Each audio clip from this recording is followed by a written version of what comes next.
creeped out again from Roderick. You pick the gap between Lewis Gregory at first slip and Josh Davies at a backward point, and right between them, and that's raced away twice he plays that shot. Some things are built over time, not just in moments, but in choices. It's how we live, day in and day out, and the way we show up for each other.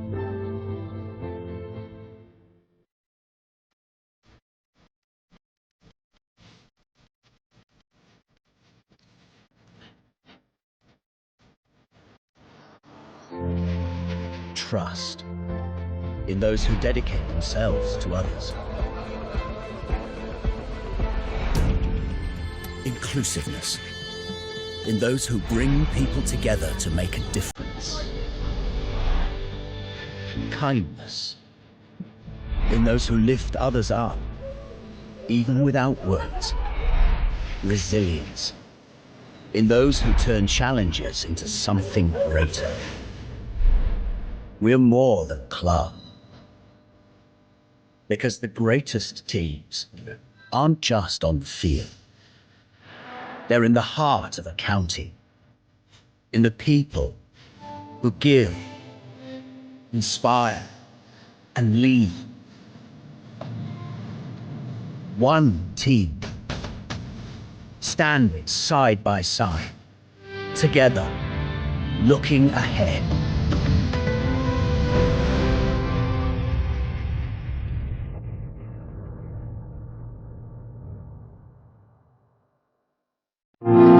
Once upon a time, I went on a magical adventure, where I travelled through time, explored great buildings, and made lots of new friends. There are forests, rivers, and ice cream. My story was one of excitement and wonder. And what happens next? Well, that's your chapter. Make Worcestershire part of your story. Once upon a time, I went on a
Good morning, everybody, from Visit Worcestershire New Road, where play is about to start on this lovely sunny morning. Worcestershire against Hampshire in the one-day cup, and the players taking the field. Our umpires, David Mills and Sue Redfern, leading the way. Brett D'Oliveira and Jake Libby, the Worcestershire captain in this competition, at the front of the line as the Worcestershire players take the field, with Hampshire having won the toss here and chosen to bat on what looks like a used pitch here at New Road, and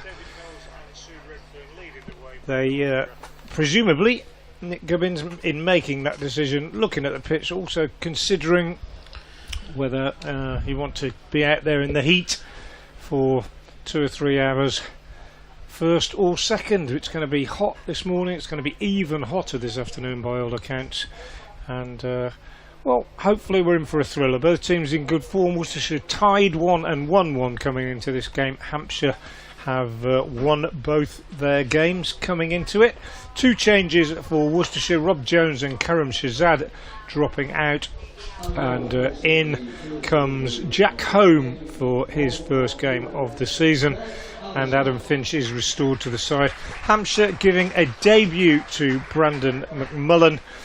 He comes into the side, so their full side is Ali Orr, Nick Gubbins, Tilak Varma, Joe Weatherly, Tom Prest, Ben Mays, Felix Organ, Andrew Neal, Eddie Jack, Dom Kelly and Brandon McMullen. And Ali Orr and Nick Gubbins, the 2 left-handers, out there as we're about to get underway with Ben Allison bowling from the New Road end. I'm Frank Watson. Alongside me, returning to his old haunt, is Clive Eakin. Good morning, Clive. Yes, morning, Frank. Looking forward to this first home match of the competition for Worcestershire. As you say, they've done pretty well in their 2 away games. Allison starts round the wicket, and that's left alone. Yeah, and Hampshire themselves in good form, so every expectation that this could be a close contest here today. Format for the competition is as it has been for the last 3 or 4 years, so 2 groups of 9, not regionalised. Play each other once, so 4 home, 4 away. The key is, unlike the T20 where top 4 go through, you have to get a top 3 place to qualify in this competition.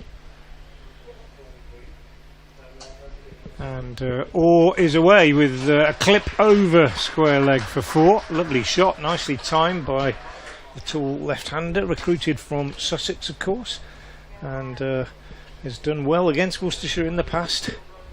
Not so well in the championship game that was played here recently, when in fact I don't think he didn't play, did he? He didn't play in that one. No, he didn't. He was left out, but he's made quite a few runs this season. I think he's been in reasonable form.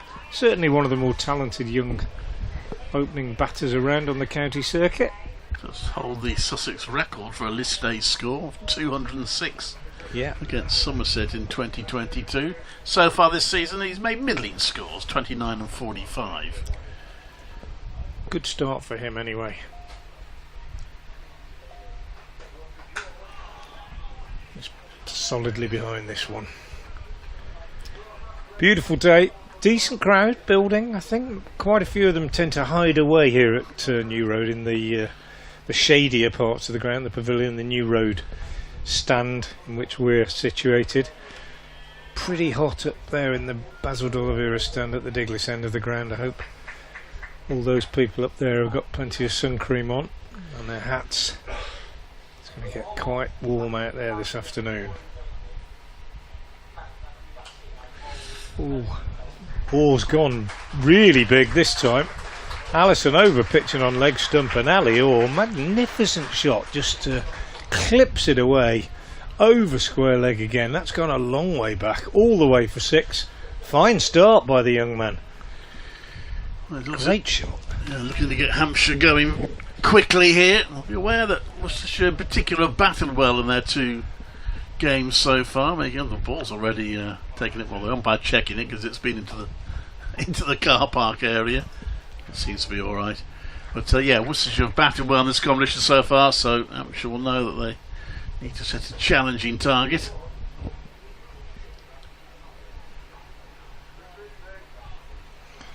left alone this one.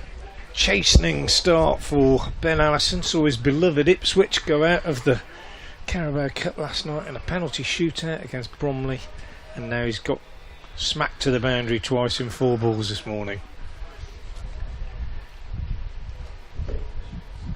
Yes, puts them under early pressure. Because only 2 fielders allowed outside the circle for the first 10 overs, the power play.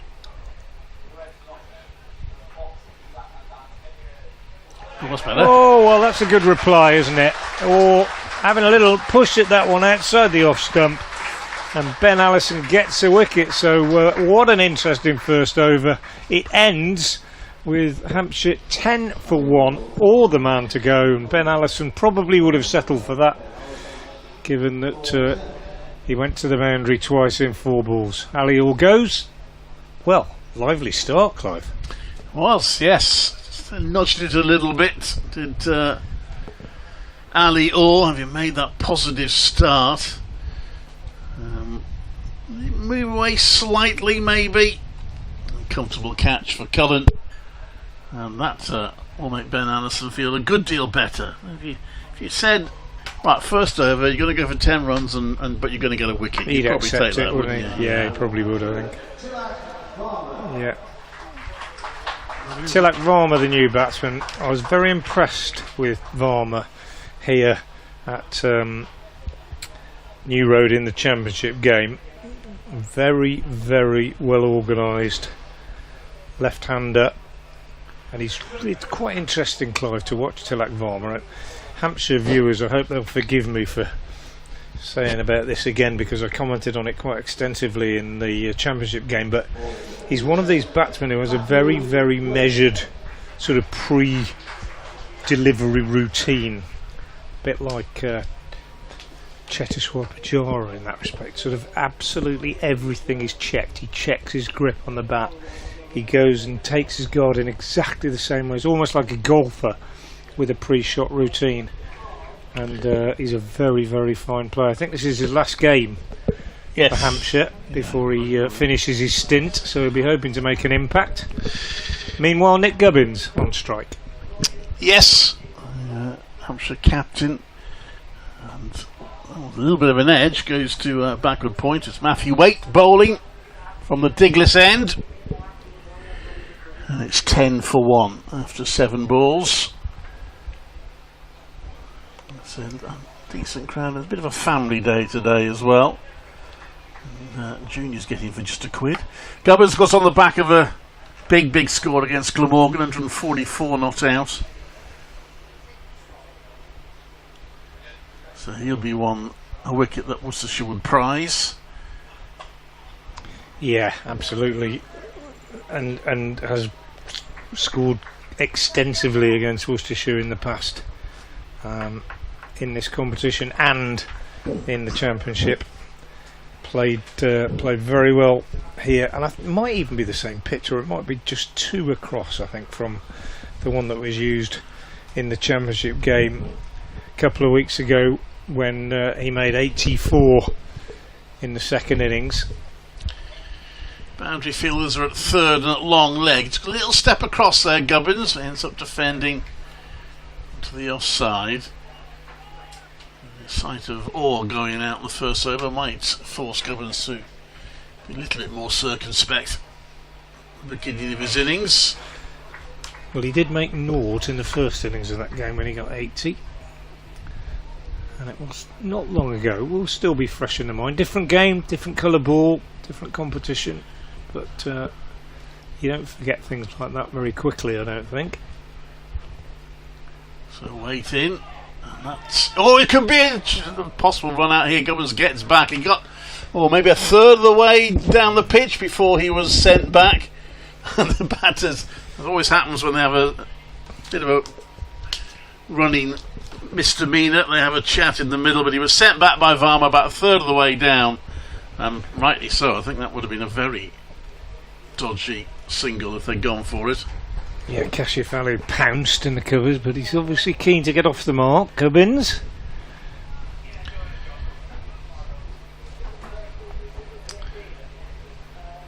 Left-hander prepares to Face weight, and he will get off the mark there in the air, but safe. Just went between gully and cover for 4 runs. The third boundary, including the 6th for Hampshire. It's all in boundaries so far. 14 for 1. Brett D'Oliveira at gully, head in hands as that one flew away, because although it was 4 or 5 yards to his left, as you say, it was in the air, and had it been at D'Oliveira it would have been catchable. So it was a slightly risky start from Nick Gubbins.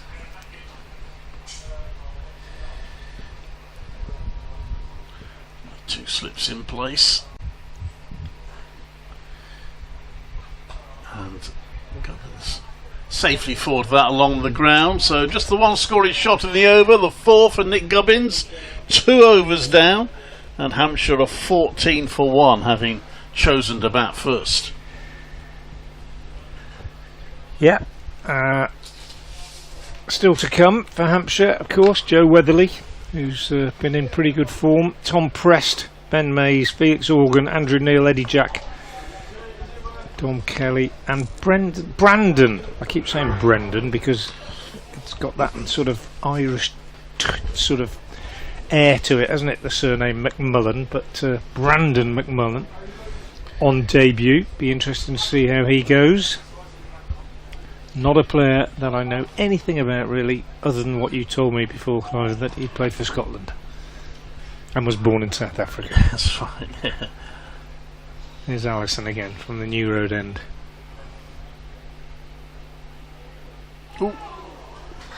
That's a good start from Allison, beating a tentative Varma outside the off stump. Brandon McCullum's played 35 ODIs and 23 T20 internationals for Scotland. He's got 4 ODI centuries to his name. It's his first venture into county cricket, but he's got a fair amount of experience behind him, so it'll be interesting to see how he fares. Well, he's on the card to come in next. Varma waits and drives, but well fielded off his own bowling by the tall Allison. That was a good stop. Hit hard down the ground, and I'm not sure whether Adam Finch would have cut that off if the bowler hadn't stopped it cleanly. There's Varma doing that pre-delivery grip check. Now settles that raised. Oh! And he's bowled him. Varma has gone. I think he might have chopped it on, looking to take the bat away at the last minute. It's a great start for the Rapids, and for Ben Allison, hit to the boundary, 4 and 6 in the first 4 balls he's bowled. He's picked up 2 for none since then. Definitely tried to leave it. Didn't try and take the bat away, just nipped back in quite sharply off the seam. Very good piece of bowling, and a really good start for the Rapids. Misjudgment from the India international.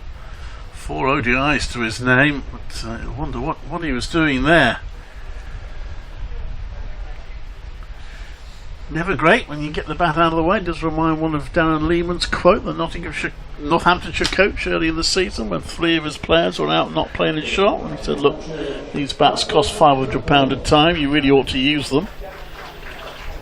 And that was a case in point there. Extraordinary when you say that, £500. You know, I was doing a little bit of bat hunting the other day, Clive, because my little grandson is just starting to play, and I'm beginning to coach. So I was looking for a size 2 bat. I've managed to get one sorted out, but in looking for a size 2 bat, obviously went on a few websites and had a look, and honestly, mind-boggling that some bats are advertised at £800. Wow. £800 for a cricket bat. Absolutely incredible. Lump of wood. A story I've told before, many years ago, far longer ago than I care to really remember. I played club cricket, and I played with Ethan Brooks, his granddad, believe it or not, and he was a really exciting cricketer. I mean, he played, you know, the sort of white ball cricket we see now, long before it had been invented back in those days. But he, I remember, got one of the first ever bats, and we can't say the maker's name because we're not on BBC, are we? So it was Gray Nichols, and it was when they first had the red stripes down the back, the very first ones that people might remember in the sort of early 70s, I think. A big red stripe down the back. And this one is blocked by the debutant McMullen, tall right-hander, down on the offside. And David Brooks, his name was, might even be watching.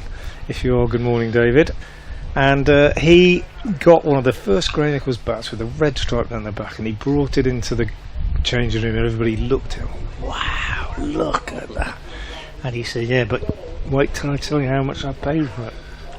Everybody went, oh, go on. Well, it was ridiculously expensive. £12.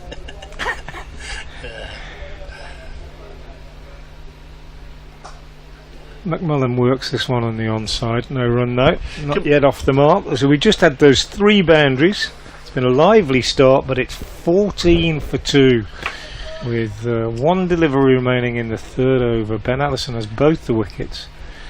Could be on for Ali or until at Varma. Sorry, Frank. It could be on for a career best, Ben Allison. He's 25. He's played for his 3rd county. It doesn't include 1 loan. It's only his 23rd list day game, but his career best at the moment is 2 for 33. He's already got 2 wickets here.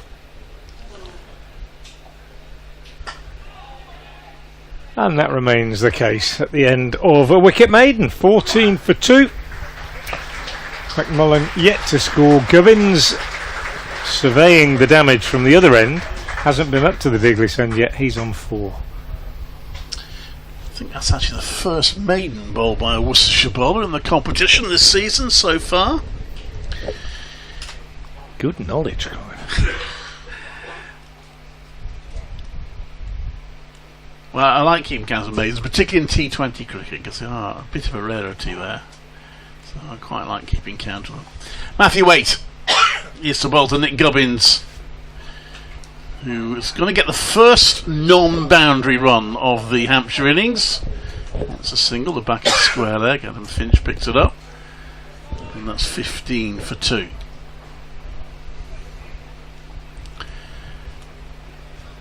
Now, I usually have a quiz question. Oh, yes, indeed. During the day, so I'm going to come out with my quiz question in the next few minutes. I usually try and find something that relates to both counties.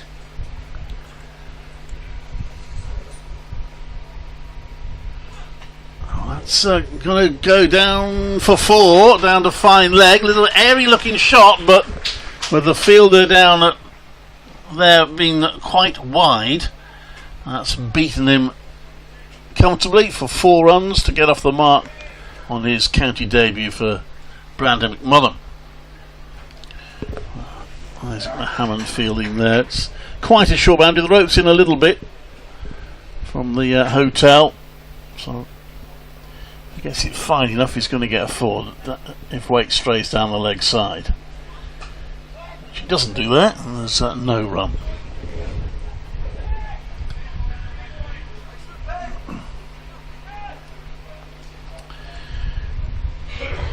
So quite a lively start to this match. 2 early wickets and a few boundaries as well.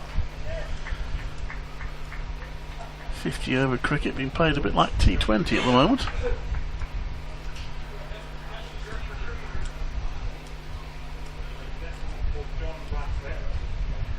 Matthew Waite also Leon's bows as he comes in, leaning forward. Good accurate delivery. It's another dot ball.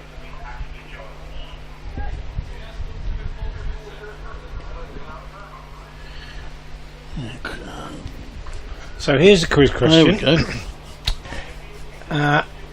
In 1988, which is, what's that, 40... Don't remind me. 7 years ago, is it? How many? 46. No, 47. Yeah, you're right. 47. They played. Worcestershire played Hampshire. We played that one-handed McMullen and doesn't get it away. It's cut off at mid-on. 37, isn't it? 37 years, not 40. We're not as old as we think. Worcestershire played Hampshire here twice in one-day cricket that year. I say one-day cricket. One was in the B&H, the Benson Hedges Cup. One was in the NatWest Trophy. Semi-finals, both played here. Hampshire won one, Worcestershire won the other.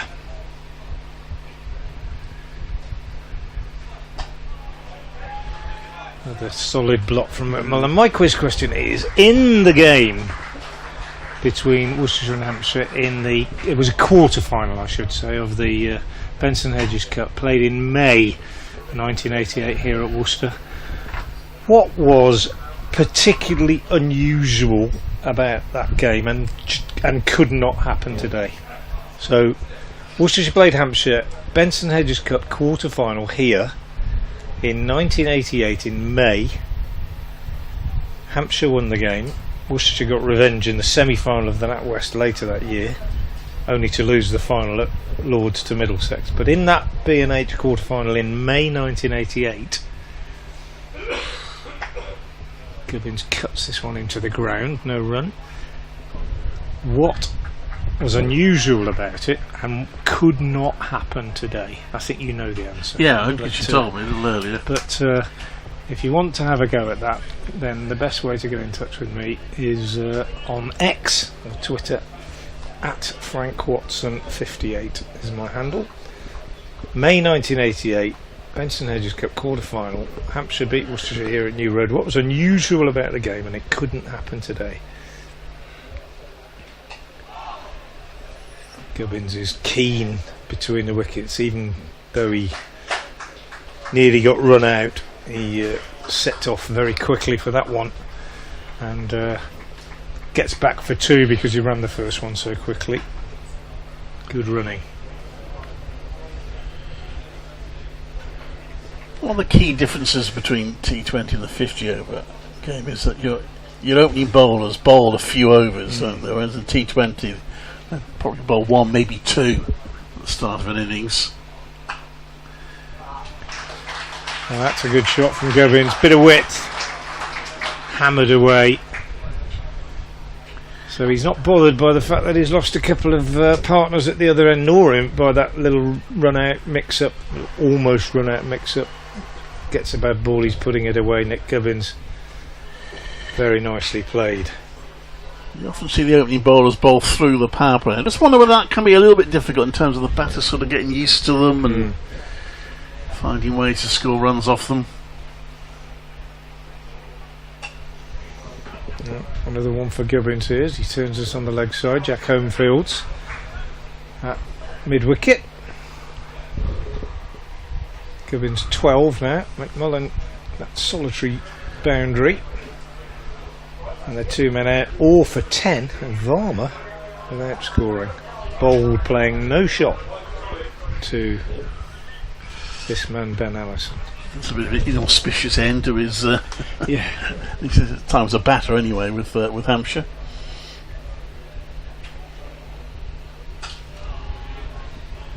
Watchful this time, McMullen. Quite struck by the yellow pads that they're very Hampshire bright, wear. aren't they? Very bright. Quite like the 100 with the gold pads. Yes, it's a contrast to their blue kit. It's like Wimbledon football kit from way back, isn't it? Expect Vinnie Jones to walk out there at number 5.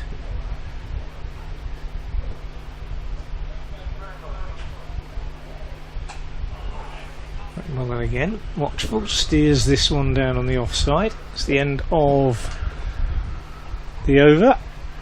So we've had 5 overs and it's been eventful stuff. Yeah, in terms of runs per over in the power play, Hampshire won't be too unhappy with 26 on the board after 5. You want to get at least sort of 50 or 60 in the power play if you can, at least. And they're kind of on target for that, but those 2 wickets will also mean that Worcestershire are pretty happy. 7 off that last over from Allison, and Matthew Waite to continue. Only to Gubbins, and that's gone past the outside edge. Oohs and ahs, but didn't quite find the edge. Had a couple of answers already, Clive. Correct ones? M. Martin Bowley, correct. Yeah. I'm not going to say what he said about it, but it's correct. And Father Cat Ferret Brown, extraordinary name, not quite right. On the right track. On the right track, those two, but Martin Bowley correct. I'll give the answer later, won't give it away too soon. So Adam Finch did a bit of a limber up, and that is that drops. That second slip, and the edge was found that time by weight, but Ben Allison unable to grab onto it, and they did get through for a single in the end. Yeah, low to his left, ankle height really. Gubbins survives. Wasn't a million miles off a run out in the confusion afterwards, but Gubbins got through for his single.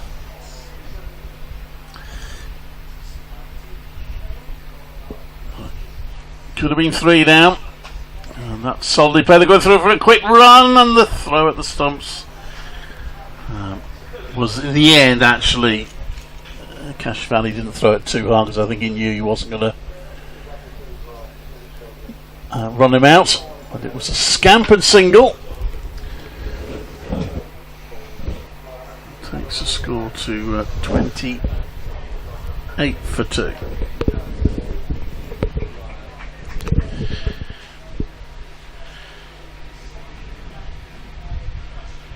So left hand, right hand combination in the batting lineup. Gubbins the left hander on strike now.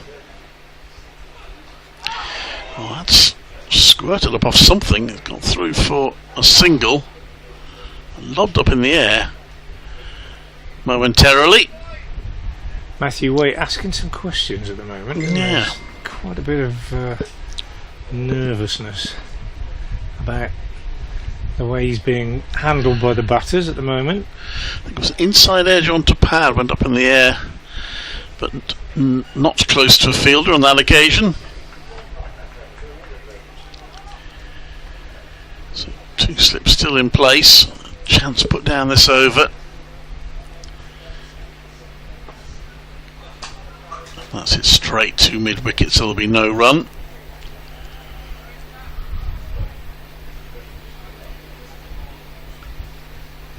Jack Home fielding their first game of the season for him.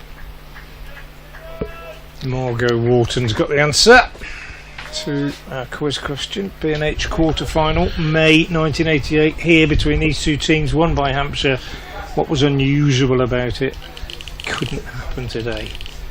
At Frank Watson 58 on Twitter if you want to have a go. So Mathemate charging in again, it's defended not out of the middle of the bat. It's a dot ball. Well, they got 3 singles in the over, but Waite could so easily have had a wicket. He's none for 12 after his first 3 overs, and Hampshire 29 for 2 after 6. Yeah, it's been eventful, shall we say. Those 2 wickets going down early on, some harum-scarum running, a couple of really good shots, drop catch, all happening. Ben Allison in the thick of it. It was he who dropped the catch. He's also picked up the 2 wickets. He's also been dispatched 2 or 3 times. Comes in again round the wicket now to the left-handed Gubbins. Left alone this time.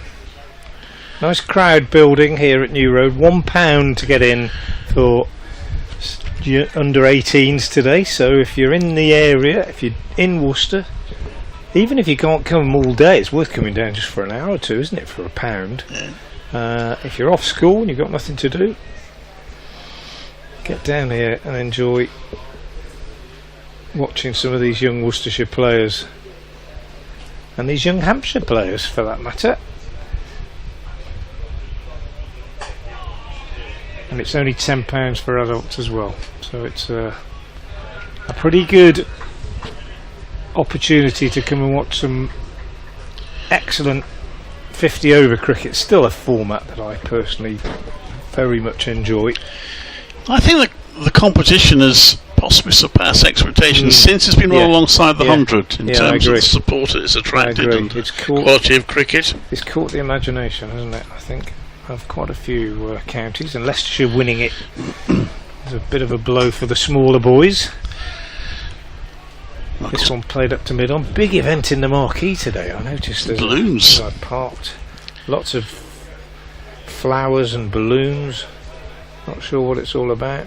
Ladies' Day, maybe? Ladies' Day? I think that's what they announced. I think that's what Brad has announced over the tenor, yeah. What, Ladies' Day was it? Yeah, lots of nice hats. Not quite ascot, but you know, it's the St John's Baton Hall Diglis version.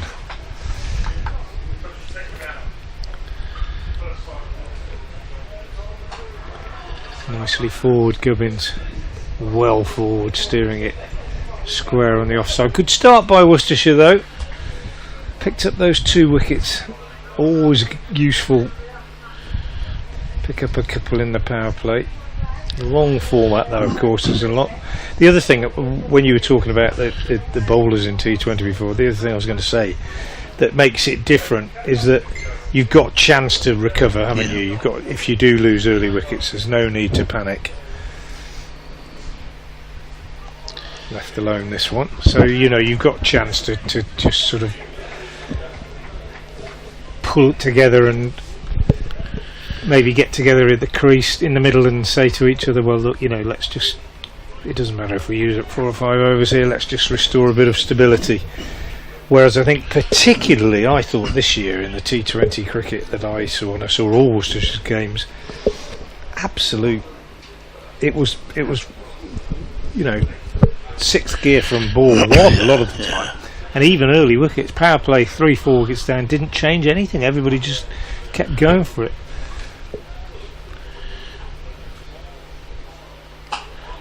With the view, I think that you know, you might as well die all guns blazing in an attempt to get 200 than limp along to 140.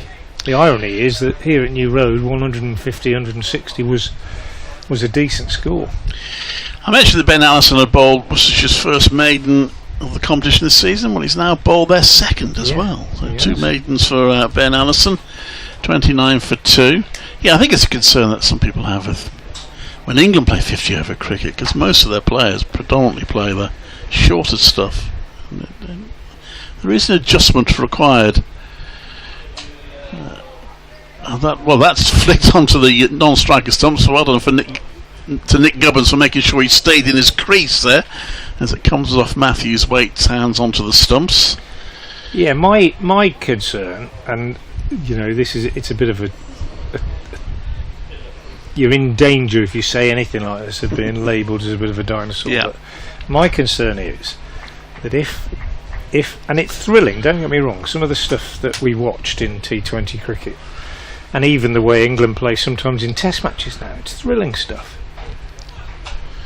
That's a good shot, and that's going to go all the way, I think. Adam Finch chases it, he won't get there. Very nice shot from McMullen. Well, it hits second boundary, it's on to 9. 33 for 2. My concern is that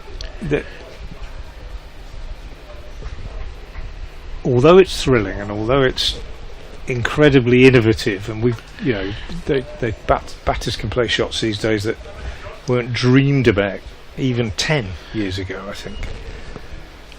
When they get against a red ball in helpful conditions for the bowler, comes down. Oh, that's a very positive strike from McMullen. He came down the pitch, he lost it over Matthew Waite's head, bounces just in front of the ropes for back-to-back boundaries for the Scottish international. When they get into those sort of situations, have they got a technique that's good enough to cope? Yeah. And that still remains the question, doesn't it? For the likes of Zach Crawley and so on. And it remains to be seen what happens in the winter and so on. But that's my concern. There's some great stuff being played though, no doubt about that. And that's pushed out to the offside. There's no run. Well, I was going to say I did hear some of the pundits sometimes actually saying that playing 50 over cricket is just like playing T20, and I'm not sure that's right. No, I get the yes, you want to hear attacking shots from the start. Yeah. But as you say, you have to develop with the match and how the match goes, rather than just. I mean, you know, scores of over 350 are going to become commonplace. I think there's no doubt about that. But But yeah, it's a different format. 2 great shots from McMullen. Yeah. It's over. Settles for working that one onto the leg side, but he's done the damage. Damaged Matthew 8's figures a little bit. Beautiful shot straight down the ground.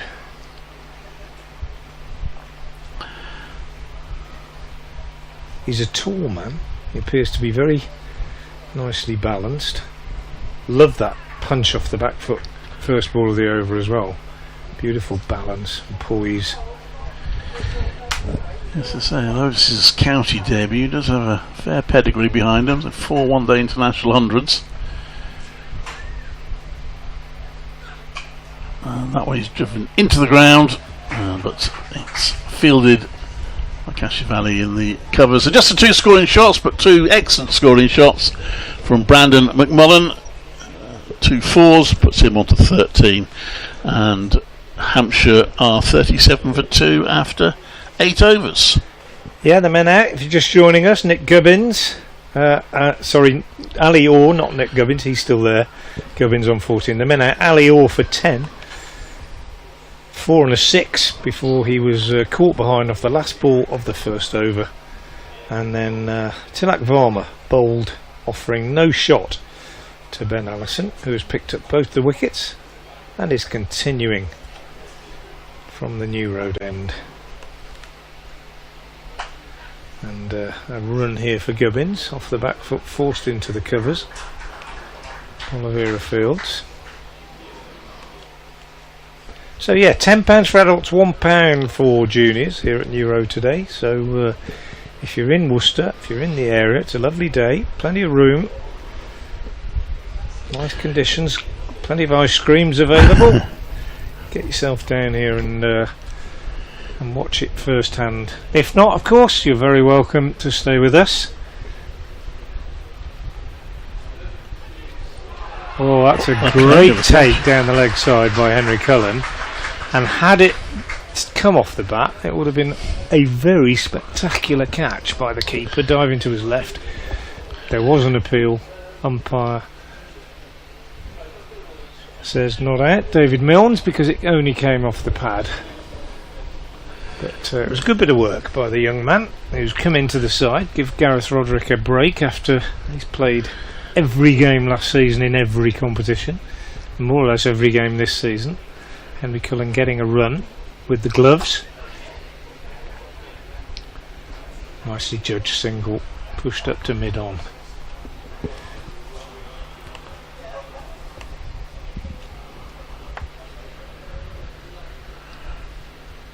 Yeah, I know it's early days of this match. We talk about people coming to the game, but it already has a feel of what could be a really interesting game, this one.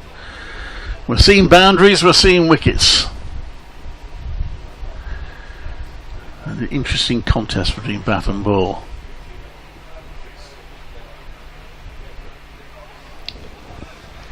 Nick Gubbins already has had a life when he was on 12, dropped at second slip by Ben Allison, low to his left, difficult chance.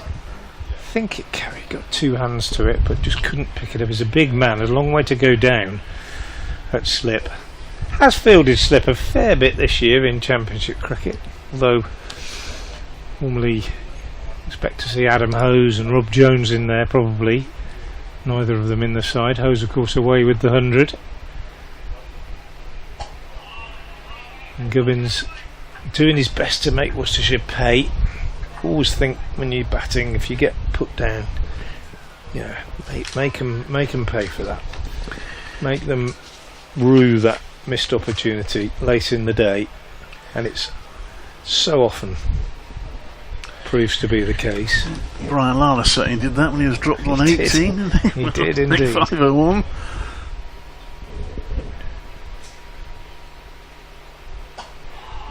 Good from Allison though. He's bowled 2 maidens so far.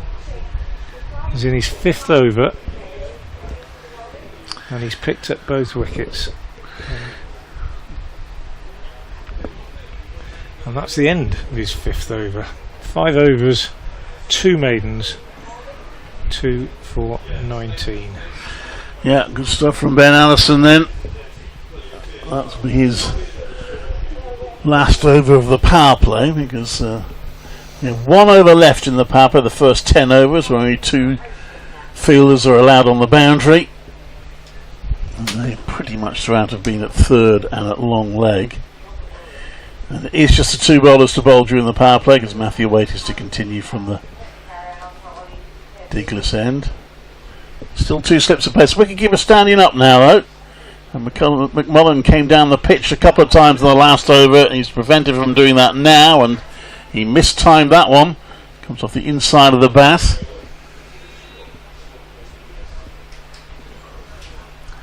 Adam Finch is now twirling his arms with a little bit more purpose. I think we'll see him after the power play.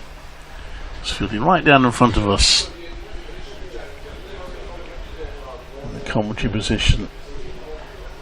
Visit Worcestershire New Road.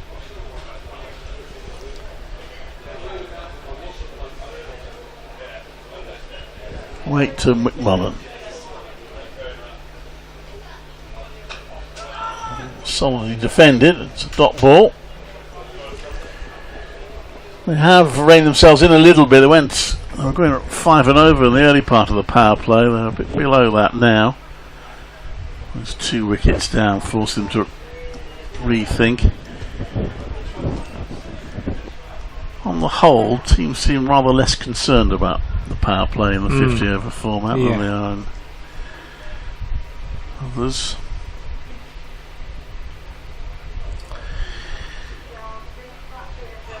Waits in, he's flicked that down to fine. This time he hasn't got it fine enough, McMullen, to beat the fielder down there, Isaac Mohammed, and has to settle for a single.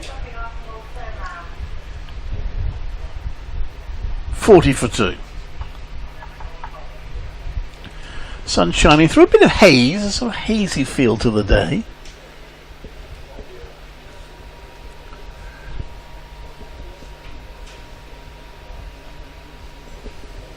Might make high catches a little tricky. And it's tipped round the post by Waite, but Gubbins is able to get through for 1.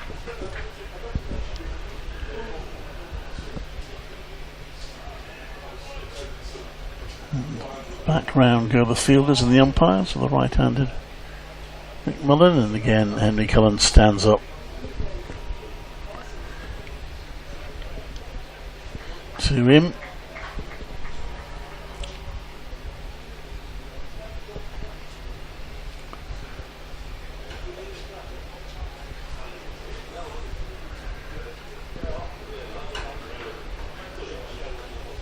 Matthew Waite taking his time.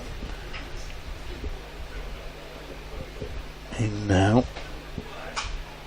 That's a nice cover drive from McMullen.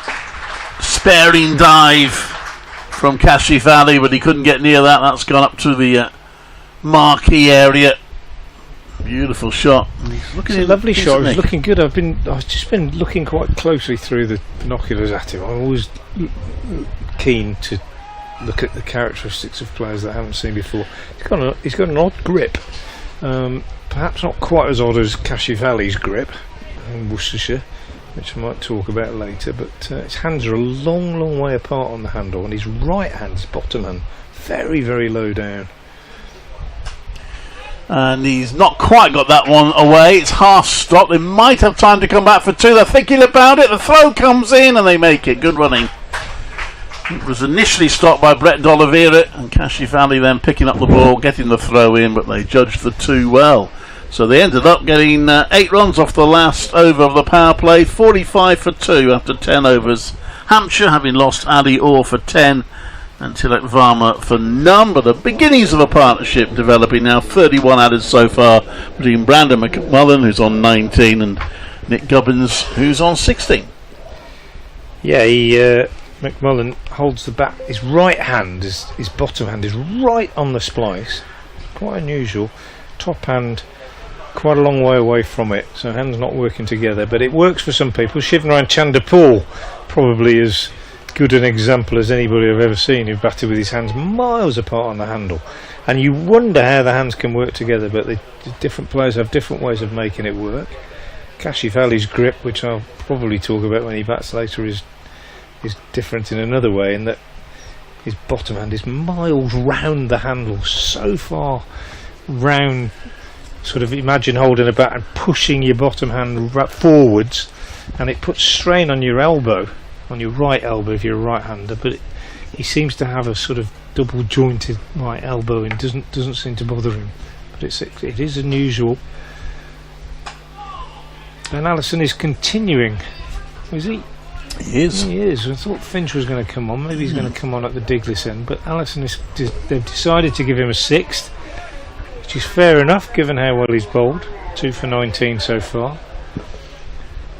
And I think sometimes people, I don't know, I have been accused of being obsessive about grips, Clive. Well, you're a coach, so I am a coach, and obviously you teach people how to hold the bat as the very first thing. But the reason I am always so interested by it, let's break off Allison again, bowls a dot ball, is you know, it's the only contact that a batter has with the weapon that he is taking out to the middle to try and hit the ball with. And it stands to reason that how you hold it is going to affect the way you play. Most of the techniques that are taught to cricketers all across the world, most of them tend to follow a certain sort of routine, certain strategy.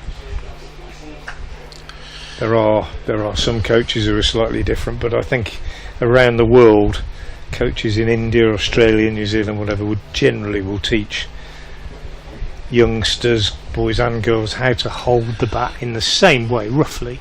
And the reason for that is because everything else comes from that. So you can't do the technique practices that we teach if you don't hold the bat in a certain way, unless you just find a way to make it work. And of course that happens. Another dot ball. I was going to ask you that. So if you're coach then, and let's say you're coaching maybe a youngish player who's been playing for a while. I'm currently starting to teach my 6-year-old grandson at the moment. Yeah. But perhaps not him because he's very young, but someone who's been playing for a little while and you don't like the look of the grip, would you tell them I think you should change it? Or it depends on whether it was affecting what I thought was an appropriate technique. So if they were holding the bat in a certain way and they kept bringing the bat down across the ball and they couldn't play straight, then I'd say I think we need to change this. But if they'd done what Kashif Ali does, which is he holds the bat in an odd sort of way but still manages to play with a straight bat, then I'd say, well, I'm not going to try and change that. So you've got to try and work it out. But you know, I've seen classes in India where the 50 boys in 5 lines of 10 copying the coach who stands at the front as he shows them how to hold the bat, how to play a forward defensive, etc. Very old fashioned, but still works. Good from Allison again this over so far. Very, very tidy. The decision to stick with him. He bowls his 3rd maiden in 6 overs. 6 overs, 3 maidens, 2 for 19 for him now. Very good effort. But as you say, Clive, these two just allowing themselves the luxury of a little bit of rebuilding and a bit of patient cricket. No need to do anything stupid, and a decent partnership beginning to form. They've added 33 so far. So we are getting the first bowling change. Matthew Waite on for 28 in his 5 overs. I'm looking to see a chance put down. And Adam Finch playing in his 2nd game of the competition. Didn't play in the last one, played in the first one. He's going to bowl from the Diglis end. One slip in place. It's a decision now, I guess, for Jake Libby, given how well Ben Allison's doing, as to whether he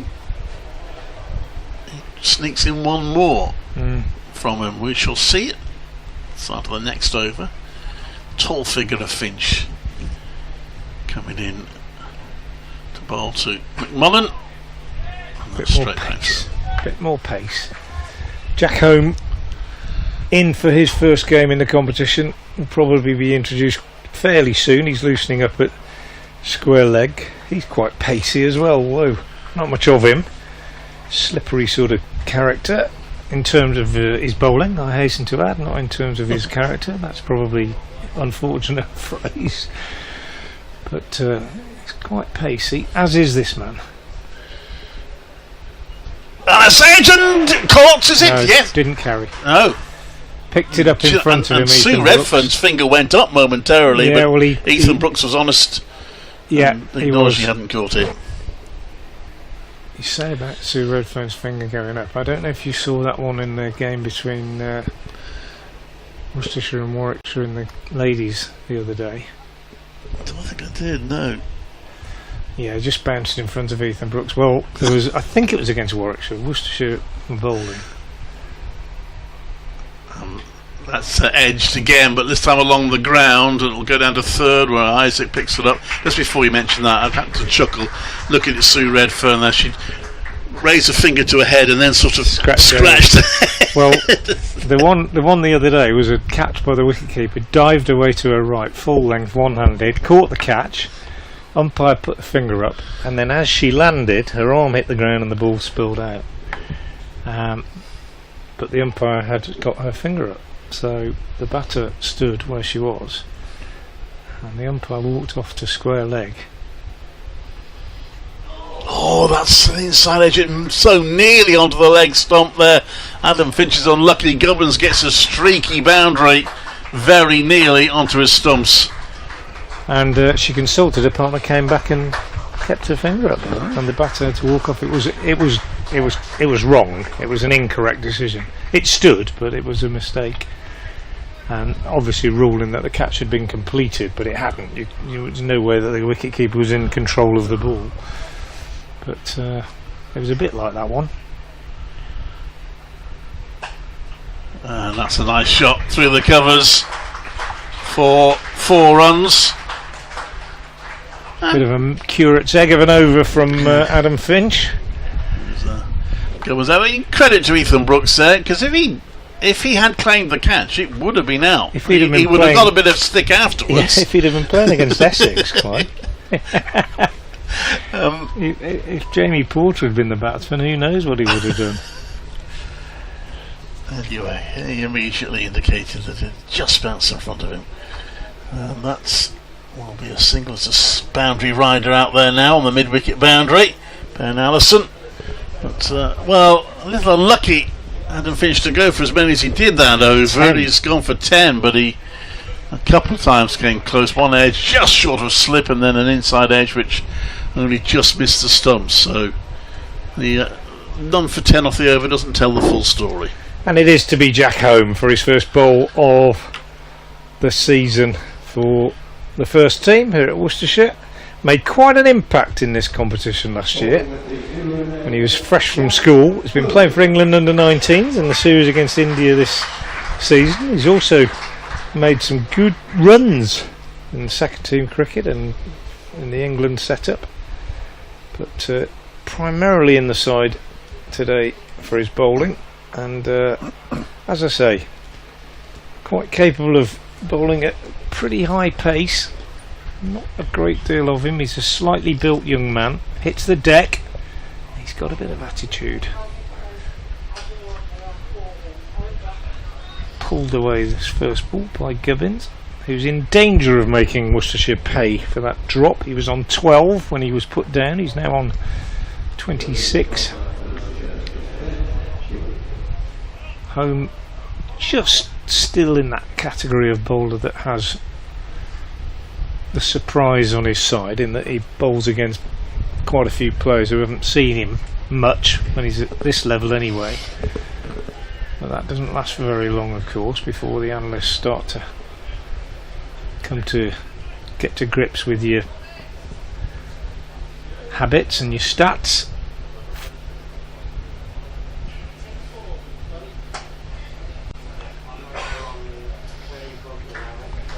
Nicely worked away for a single by McMullen, who looks very much not like a debutant, Clive. He looks very comfortable out there, doesn't he? He does. It's, I think, showing the experience he's got playing at international level for Scotland. Yeah, looks like it might be quite a decent acquisition in this competition for Hampshire. Yeah.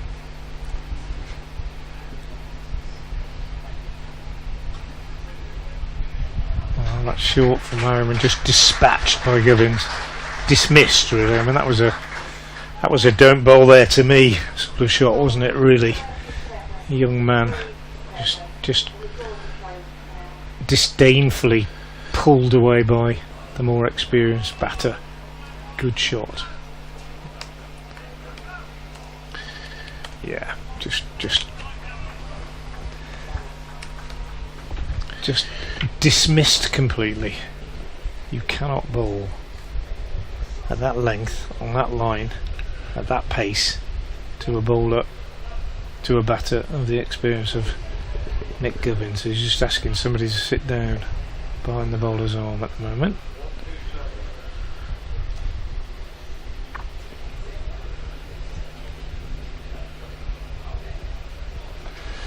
Holmes' response is a good one, quick one, fired across him. That was a real pacey delivery.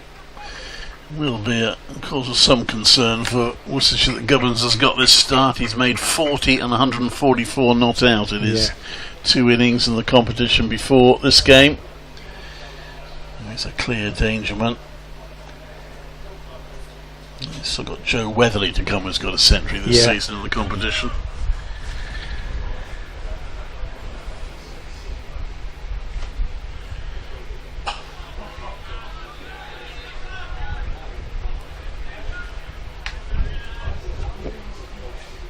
Better from home, who, despite the fact that played a few games last year, still relatively inexperienced, and there'll be a few nerves out there. Seems a pretty laid back sort of character generally, but he's had to wait quite a while for his first game this season. It's only his 6th list day match, so pretty inexperienced. Round the wicket now, and again erring in line slightly. Gubbins flicks it away down to long leg for a single. 7 off the over. One particularly strong shot from Gubbins, who is now on 30. 31 he's on, I beg your pardon. 64 for 2. Batters have a chat out in the middle. Adam Finch to continue. Hit for a couple of boundaries in his last over, but a couple of really testing deliveries as well. Let's see how he fares in this one.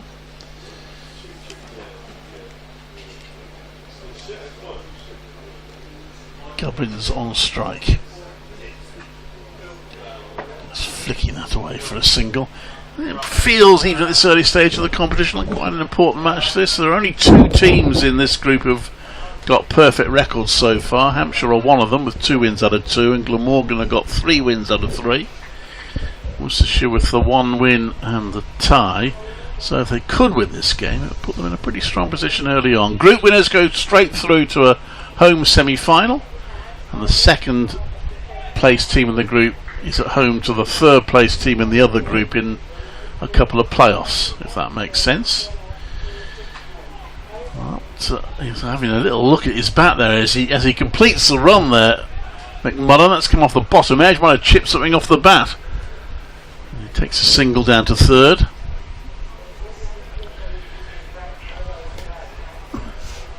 So the quiz question, if you're just joining us today, for Hampshire and Worcestershire, they played a Benson Hedges Cup quarter-final here in May 1988. What was unusual about that game, and why could it not happen today? That's the quiz question.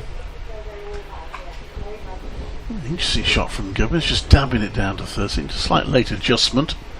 And if you want to have a go, it's at Frank Watson 58 on X or Twitter at Frank Watson 58. And get in touch for any other reason. It doesn't have to be a quiz question. It can be just to make a comment on the game generally, on the state of play, on county cricket, anything you like really. Keep it clean. Well, these two have completed a 50 partnership now. They've added 53 since the 2 early wickets that Worcestershire took. And good piece of fielding from D'Oliveira, and then just trying to catch Nick Gubbins napping, throwing at the bowler's end. Fatter Singh was backing up, so no overthrows.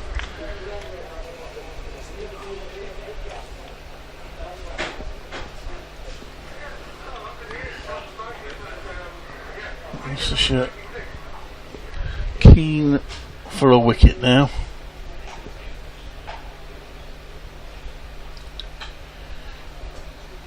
That'll be a single down to Isaac Mohammed for McMullen. So we're working in singles in this over. 4 singles off the first 5 balls.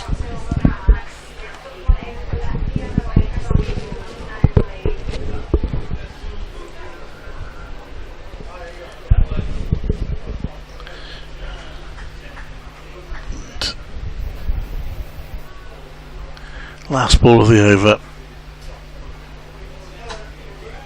will yield yet another single. This one for Gubbins, moves on to 34, 69 for 2, 14 overs bowled. We're almost through the first hour. Drinks are coming on, at least for the batters, or for the umpires.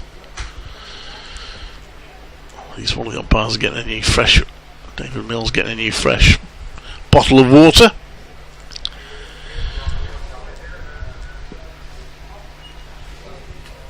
So Worcestershire off to a good start, reducing Hampshire to 14 for 2, but the ship being steadied by Nick Gubbins and Brandon McMullen, and Hampshire 69 for 2.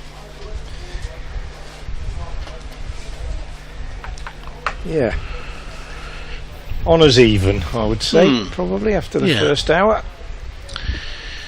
Bear in mind that Worcestershire have batted pretty well on both their games so far, so they may have the confidence to try and chase a testing target.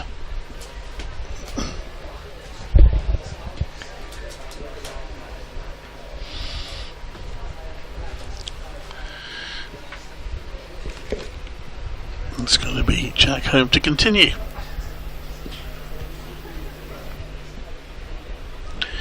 Keeps drying his hand on the outfield, Jack Holmes. Getting a little bit sweaty out there, perhaps.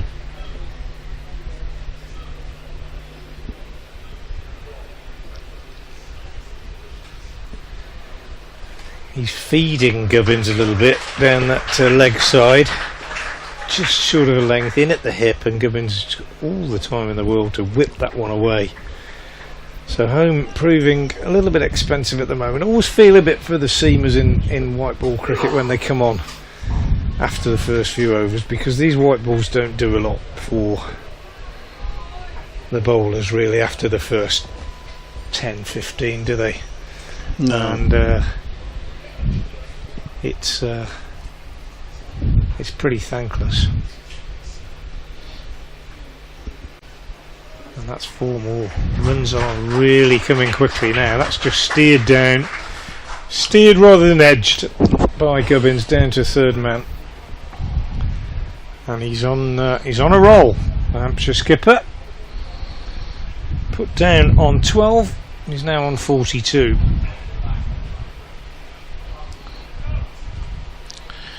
Yeah, 31 years of age now, one of the more experienced players in the squad, ex-Middlesex.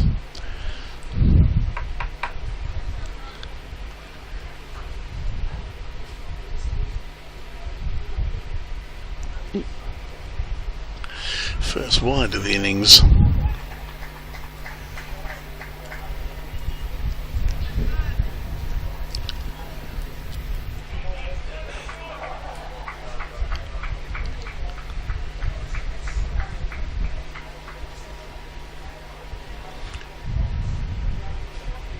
Yeah, I think you were right when you said Worcestershire needed a wicket. I think they had that great start, but initiative has well and truly gone the other way now.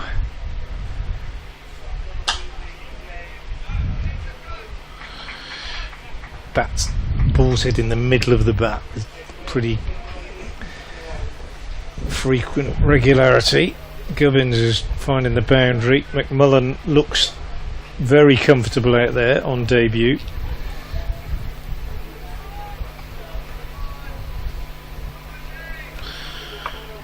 And then we'll see a bit of spin.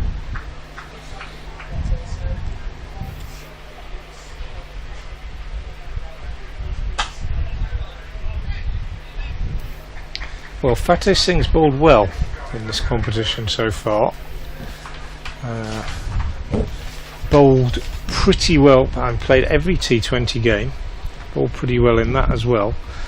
5 overs 1 for 36, 6 overs 2 for 38 so far in this competition, which may not sound great, but in high scoring games on smallish grounds, I think he's actually performed pretty well. And that's another half volley driven through the covers. Kashif Ali diving across to his left had no chance of stopping that. And Gubbins is filling his boots here now. 46 not out. 82 for 2. Talking of small grounds, Worcestershire's next game on Friday is at Repton School in Derbyshire, against Derbyshire, and that'll be a quick scoring one because it's very short square of the wicket on that ground, as I know very well, having worked there for quite a long time. Looking forward to going along and just watching that one. No work, just being a spectator. Busman's holiday. 2 more for Gubbins here. He is absolutely as comfortable as is possible to look at there at the moment. The Hampshire skipper, he's moved to 48. It's 82 for 2 off 15.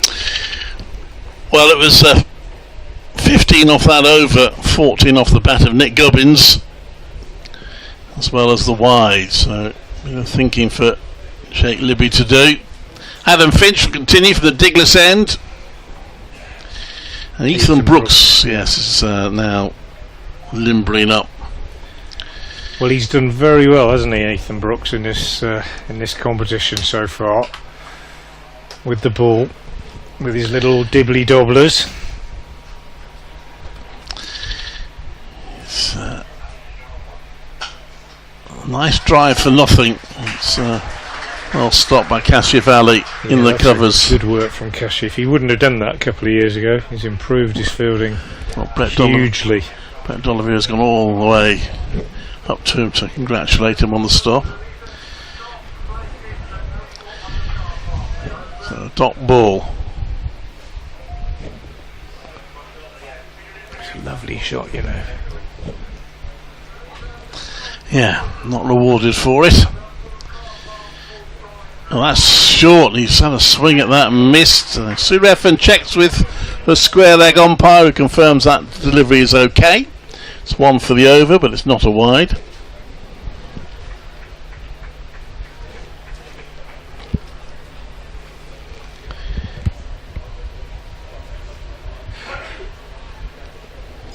Yeah, I've been interested to see Ethan Brooks' progress because I covered him a lot when he was at Warwickshire. I felt slightly underused him in his time there.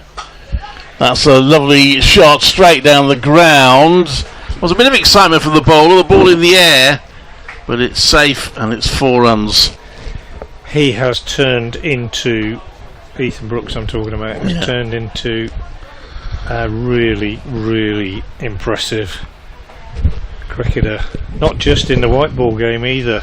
Takes his white ball skills into the red ball game. He's become absolutely crucial to this Worcestershire side. He's played some superb innings this season.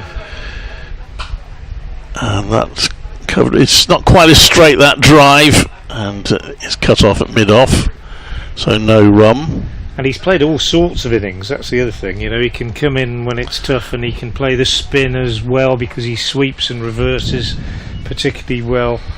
He can take those white ball skills into the red ball game, which he does very effectively, and he has become really important.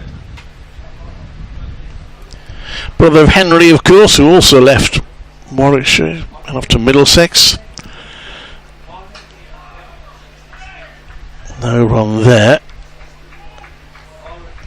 McMullen leading into that, playing it to the offside. So 1 scoring shot in the first 5 balls of the over. That was the handsome 4.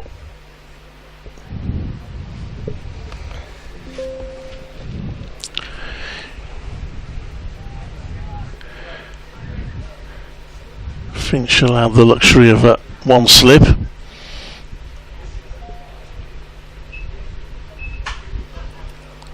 Oh, taken minute second attempt by Cashy Valley. Hit straight to cover and it popped out of Cashy Valley's hands, but perhaps a little fortunately for the fielder, it just lobbed gently up in the air and he was able to catch it second time round. And a good looking innings has come to an end for Brandon McMullen. He goes for 29. It was hit hard, he did well, Cashy Valley, but needed 2 attempts to cling on to it. And you felt that Worcestershire really needed that wicket, and they've got it, 88 for 3. Yeah, and I'm going to be quite harsh here. I think he's given it away there. I really do. No. He's playing well. He's looked pretty untroubled. He's already hit a boundary in the over. Hit a couple of good shots straight to fielders, which might have frustrated him a little bit, and feels that he can get after Adam Finch.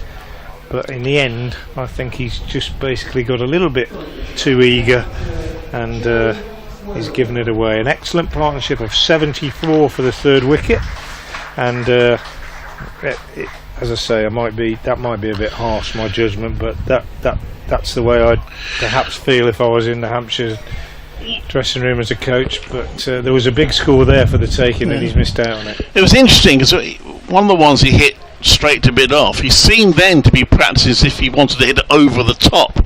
So he was deliberately trying to hit it in the air and get it over the top of the fielders, which obviously is risky.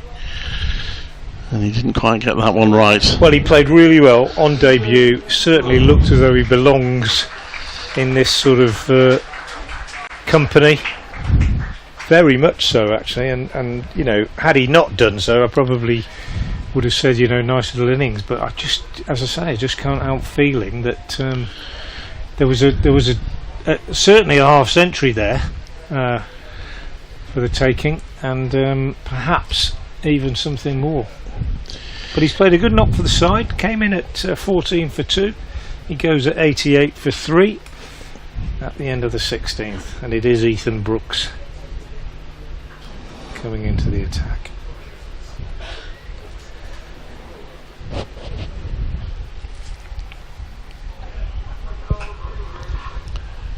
Round the wicket, no great pace. Henry Cullen will stand up. Just a lot of variation though, no great pace, lots of variation. Little off cutters, little I think one over the back of the hand, maybe a little knuckleball every now and again. Variations of pace.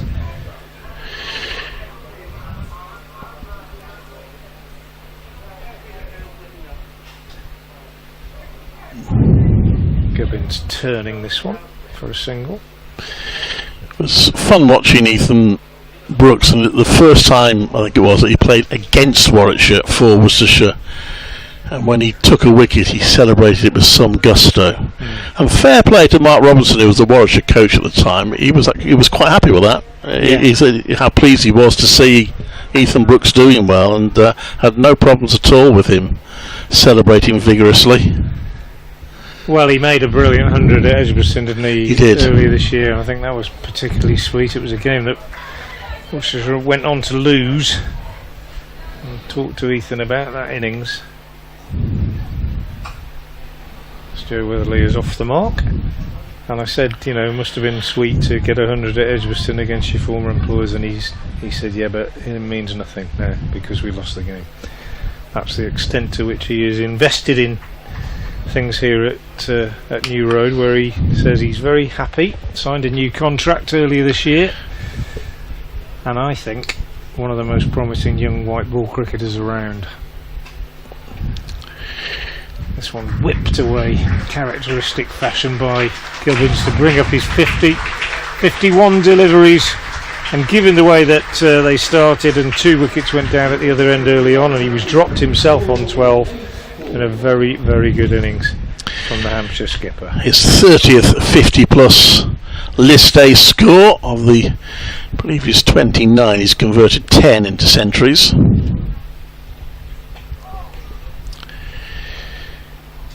terms of Ethan Brooks and Warwickshire, he won't get to play against Warwickshire in the group stage of this competition because they're in separate groups. They could, as they did last season, of course, meet in the knockout phase. The groups aren't regionalised in the One Day Cup, which does mean you get to play 1 or 2 teams that you don't play in any other competition.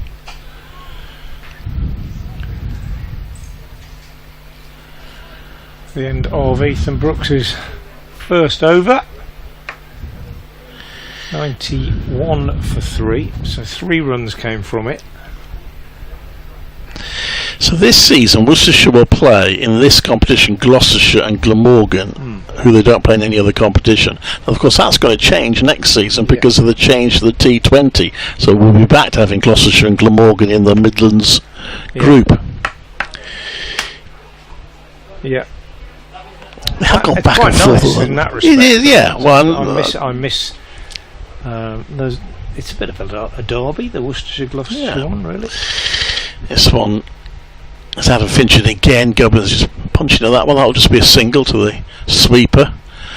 Well, Ashley Giles made that comment, didn't he, on the website when responding to the changes. He liked the fact that it's more sort of localish games. Obviously, they always play Warwickshire every year, but now, as you say, Gloucestershire and Somerset as well. There's a certain feel to it. Down in front of us fielding here, Isaac Mohammed, another one who's left Warwickshire to come to Worcestershire at an early age, and again it's to do with opportunity. Oh, goodness me, didn't play that one at all. Weatherly, he lost it, or was a bit quicker than he thought. It looks like he's hurt himself. Yeah, just hit him. He didn't do anything, did he? No. Extra pace from Finch. Yeah, and that may have hurt. He's taken his gloves off. This will be a concern. Hit him, didn't he? Just got in a mess. So we've got a bit of a break in play. Isaac Mohammed, interesting one. He's only 17 years old, in the academy at Warwickshire, and he chooses to come here. Moeen Ali's nephew, Kadir Ali's nephew. But I think what brought him here was the fact that they said to him, if you come, we will give you first team opportunities straight away.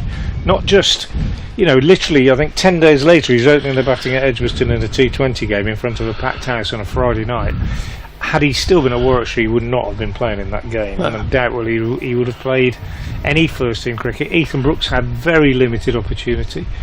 Well, you mentioned Moeen Ali. I mean, it's the same story for him, really. He was in the first team a bit, but not much. And Warwickshire wanted to keep him, and they were a bit nonplussed when he decided to leave. But it's because he wanted to play, and of course it's the same thing. And worked pretty well for him, didn't it? And dare I say it? And I know I'm speaking here on a Worcestershire live feed, and it's nothing to do with any other county or whatever. But just my own observation is that and I've coached on the pathway at Edgbaston. I coached Ethan Brooks when he was in the under-15s, and Dan Mousley and people like that.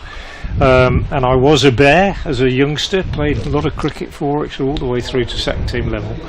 But my observation is that if you're a young bowler coming through, let's say you're a young fast bowler coming through the academy at Warwickshire, and they go out and sign Chris Rushworth or Ethan Bamber or any one of 4 or 5 other names that I could mention. It's short-termism. It's because they're under pressure to get success. I think Warwickshire are a big county with a lot of money, and they're expected to get success.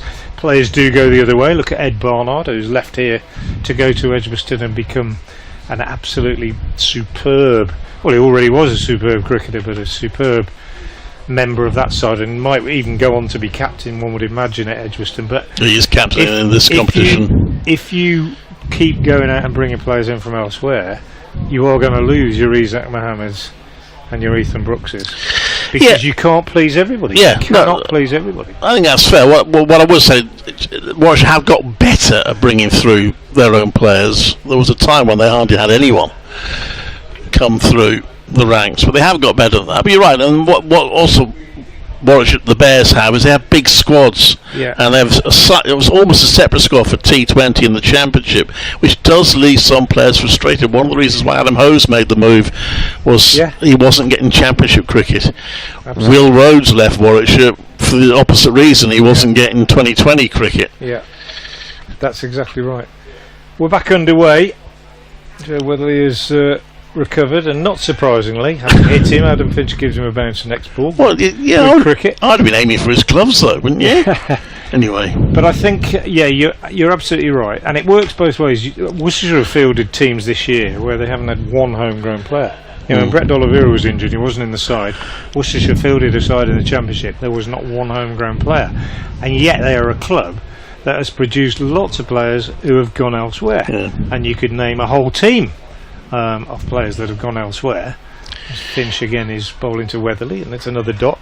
So Kohler, Cadmore, Clark, Barnard,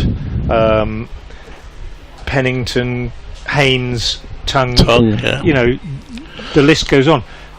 But if you lose players like that, one of the things you've got to do, apart from keep producing them, is to go and find players. And rather than going and finding players that are coming to the ends of their careers, which is what might have happened in years gone by, and as clubs like Leicestershire and Derbyshire have done for years, is to go out and find young players. That one, it doesn't seem to have done any long-term damage to his hand there, although is he just looking gingerly at it now after playing that shot onto the onside for a single? So go out and find young players whose opportunities maybe have been restricted elsewhere. It does help that Alan Richardson worked as a coach at Warwickshire before he came here, and it does help that Moeen and Kadir have been connected, and in Kadir's case still connected here, and it isn't far, and they don't have to move house. Finch in to Gubbins. That's no run there. Gubbins looks a little frustrated as he plays that to Ethan Brooks. They've just been a little bit becalmed, only had 2 runs off that over.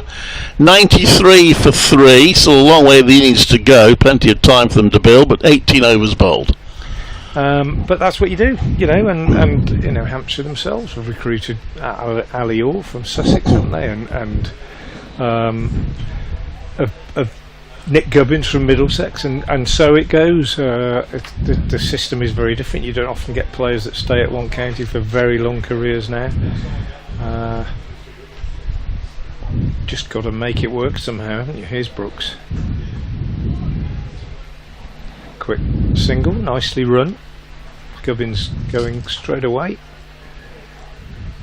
So the men out: Ali Orr for 10, Tilak Varma without scoring, and Brandon McMullen on debut for a nice 29.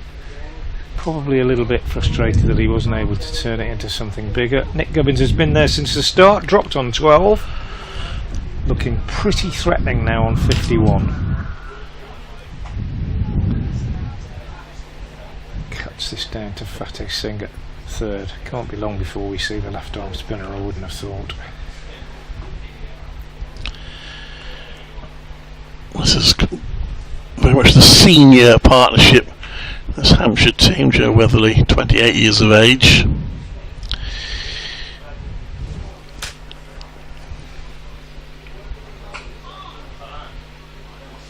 He has played in the 100, Weatherly, for Southern Brave, but not this season.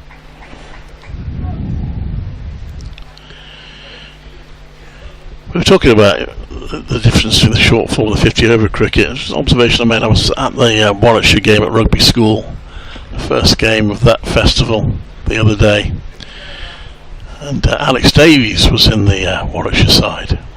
That'll be So wide, good work by Cullen though, down the leg side. The keeper getting across nicely, kept tidily so far.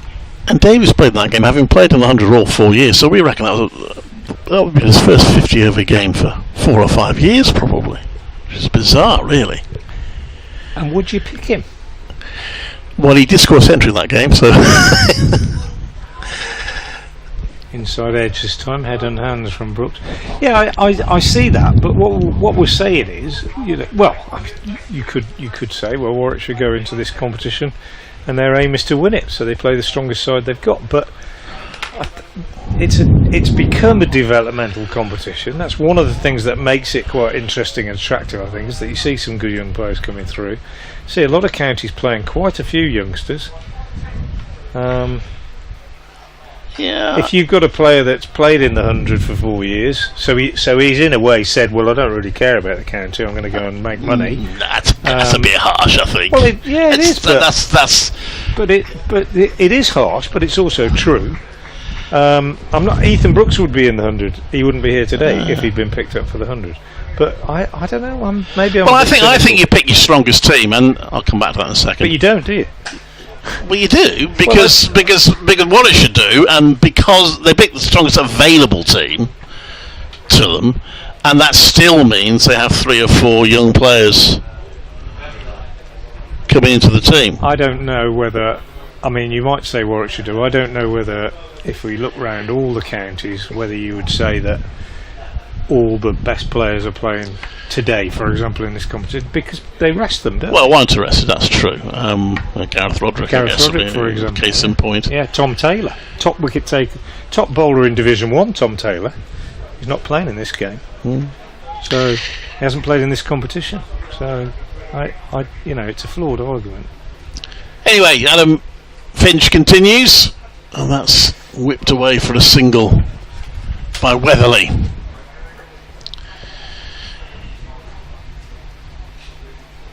So I don't know. I'm not sure whether a player, who's sort of coming to the end of his career. Not saying that Alex Davies is, but a player that is coming to the end of his career should take the place. I think the other factor would be as Finch comes into bowl, that's going to be a single. If he didn't play, then he'd have 4 weeks without any cricket, and he's not necessarily been in the best of form, so it may be an element of wanting to get him out in the middle. It's interesting that you say that, though, that he's not been in great form, and it's his first 50 over game for ages, and he gets 100, which then backs up what we said about an hour ago about the length of the competition, giving the batsman time to play properly, in inverted commas, which he doesn't get in T20. That's a few heads in hands there. Let's turn round the pads by Weatherly for a single. 100 up. I watched a little bit of the 100 last night, only about 4 or 5 overs. 4 or 5 sets, and I saw wicket fall in the first over, and everybody said, "What's going on?" And then one of the commentators actually said, "They've got more time than you think in this competition. These batters, they could actually, if they wanted to, go out and have a look at it, not for long, just for 2 or 3 balls." Yeah. That's nonsense, isn't it? 100 up in 117 balls, if my arithmetic hasn't let me down, which means the second 50 took 47 balls. First took 70. They lost 2 wickets during the first 50. Lost 1 in the second 50. That's a dot ball to mid-on. I mean, really, have a look at it for 2 or 3 balls. If you play 3 or 4 dots on the trot in the 100, then you're in trouble. A big shot's coming as well. Yeah. Well, I think there's been a change of mindset in the sort of 20 over game, where you don't see as many centuries as you used to, because players are almost now conditioned to score 25 off 12 balls, and not mind if they get out. 70 off the power play. Anyway, that's pushed out the offside. There's no run. Well, the dot ball has become hugely. Well, they count them now as well. They never used to count them, did they? No. Very, very important. If you can bowl dots, you can make a lot of money, can't you? Yeah. I heard a summarise, I can't remember who it was, who said that for the bowler, every dot and every single is a victory. Yeah, certainly. Squeeze it down to 1 balls. Yeah. Anyway, certainly in the power play. Well, that's been a decent over from Finch. 3 dot balls to finish it. 3 off the over in total. 100 for 3 are Hampshire. 20 overs gone. So at least the arithmetic's nice and easy. It's a 5 and over they're scoring at the moment. Wish if they continued to do that, they'd be heading for 250, but they'll be hoping for rather more than that. Yeah, they will. Obviously, it's interesting looking at the runs scored. 15 came off the 15th over. Since then, 4-3, 2-4-3, and the reason they lost a wicket. And the best thing that any bowling side can do to slow down the run rate is to pick up wickets every now and again, and that's why that third wicket was so important.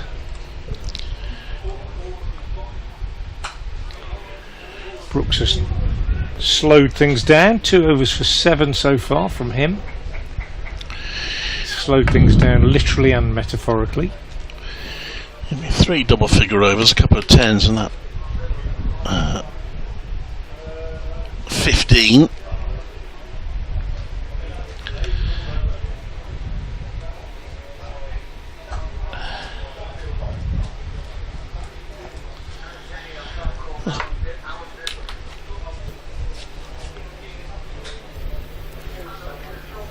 Nice single for Weatherly, takes him on to 6. Hasn't really tried anything extravagant yet. Did get a nasty blow on the hand.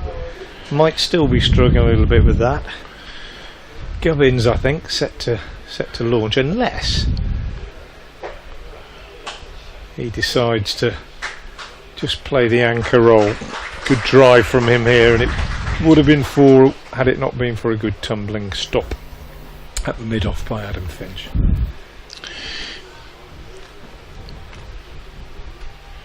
Yes, and you're right. He might see himself as the batter to try and bat through while others score around him. Yeah, Tom Prest likes to play a shot or two. Tidy from Brooks though, again.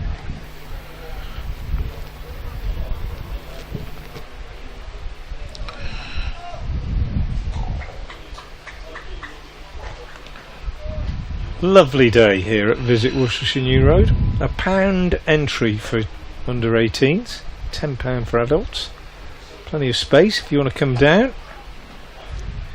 Brooks holds his head in his hands again as this one's turned by Weatherly on the leg side. A good crowd in, actually. Yeah, pretty healthy crowd, yeah. I think. Must be a couple of thousand here, I would have thought. But plenty of room if you'd like to come down. And it's well worth it, I reckon. 2 good sides in contention here. Hampshire laying the base for a decent score. Pitch looks alright. Yorker from Brooks, dug out by Gubbins. End of another tidy over, just 3 runs coming from it. So Worcestershire squeezing a couple of fairly tight overs in. There's some drinks come out,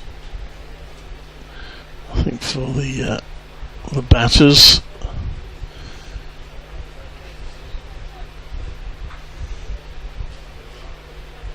And yeah, Joe Weatherly's just again, he's having a drinks break. He's just taking the gloves off. In fact, Nick Gubbins has signalled to the changing room that he may need bandages on it. So it is still troubling him. Got hit on the hand when he seemed to lose the ball completely and was allowed it to hit him, but he's now getting a bit more treatment on that hand injury.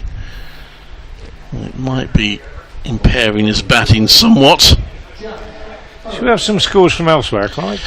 Yes, why not? At Rugby School, where you were the other day, Warwickshire playing Kent, and Warwickshire are batting after winning the toss. 133 for 2. Rob Yates out for 46. Ed Barnard out for 60. And Malik 21 not out. And that man that we were talking about, Alex Davies, has just come to the crease. He's 0 not out. Durham going nicely at Chester Street against Middlesex. They're 126 for 1 after being put into bat, so a good start for them. Will Rhodes on 61, Alex Lees on 65, and then we've got this one here. Other than that, Leicestershire playing Notts Outlaws at Kibworth. Nice little ground at Kibworth, and Leicester, who won the toss and chose to bat, are going nicely. 146 for 2. Sol Budinger 84 not out of 68, 11 4s and 2 6s, and Sean Masood also going along quite nicely. He's walking off here, Joe Weatherly. Now whether he's retiring, yeah, I think he's probably the left hand, it's his top hand, he's obviously in trouble with it, and I think he is going to retire. Whether we'll see him again or not, I don't know. So you're up to date with the other games in this competition. I think that's all of them. Oh, Glamorgan are playing Surrey at the Oval. 117 for 4 Glamorgan after they were put into bat. And as you've heard Brad say, yeah. Tom Press is new batter in. You look at Surrey's team in this competition. I know they've lost a lot of players to the 100, but they really do play their squad players, don't they? So, Tom Prest is the new batsman and Joe Weatherly has retired here. Whether we'll see him or not, again, I do not know, but I doubt it, to be fair. There's no reason why he'd come in, wouldn't risk further injury in a game like this. If he was trying to save a game or something in a championship, it'd be different, I think. It's interesting, actually, given the comments you made, that a quote from Darren Lehman after Northants were badly beaten in their first game, and they had quite a lot of senior players in their team, and after the match Darren Lehman was furious about the performance and said, if they play like that again, I'm just going to play the kids, which some people would argue could have done in the first place, but anyway, he still played the same team in the next match. They were better but still lost it. That's a single for Prest. Jack Holmes back. Number 24 bowling to number 24 there. Tom Prest, 41 list A matches. He's got 200s to his name, including 181 of 138 balls against Kent in 2022, but not made runs so far this season. A couple of single figure scores in the competition. Did score a half century in the championship match here. Gubbins now on strike, and he comes round the wicket home and almost squeezes that one through. Gubbins just about managing to kill the ball with his bat.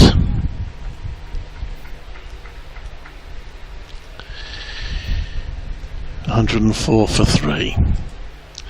Could be a very interesting game. Two teams who started well, want to keep that going. 5 wins is probably the amount you're looking at from your 8 matches if you're to have a decent chance of progressing in the competition. I think something like 4 or 5 teams had 5 wins last season and only one of them failed to qualify.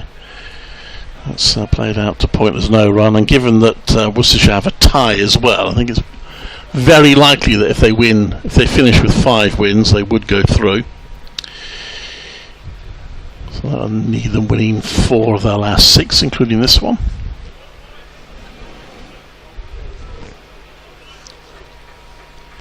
Hampshire have already 2 wins under their belts.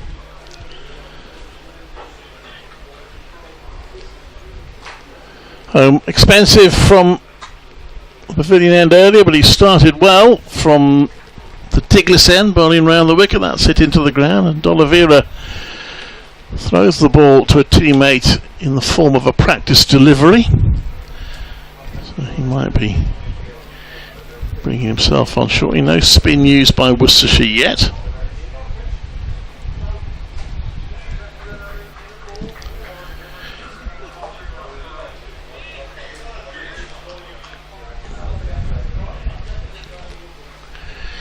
In comes Herbert short, pulled, and that will be 4 runs. So just shame for Jack Holmes, really. He bowled pretty well in the early part of the over, but he banged that one in short, didn't get much bounce, and it was a real opportunity for Nick Gubbins, which he takes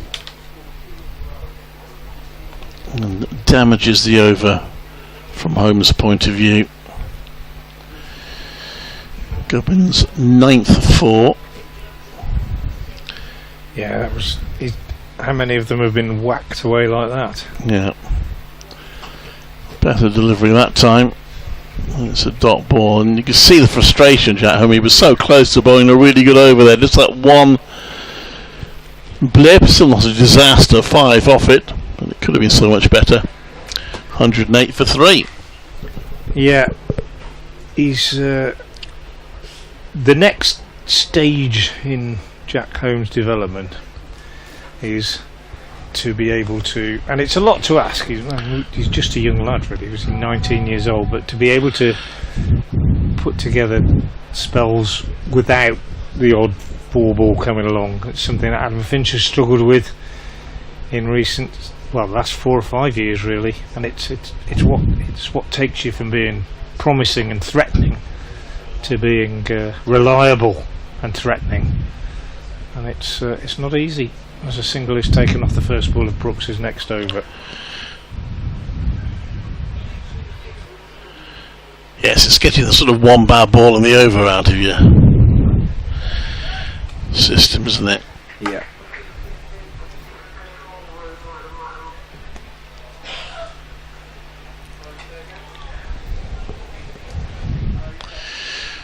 Decent ball, that one from Brooks.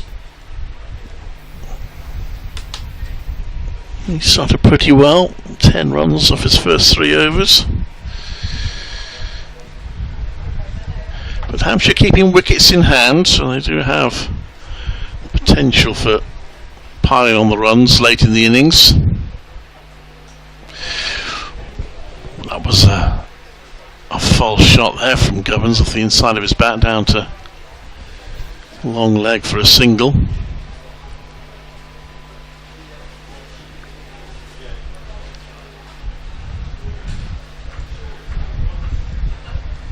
Gubbins on 59, so they're 110 for 3, but they've also lost Joe Weatherly, at least for the time being, retired hurt.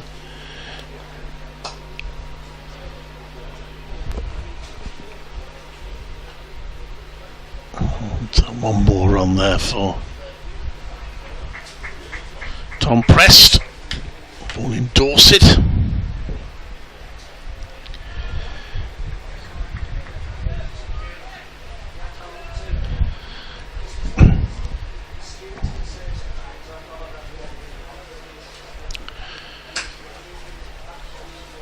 This will be cut off by the boundary rider Ben Allison, just the one run. Good stop, because the ball outfield is somewhat potted here, and it did bounce a little awkwardly, but Allison stopping it cleanly, keeping them down to 1.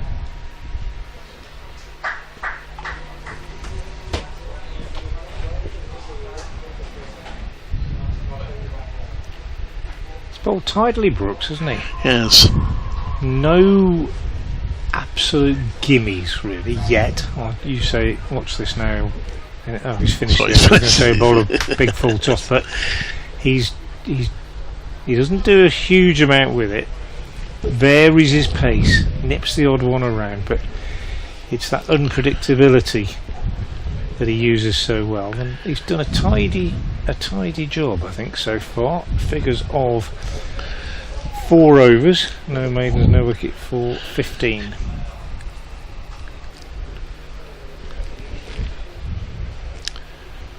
Jack Home going over the wicket to the right-hander. Starts with a dot.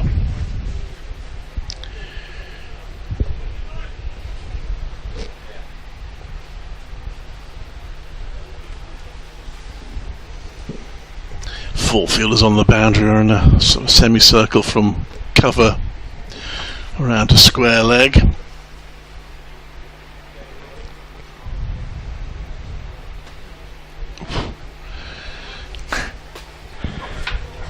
Well, banged that one in short, got away with it.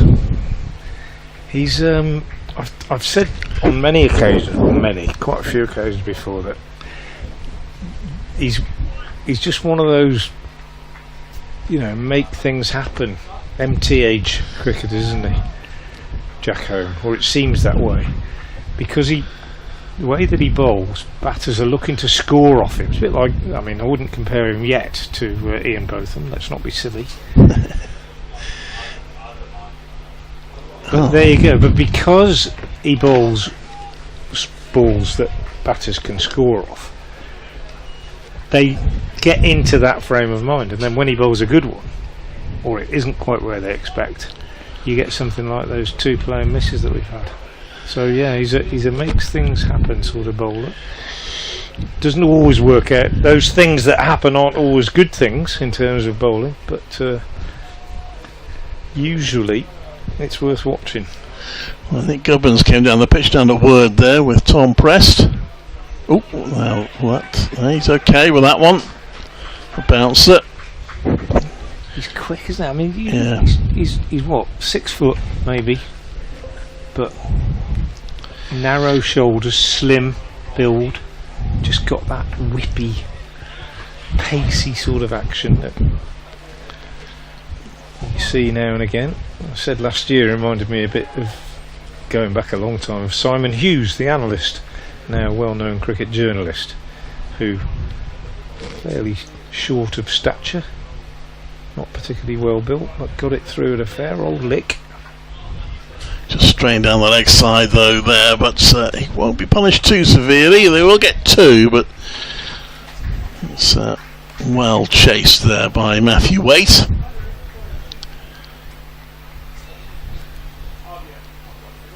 In fact, his leg buys. Didn't go off the bat at all. And well, Sue Redfern has had to stand on one leg for quite a while before she finally attracts the scorer's attention. That's what surprised me, that. Obviously surprised the scorers as well. So it doesn't go against Jack Holmes' analysis, but it does go on the board. Oh, still playing a miss. A rather airy one, that last one. Yeah, just it is a maiden, yes, because the 2 were leg buys. So Jack Holmes bowls a maiden, and it's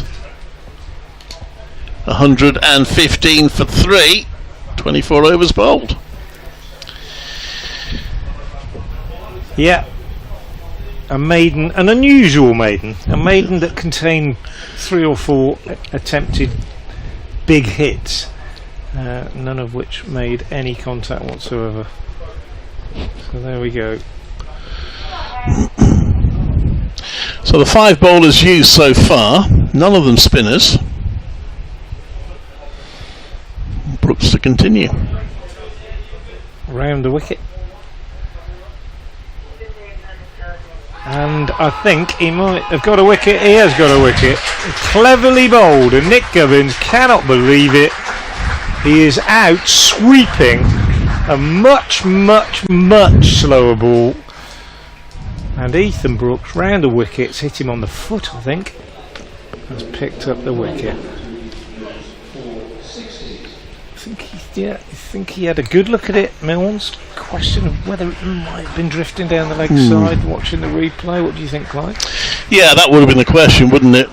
It's obviously low enough. I don't think he got bat on it. No, I think he's a tiny bit unlucky there, if I'm honest. I think that might just have been going off down the leg side. That there's always been a thing amongst professional bowlers, and something I learned when I was playing league cricket with professionals, and the full toss on the foot or very low on the shin, very, very, very often given out. Yeah, it sort of looks out, doesn't it? And I can remember Mushtaq Mohammed saying this to me. You know, it's out. If it's full toss on the foot, nearly always out, because it's not going to do anything off the pitch afterwards. That's what they think. And just a case of how full that was, I think. But David Milnes, being an old pro, the bowler, the umpire, looking at it and thinking, yeah, I reckon that's just going to clip the leg stump.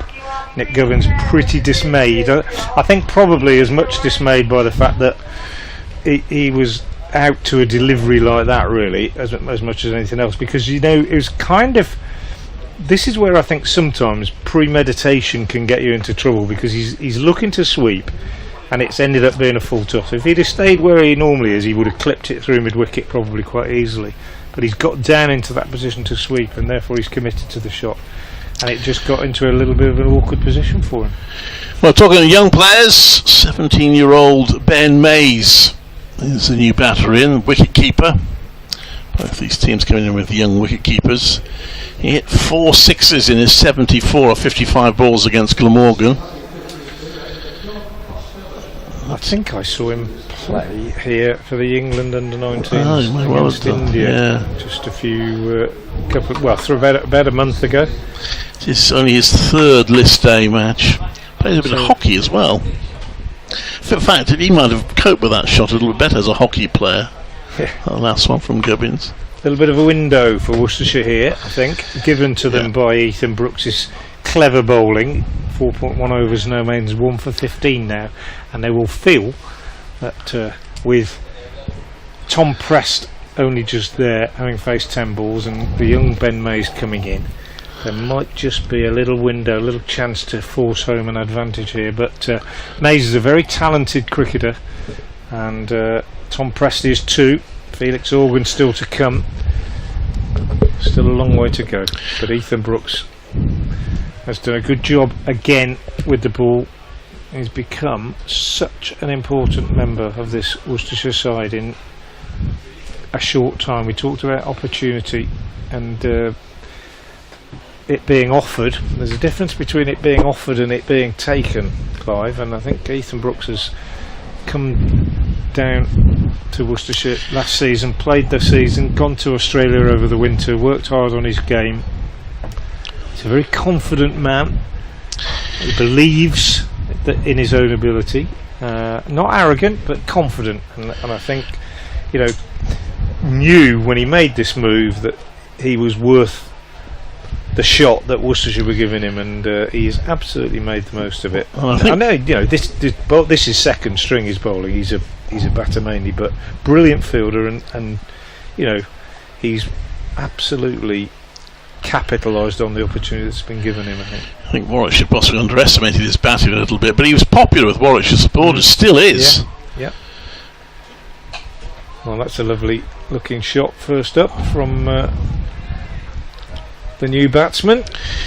Big difference between cricket and football is that Warwickshire supporters, and that applies to other counties as well, really like seeing their former players doing well. Except against them. But even against them, they don't. In some ways, they're pleased for them. Mays just pushes this one out on the offside. Yeah, I think that's true. And well, if you're a Worcestershire fan, you've got no choice really, because everywhere you go, you're coming up against people that play against you. I mean, Ed Barnard is still really popular here, partly because he was such a good player, but partly because he's such a nice guy as well, and he still lives in Worcester. Mays off the mark with a nice little clip down to long leg, and there's quite a history of players. You mentioned Moeen before, but you can go back even further, can't you? Norman Gifford, an absolute legend of the game here at New Road, but went away at the end of his career to Warwickshire and led Warwickshire for a while. Tom Moody, I know it's slightly different to an overseas player, but yeah, Tom Moody. Glenn Turner started at Warwickshire. A lot of people don't realise. This one clipped to mid-wicket and there's no run. I had the scoop on Tom Moody joining Worcestershire, you know, Did you? Because of you. Ah, okay.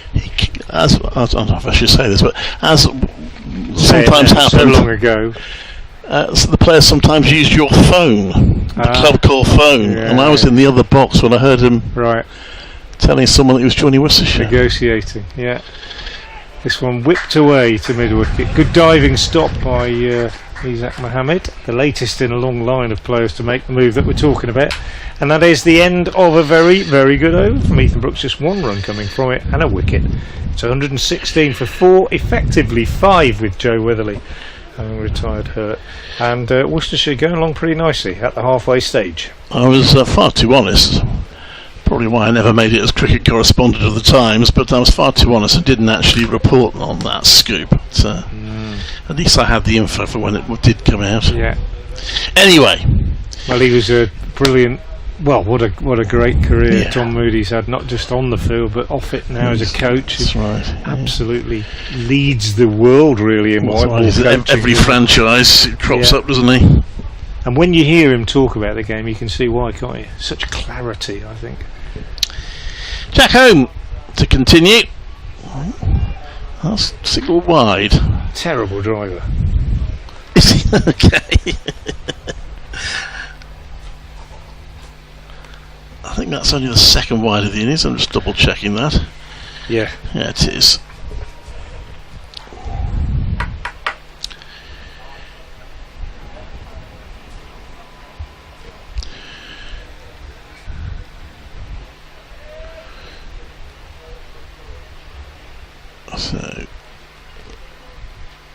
So that's edge. I was about to say there's a leg slip in place. There isn't a slip, and that's been edged just past the wicketkeeper in the air, down for 4. That was a straightforward catch to first, that wasn't it?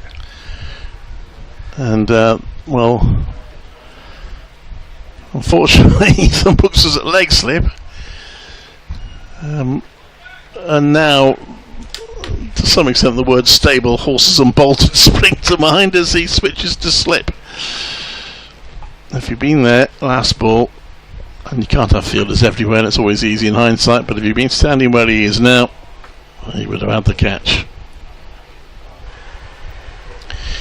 As it is, it's 4 to Mays, who defends that one. And it was like an exchange of words between Jack Home and Ben Mays. They presumably know each other in a similar age group. They played together for England, I think. Yeah. Yes, very annoying, because it's the only ball he's changed the field, isn't it? That one, I think.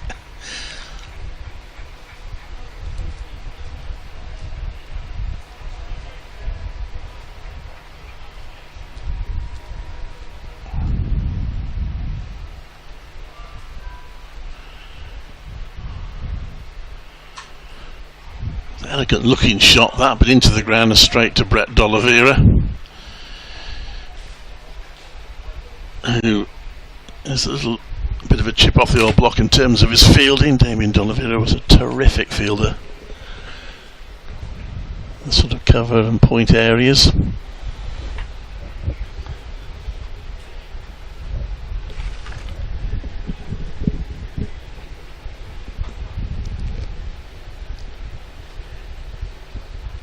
Oh, well, it's bowled him, isn't he? The slip fielder now. Jack Holmes celebrates the wicket. Good pace. And hits the top of the stumps. Mays has gone for 5. And Worcestershire are working their way through this Hampshire batting lineup. Yeah, good pace from Home. Yeah, it's a real beauty. He's got on top of the batter with that edge to the boundary, and then a little bit of a verbal exchange. I don't think there was anything nasty in it, and as you say, they both know each other pretty well, having played together, but Home comes out on top on this occasion. Mays has got to go for 5, and they're in a bit of a pickle now, Hampshire, with Joe Weatherly having retired with that hand injury. And will he come back? Well, he may not need to, of course, but will he risk it? It's not like you're trying to save a championship game or something like that. I don't think it's worth taking a risk in a game like this, especially if the tail's in at that at the point where the question is asked. So Felix Organ coming to the crease, and the last really significant partnership out there, you would say, between proper batters. Hampshire 121 for 5, effectively 121 for 6, and Worcestershire have done pretty well. I saw Felix Organ once play for, I think it must have been Dorset, against Herefordshire at Eastnor. Yeah, I was there the other day. Cricket. Well, in that particular game, there was a young batter whose name I had to check, who was hitting the ball to all parts of the ground. And the young chap was named Ed Pollock. Oh yes, well there you go. Well, I was at Eastnor the other day, not for the game when Worcestershire played Herefordshire on Tuesday a couple of weeks ago, but actually a couple of days later, because my daughter teaches in the primary school at Eastnor. Oh. And she had to go in and do some work in the classroom or whatever, and she's got a small baby, so I took the baby for a walk around the village, and we did a few laps of the cricket ground and had a bit of a play on the outfield. And when I say a play, it was a crawl, because she's only 1, not walking yet. But it's a beautiful ground. Such was the pace, he damaged one of the stumps there, I think that was, I remember the ground staff came on and replaced the stump there. Jack Home damaging it, and he hurries Felix Organ with that first delivery as well, edge down to third man, good pace. But yeah, he's a good player, Felix Organ. He's a better off spinner than people give him credit for, I think, as well. Still no spin yet in this game, which is interesting. 5 seamers used. Tells us something perhaps about the pitch, that it's offering a little bit of help, but batters have played shots since the start. It looks quite a decent pitch to me. Certainly got some pace in it. He just uses the pacer on that one down to third, does Prest. But 7 off the over, but a wicket as well.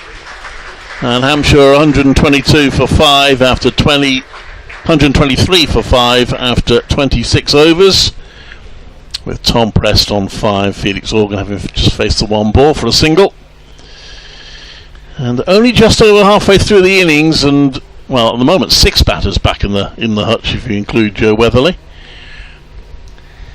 Yeah, and I'd put a lot of it down to this man Ethan Brooks, 5 overs at no mains, 1 for 16, which is, given the stage at which he's come on to bowl, has been impressive. 15 runs came off the 15th over. Since then, no over has gone for more than 5 until that one just now. So pretty impressive stuff from the Worcestershire bowlers in this middle section. Wide down the leg side, again neatly taken by Henry Cullen. He's kept wicket well so far, Henry Cullen, isn't he? It's just a shame that he didn't manage to hit the stumps of that last ball against Nottinghamshire at Welbeck. Yeah, you wonder, should he have taken his glove off? Yeah. As keepers tend to do these days. Much harder to throw with a glove on than off. Oh, that's a brilliant bit of work by Brett Oliveira. You mentioned his dad, Damien. He would have been proud of that backward point cut away by Press, beautifully timed, diving to his right. Excellent stop. Enjoying not being captain, I think.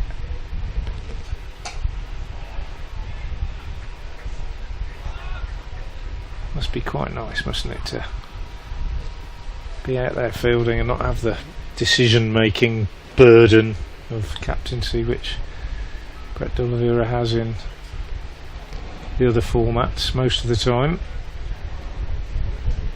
Just concentrate on your fielding.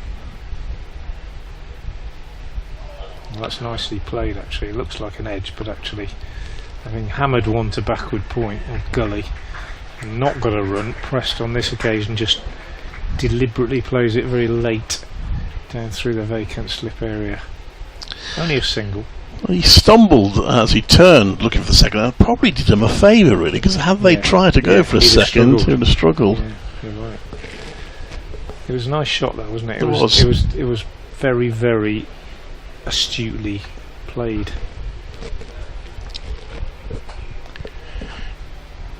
And Organ gets a single down to long leg as Brooks errs in line again.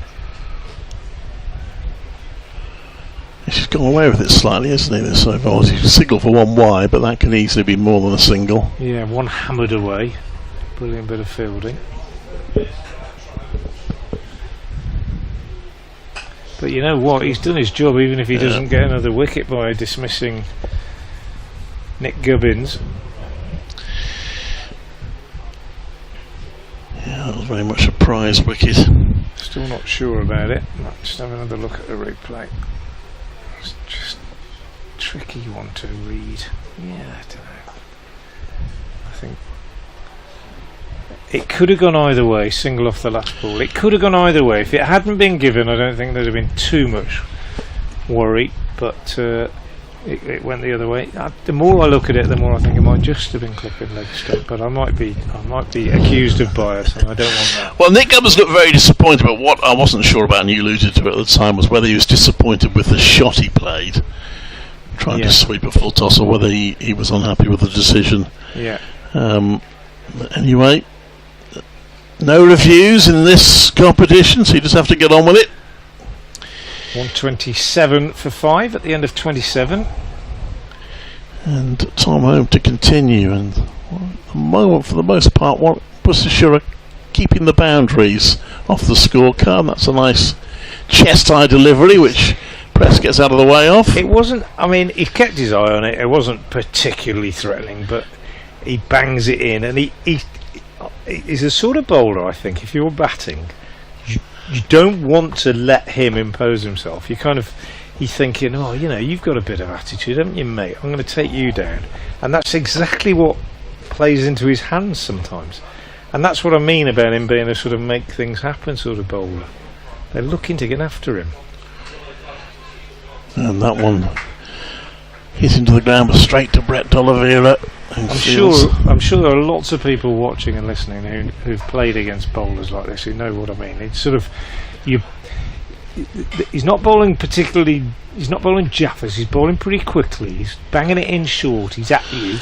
He's bowling quite a few deliveries that you fancy hitting. But he gets you going. He gets you up, and that sometimes affects judgment, I think. He's in again.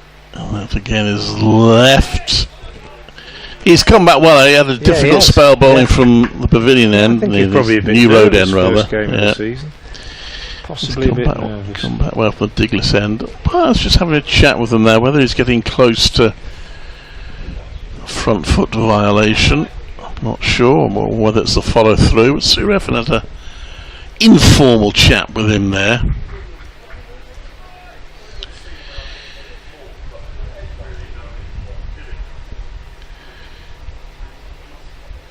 Again, presses stretch for that and uses the pace of the ball to beat Isaac Mohammed at third and claim a boundary.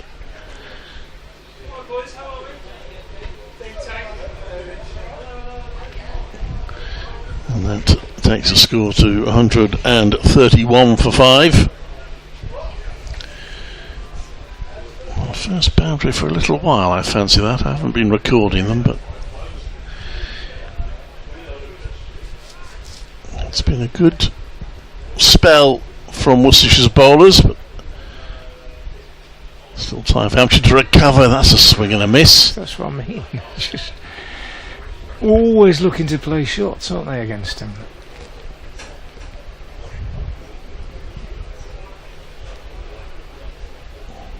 And Felix Orban having a word there with Tom Prest. I'm conscious they got 23 overs or 22 overs to go after this one. They probably do need to build a partnership. They're in danger of falling short of their 50 overs. Well, that hit the glove. It's Again, that's a good delivery, isn't it? That's nipped back quite sharply, I think, that one. Crowd enjoyed it. Appreciative applause for an over which was just the one scoring shot. That was a streaky-ish 4.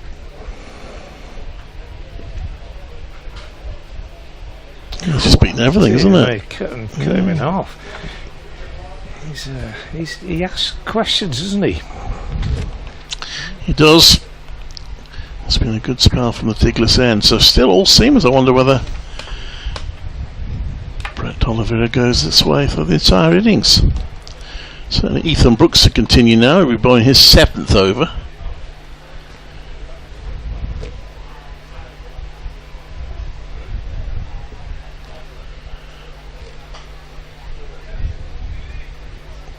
A dot to start with.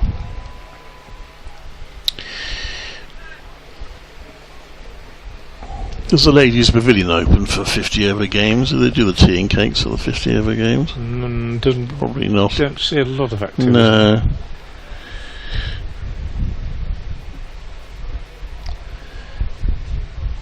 Plenty of catering outlets in the far corner of the ground. I think drinks and ice creams are selling quite well. Yeah. I think you can fill your water up, can't you, for free on most grounds nowadays. And, which is good.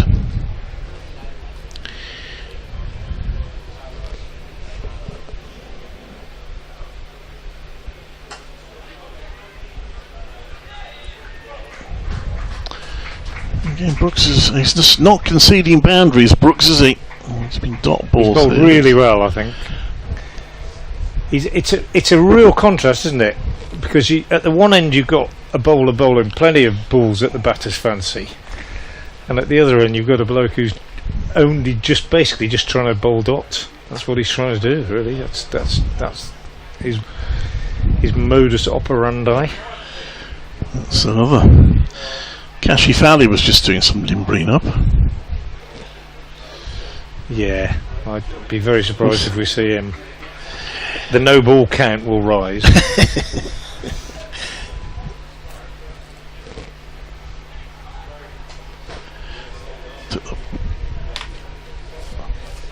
Took the pace right off that one, didn't he, Ethan Brooks?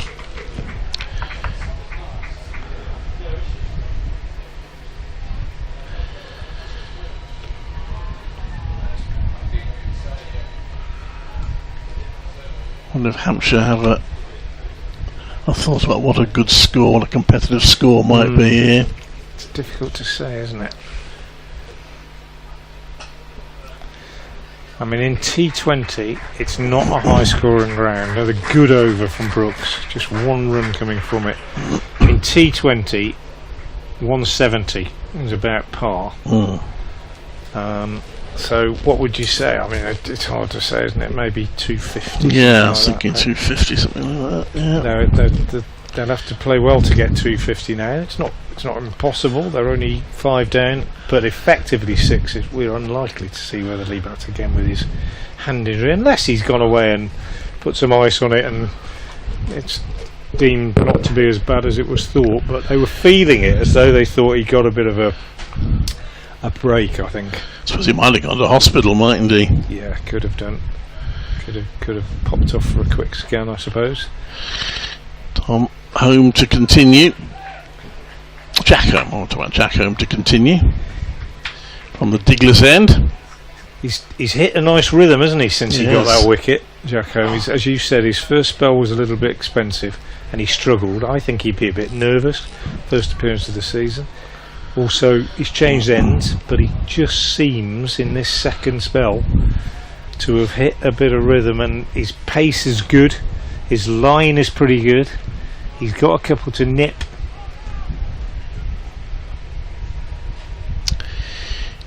Interval to Organ, that's a real slash of that one. And when he bowls one that isn't quite as well directed, it's one of those things. I wonder how many batters walk off after getting out to Jack home thinking, how on earth have I got out to that one? And the answer is, you got out to that one because you thought you could score off it, and you maybe just went at it a bit hard like he did there, and it pays off for the bowler. Golden arm, call it what you like.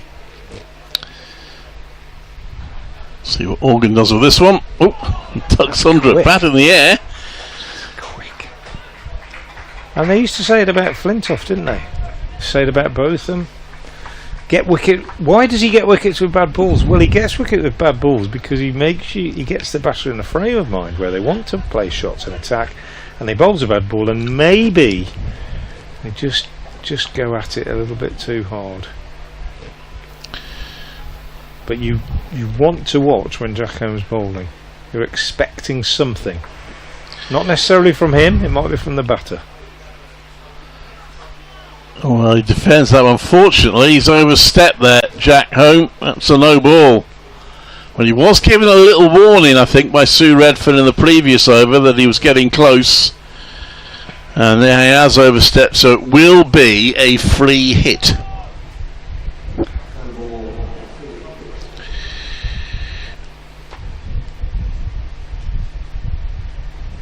So, Felix Organ can have a good swing at this next one because he can't be out.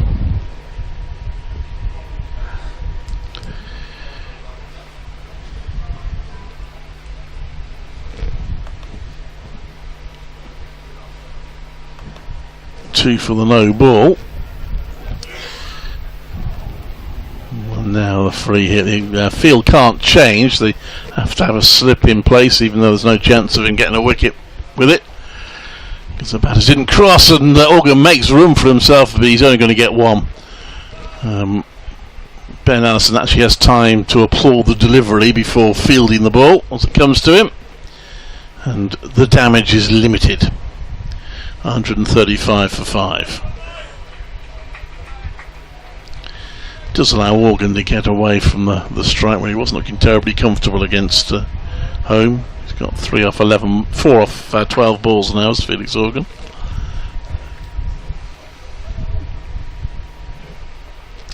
Tom Prest to face now. That's better. That's 4 runs. Scarred that nicely, beaten the sweeper. Good shot from Tom Prest. Yeah, a little bit of width, wasn't it, there? He banged it in short earlier that time. Not just short, but wide as well, and absolutely smashed by Prest. Perfectly executed. He didn't go at it too hard, he let it come, stayed balanced.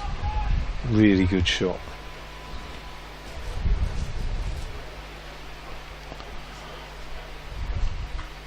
Oh, that's bounced short of Slip, who can't stop it. It's gone between Slip and wicketkeeper in a bounce beforehand. Leg But bias. it's off the pads. Crikey, he did him for pace, didn't he? Yeah.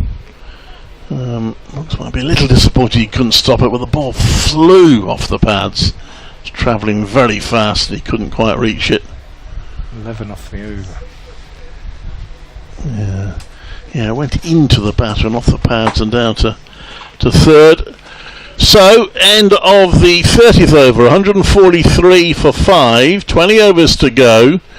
So a run a ball, if they manage to survive those 20 overs, would take them to 263. If Worcestershire can keep them down to maybe 5 and over, that takes them to 243.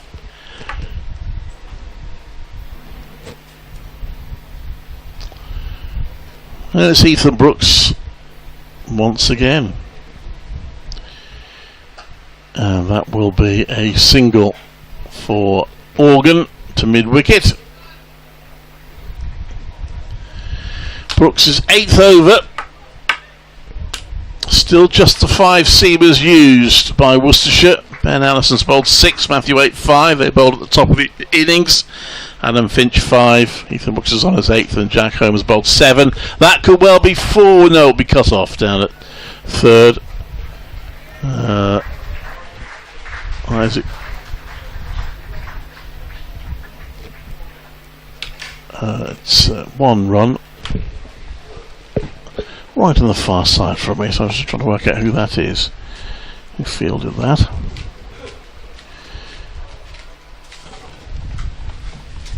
And that will be another run.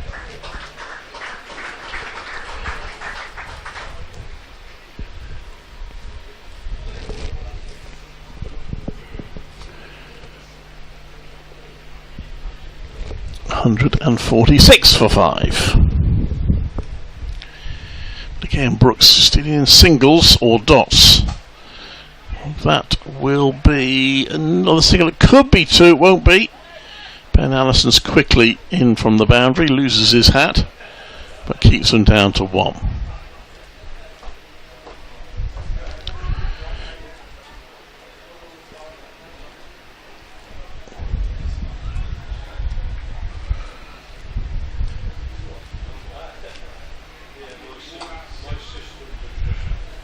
That will be 4. A rare boundary conceded by Ethan Brooks. That was very well placed by Organ. And nicely timed, and it brings up the 150.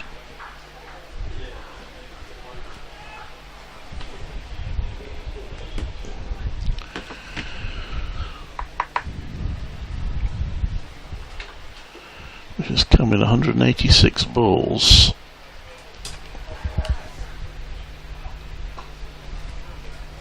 Just a little bit looser in that over, Brooks, wasn't he? Yeah.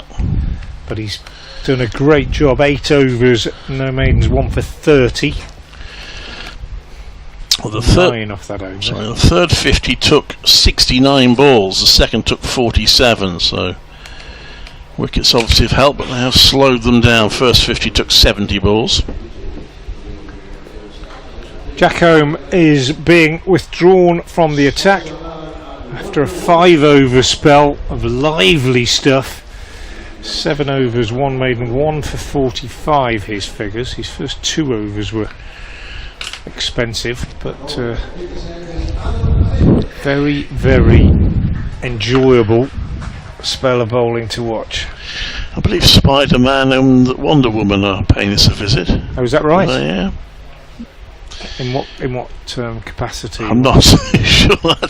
Adam Finch from the Diglis end starts with a wide delivery, which Felix Organ drives for a single. I'm hoping we'll see Spider-Man climb down the hotel wall, but I doubt that. Where have you got this information? Well, I read it beforehand. I've just heard Branders announce it as well. Spider-Man and Wonder Woman will be in the ground. Yeah. Oh, right. Okay.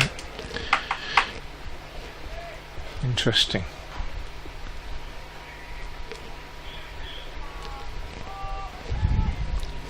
Here's Finch.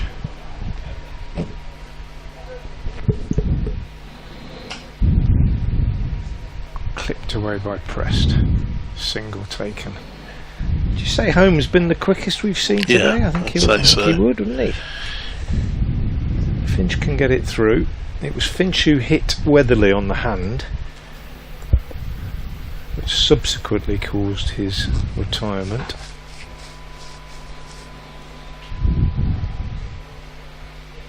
But home probably clicking the speed gun to its highest setting today. Although that one was quick from Finch, and Felix Organ is forced to sit down. Kept his eye on it. Bit of a limbo job in the end, and to fall backwards out of the way. Seems to be a fair bit of carry in this pitch. Yeah.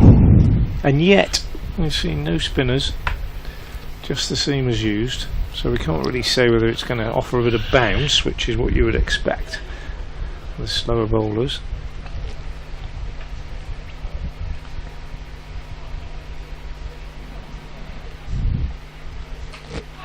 Oh, and that one is steered away in the air behind square on the offside by Felix Organ. Again, it would have been catchable, I think, if it had gone to D'Oliveira, but he's a little bit too far behind square.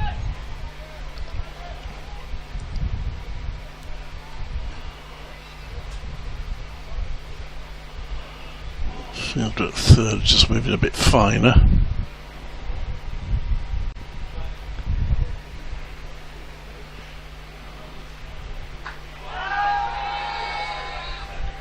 Appeal from Finch for LBW, but Bat on it, do you think? possibly, yeah, it may well have been. Might have hit him quite high as well. Yeah. There was no great. I mean, it was a wholehearted appeal, but not one that suggested the bowler was overly surprised when he didn't get the verdict. We benefit of a replay. Yeah. Going down as well, I think. Nice looking appeal though, both arms in the air. Runs backwards almost to be level with the batter.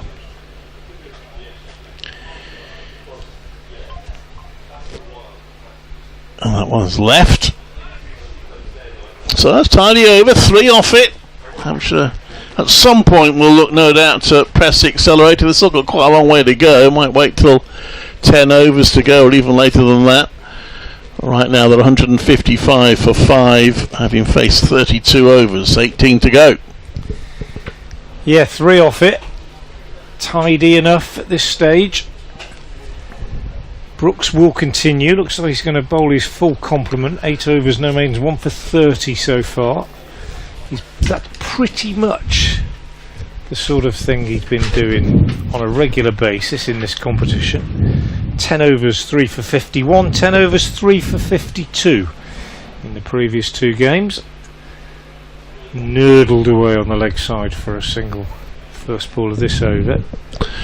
Sounds like he's due a couple of wickets then in his last couple of overs. Yeah, I think he'll probably settle for 1. He's been tight. Ben Allison was also tight at the top. He's gone for just over 3 and over.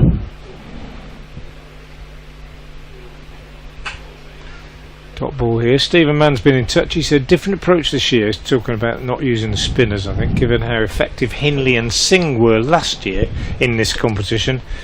Is it a surprise we're going so pace heavy? Do we think Hindley will still be here next season? A difficult one, isn't it? I mean, he started the season in the championship side, Tom Hindley. left arm wrist spinner, of course.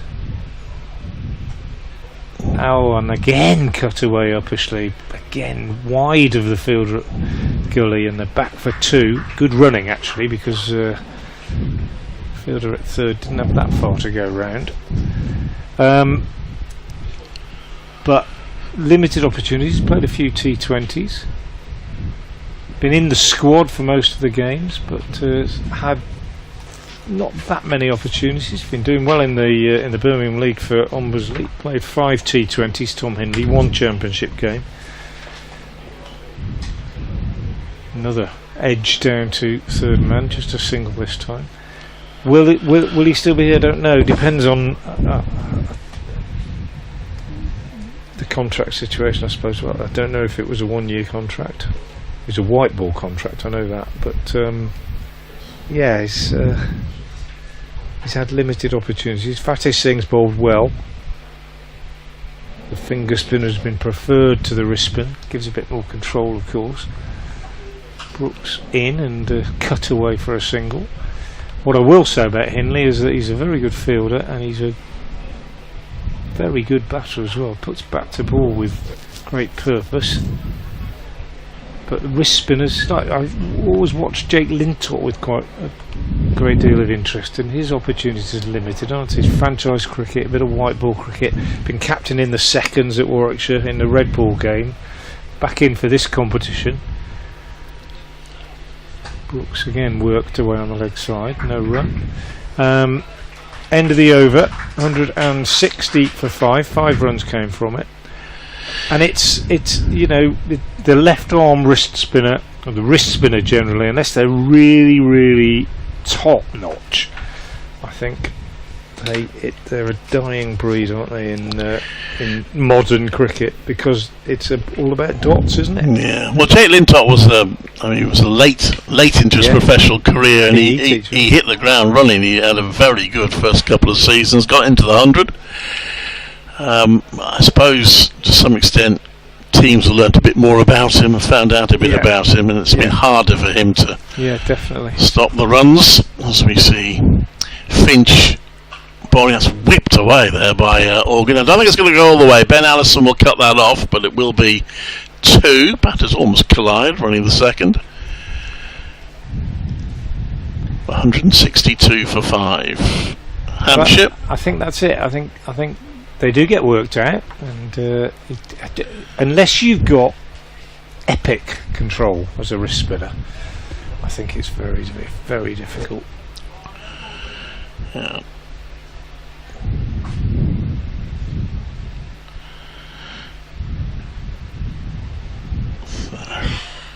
Next one's going down the leg side, but he's appealing, which might be as much as anything, to persuade the umpire not to signal wide. Sue Redfern teased him a bit by waiting before she did signal it wide. I think Adam Finch was trying to persuade him that it clipped something, but wide is signalled.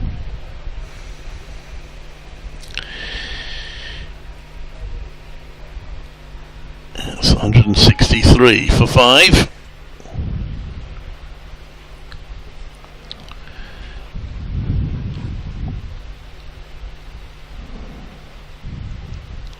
Finch bowls a bounce, and that's going to be signalled wide as well, this time for height. Square leg umpire was the first to signal it.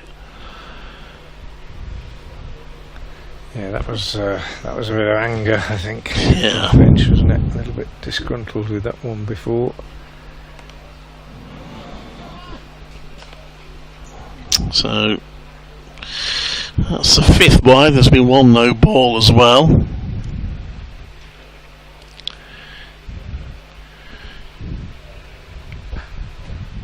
Finch to Organ.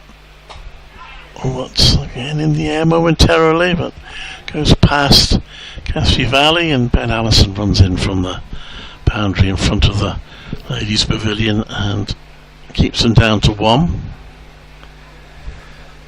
So Worcestershire have signed a wrist spinner for next year's T20. Well, for the next 3 years. Mm-hmm. Yeah. Who's been here before.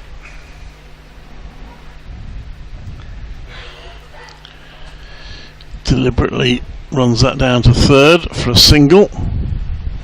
Tom Prest, these two are beginning to get going a bit.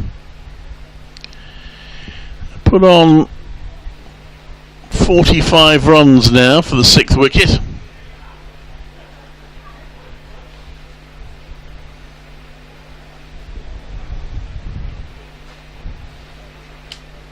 Yeah, Usama Mir coming back to Worcestershire for the T20s for the next 3 years, we expect. Nobody had really heard of him when he first came to Worcestershire, and since then, of course, he's gone off to play T20 cricket in various franchises. But wrist spinner, capable batter, lower down, hitter.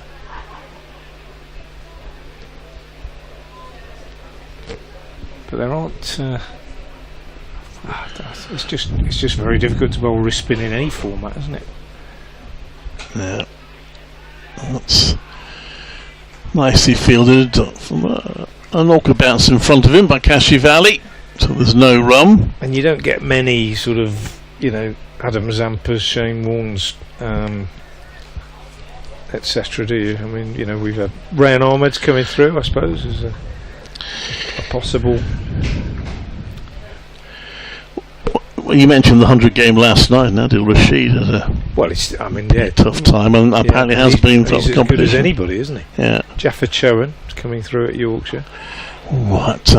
I feel this organ was sort of moving around in his crease. He almost got done by the Yorker there, just kept it out, almost hit his toes.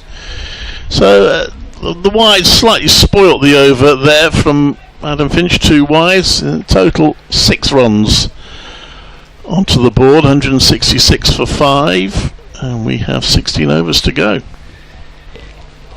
But yeah, I think it's another one of the consequences of the way the game's developing and the way the game's changing, isn't it? Is that, if a consequence of that is going to be that we don't have batters who can play the moving red ball in helpful conditions, another consequence of it might be that we don't produce many wrist spinners because you just get bashed out of the attack, don't they?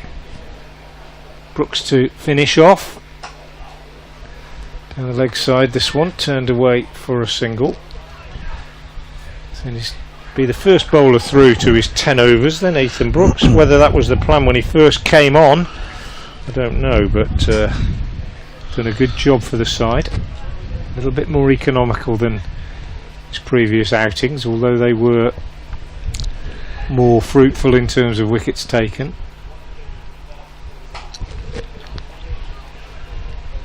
Lovely day, perfect weather, maybe just a tad warm if you're a bowler or a fielder. Perfect scene as we look out across a sunlit Visit Worcestershire New Road to the cathedral in the distance.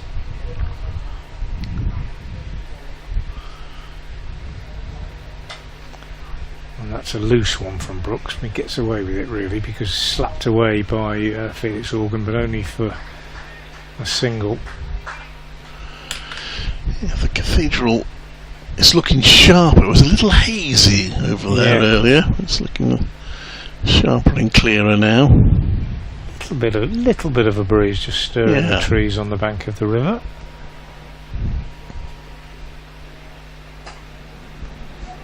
And again another single. Brooks won't mind that. He's bowled pretty tidily here. 2 balls left in his spell. Gone for 38 so far.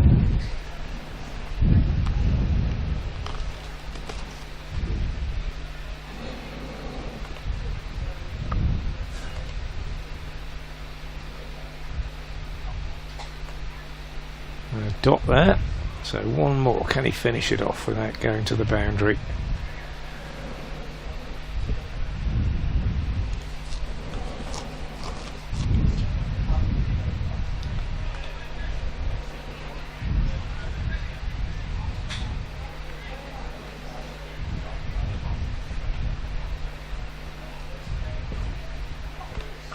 Yes, is the answer. He finishes with a dot. So that is the end of Ethan Brooks' spell. 10 overs, no maidens, 1 for 38, and that won the wicket of Nick Gubbins, who was LBW for 60. A good effort from Brooks, who gets congratulations from Brett D'Oliveira as he passes him, walking away to his fielding position. I'm just checking, I think just one boundary conceded by Ethan Brooks in his 10 overs. Now Ben Allison had bowled 3 maidens in his first spell. That was from the New Road end. He's going to bowl from the Diglis end now. He conceded 2 boundaries in the first 4 balls of the game. That's right, yes. And then picked up a wicket with the 6th. Yeah. Conceded the only 6 of the innings so far, hit very early by Ali Orr. He's bowling to Tom Prest.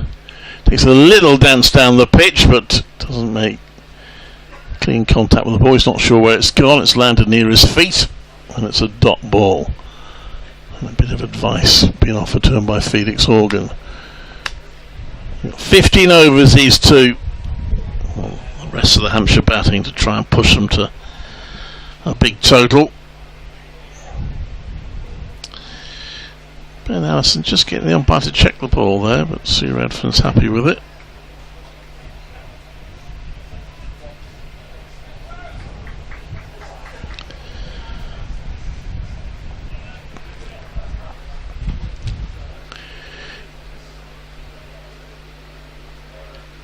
Well, that's going down the leg side. It'll be signalled wide.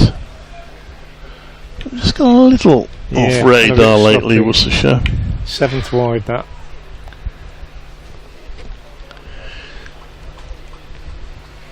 Just eased the pressure. These two, they were in trouble when they came together. They've added nearly 50 now, 49.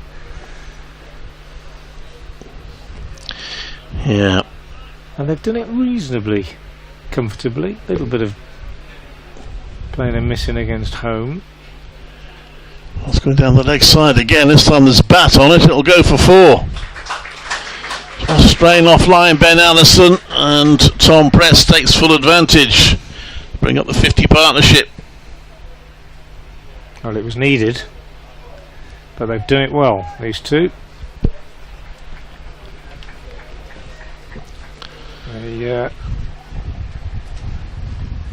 They came together when effectively 6 down, remember, with Weatherly being injured, and I did say that it was the last recognised partnership. Well, they've done well, the 2 youngsters. That's in the air, but it's going to be safe. It's going to be 4. It flashed hard at it, did Tom Prest, and no chance for Isaac Mohammed to cut that off. They've gone off the boil, haven't they, Worcestershire? Brooks tidy, but no, you know, we've sung his praises for his accuracy, but he wasn't threatening. And at the other end, Home was threatening, but since he came out of the attack, a couple of loose overs from Finch, and Allison hasn't started well, and the momentum has shifted. That 250 looks well on again.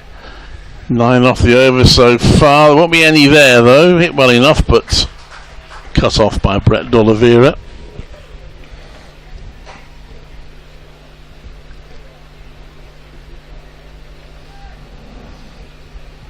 Having said that, a couple of wickets, Weatherly not showing, and the momentum could shift once again.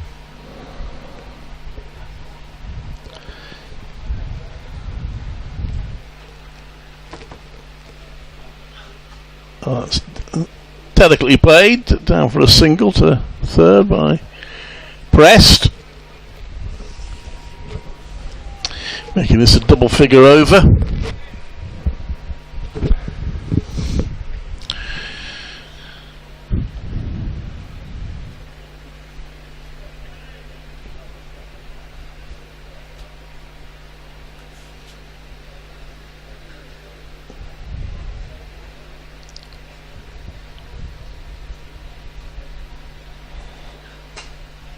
That's it's a decent end to the over from Ben Allison, but expensive beforehand. And it's 179 for 5.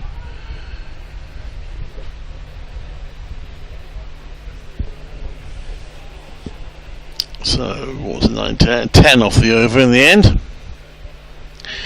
And finally, we're going to see some spin in the 37th over of the innings. Fateh Singh is coming into the attack.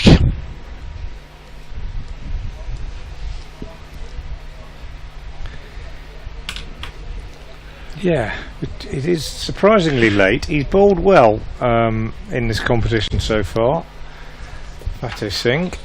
He bowled well in white ball cricket generally for Worcestershire this season. Played every one of the T20s.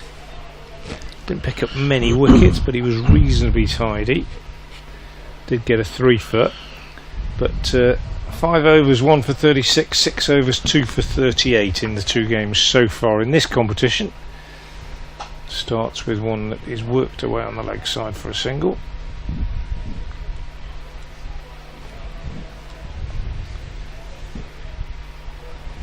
Quite a tall man.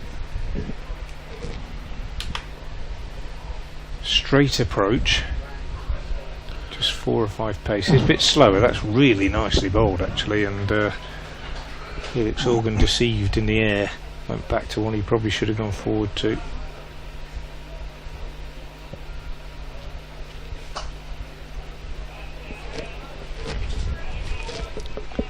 It can, in T20s particularly, bowl it pretty quick and pretty flat, this thing, but in this competition tending to just take a little bit of pace off it. Cut away for a single that time.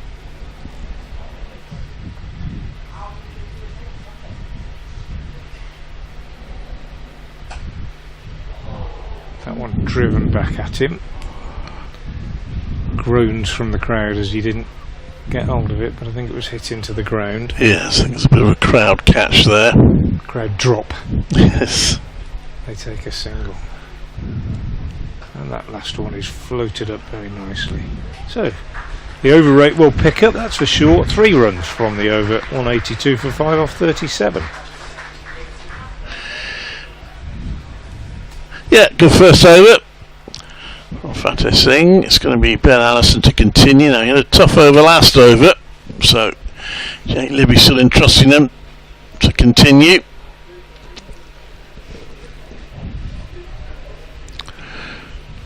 And we're bowling to Tom Prest. He's now on 35 off 46 balls.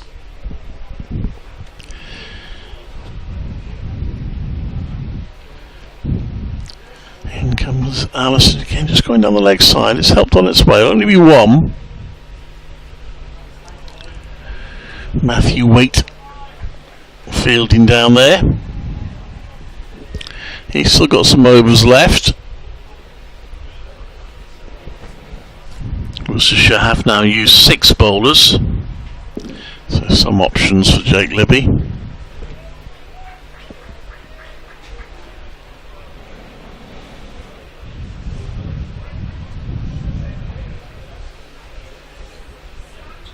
Oh, that's out, caught behind. Lovely delivery, a bit of extra bounce, got an edge, and Henry Cullen takes the catch behind the stumps, and the partnership is broken. Ben Allison gets the wicket, and Hampshire are 183 for 6. And Ben Allison gets his 3rd wicket. He's a bit Career wayward, best. as you said in the previous over. It was a bit wayward, but it follows up with a good one, a career best. And Felix Organ is the man out. Henry Cullen making no mistake. Very, very straightforward catch, but nonetheless they've got to be taken. He took it very nicely. And Ben Allison, a career best, 3 for 30 so far. And it's been a mixed bag. He's bowled some good deliveries, picked up 3 wickets, and he's also been dispatched several times, not least by Ali Orr in the very first over on a couple of occasions. But that's a very important wicket, because that partnership had added 62 runs for that 6th wicket, the second biggest partnership of the innings. And Worcestershire, as we said lots of times, one of the best ways to slow the scoring rate down is to take a wicket. And that's exactly what Ben Allison has just done. Well, Andrew Neil's a new batter in. It's only his 3rd List A game. He's got 2 first-class matches. He's 25. A later developer. But has only got 4 runs from his first 2 matches of this competition this season.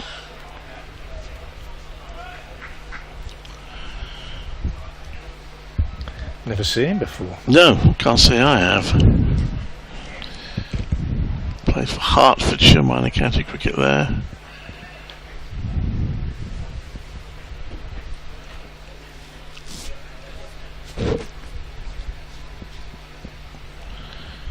Ben Allison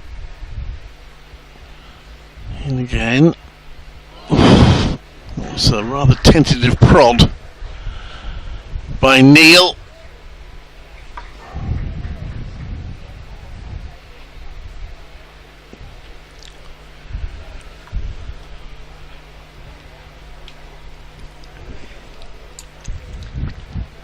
Remember, Hampshire 6 wickets down, but also Joe Weatherly retired hurt. I don't know whether we'll see him again.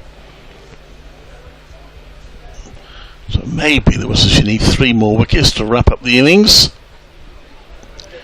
I think that'll be a leg by.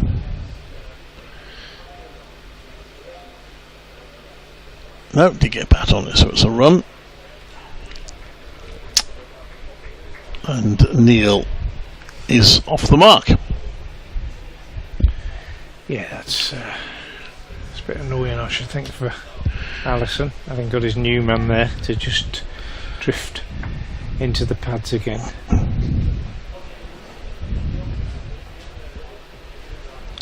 Brings Tom Press to the strike. Ducking under that one. Doesn't bowl many bouncers, Ben Allison. Not express pace, but because he's tall, got that capability of getting the required lift, and he just uses it as a kind of occasional surprise.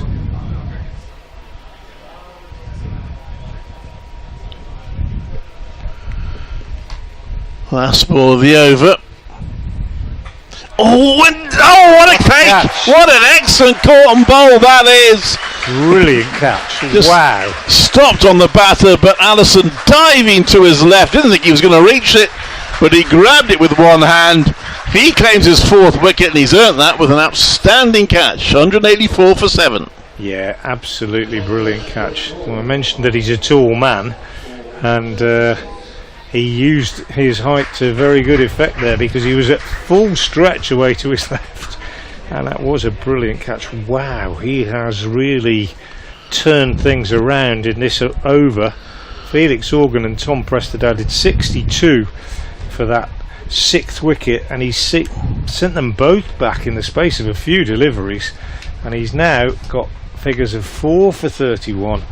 And it's 184 for 7. Effectively, if Joe Weatherly doesn't come back, 184 for 8. And I'm claiming a bit of prediction here, Clive, because I did say with that 250's back on, but a couple of wickets and it would suddenly change, and that's exactly what's happened. And you know, it's the old cliche: add 2 wickets and reassess. And Worcestershire have done that, but I don't think we really expected it to come quite as it did. Pretty straightforward one, nicked through to Cullen, and then that one for the first time today really appeared to just stop a little bit in the surface. Whether he's just put his fingers across the seam and angled it into the pitch or not, which is an old tactic that seamers used to use to make the ball just sit up, I don't know, but it was a great catch. It really was a brilliant bit of work. Well, another teenager to the crease, 19-year-old Dominic Kelly, local to Hampshire, was born in Winchester.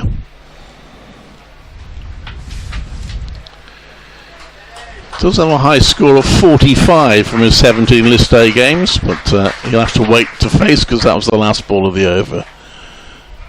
Ben Allison getting deserved applause from the members as he fields in front of the pavilion. Pretty much 2 new batters at the crease then, as Singh resumes from the new road end. Single taken by Neil. And the left-handed Kelly will take strike. Field changes. Jake Libby brings the man up from deep backward point to backward point. Just sweeper on either boundary. 2 going out on the leg side actually now.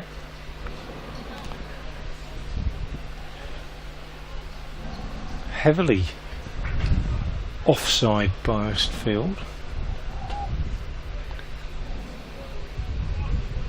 Well, 5-4 to be fair, for the left-hander, who will be hitting with the spin if he goes towards the leg side. Oof. Well, I played French cricket in the end. If he had missed that, that would have been a big shout. He went back and in the end he just prodded it out on the offside. Singh over the wicket then. And again nicely flighted. Nice for Singh now to come on with 2 new-ish batters at the crease and just giving it a bit of air. Beats him outside the off stump. It's good stuff. Ashley Giles walking across in front of us. We'll be enjoying watching this. Left arm spinner himself, of course. Bought his book yet? Well, do you know what? I'll tell you about that. I have every intention. In fact, I was going to get one from the club shop last week when I was here against Hampshire. And somebody said, I'll get one for you, and they didn't. So I am going to get one. And there's a real reason, there's a main reason for that. Well, apart from the fact that I want to get it, obviously just one run off that over, by the way, from Fateh Singh. There's an extra reason I want to get it, and that's because he'd written it himself. Yeah. I don't know if it's public knowledge or not. I'm saying any secrets. My understanding was he wrote the first 3 chapters and then sent them to a ghostwriter and said, what do you think? Do you think I need someone to write this for me, or can I do it myself? And the ghostwriter said, no, I think you're fine. Yeah, do it yourself. Well, I as somebody who's done a bit of ghostwriting myself, which it sounds a bit hypocritical, but I particularly like reading books that are written by the player. Michael Atherton springs to mind. And I think there are some brilliant ghostwriters out there, and having done it myself, you know, you try and find a voice, you try and find the voice. That's always my first step. But it's so much easier if they've written it themselves, because it is the voice, it's the authentic voice. And I understand that Ashley kept all his diaries and all his notes, and a lot of what he wrote many years ago, and is able to relive those experiences, and so I think it's a very interesting one. So I will definitely be getting one. That's and, a good, yeah. Good delivery there from Ben Allison. I turned up at the Cheltenham Festival just as a spectator. I was walking around the ground there. He was signing copies of his book. Yeah. Here, Clive, have a copy. That'll be £20, please. So, so I was very happy to purchase that. That's played out on the offside. There's no King of Spain, it's called. The King of Spain and I. King of Spain and I, sorry, yes. Alluding to those famous mugs.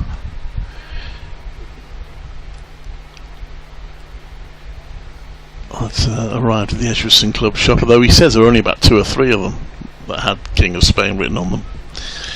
But something he was never able to live down. That's in the air, but just it York's Brett D'Oliveira, and they'll get a single. Almost had his fifer there, Ben Allison. This is good, isn't it? It's good from him.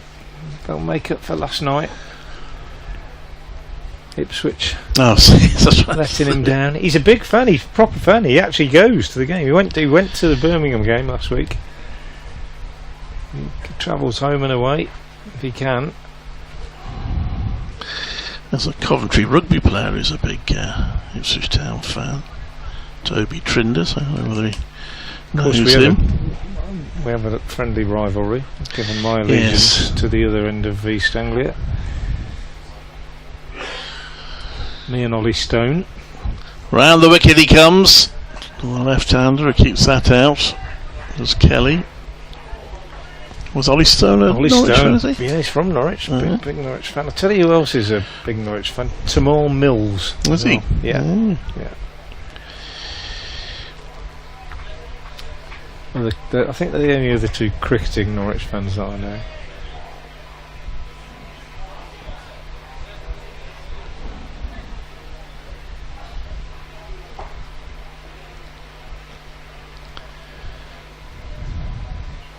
There's a bouncer from Allison, ducked under. Disdainfully ducked under, I thought, by Kelly.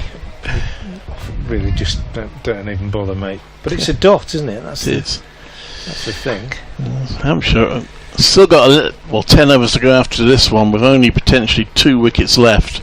So it's a difficult balance for them now. Well, obviously keep the scoreboard moving, but they don't want to be bowled out with 8 overs to go.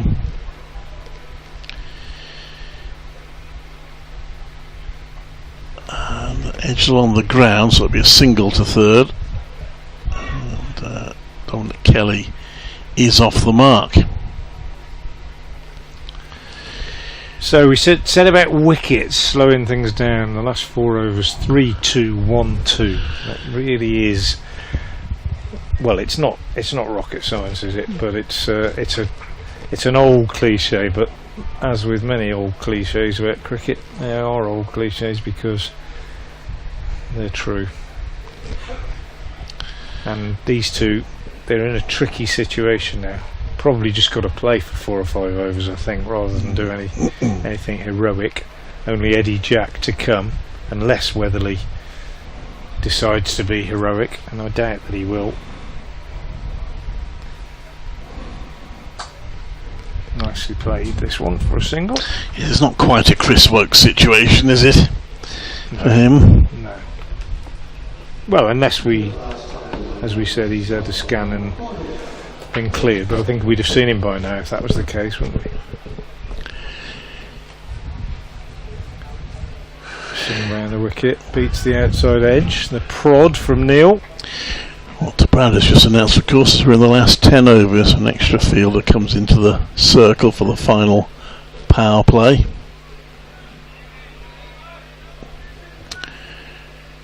I was reminiscing with someone. Do you remember when recently when captains had to decide when to have certain power plays? They hated it, didn't they? They could never quite work it out. That's a bad delivery at this stage, isn't it, for a slow bowler? Down the leg side, 4 leg byes. Just a little bit sloppy from Fateh on that occasion. First bad ball he's bowled, really. I mean, that's so annoying, isn't it? 4 leg byes, just 3 runs. So more runs off that one delivery than we've had off any single one of the last 5 overs. Ethan Brooks now getting involved in a bit of conversation with Fateh Singh about his line, I think. That's better. Got ball.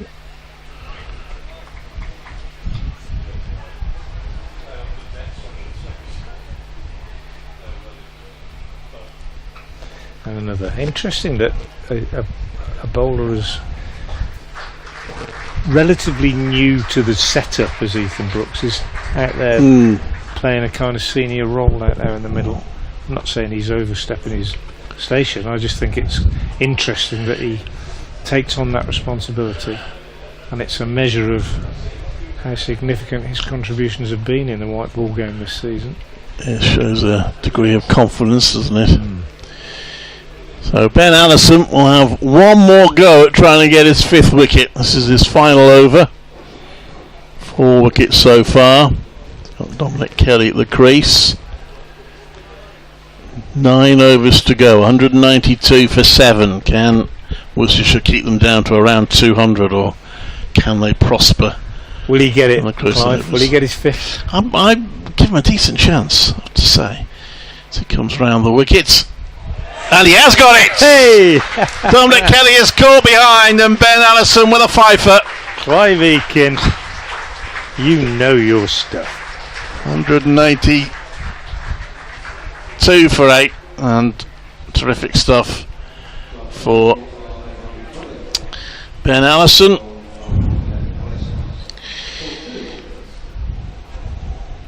Bears' first fifer in this competition this season.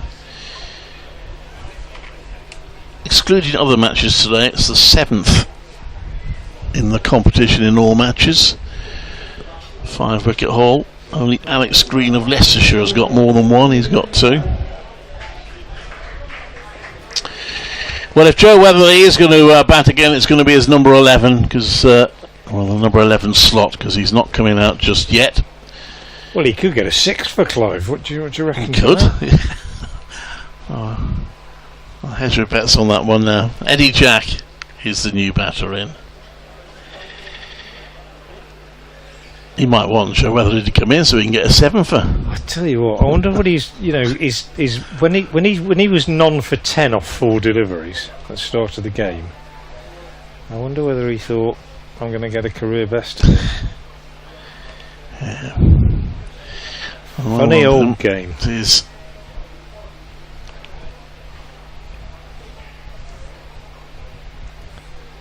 So another left-hander. He can stay round the wicket. Got to slip in.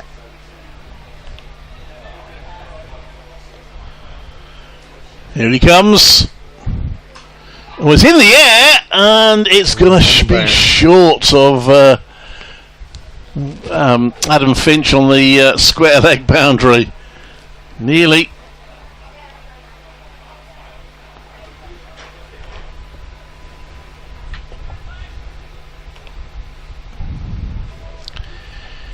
He's still got 4 more balls.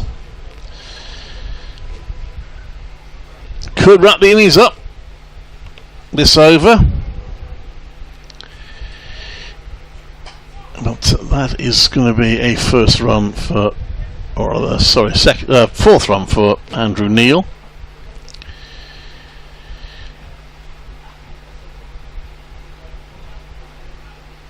And it takes him to 194 for 8. So Eddie Jack back on strike. Another teenager, he's 19 years of age. Played in the championship game a couple of weeks ago. Bowled pretty well. There's number 91 on his back. That's beats him comprehensively there. Don't know what the significance of the 91 is.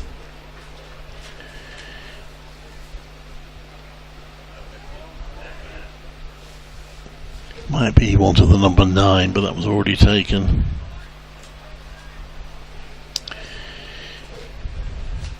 So slip in place, which you don't always get in the 42nd over of a 50 over innings.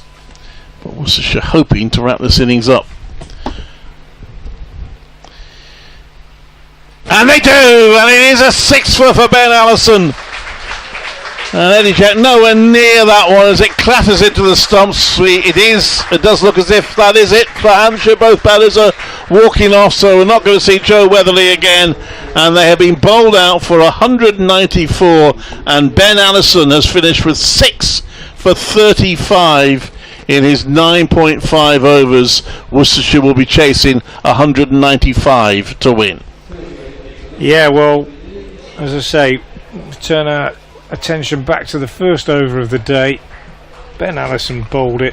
He was clipped for 4 by Ali Orr. He was then picked up over mid-wicket for 6 by Ali Orr, and he ends up finishing with 6 for 35. A career best.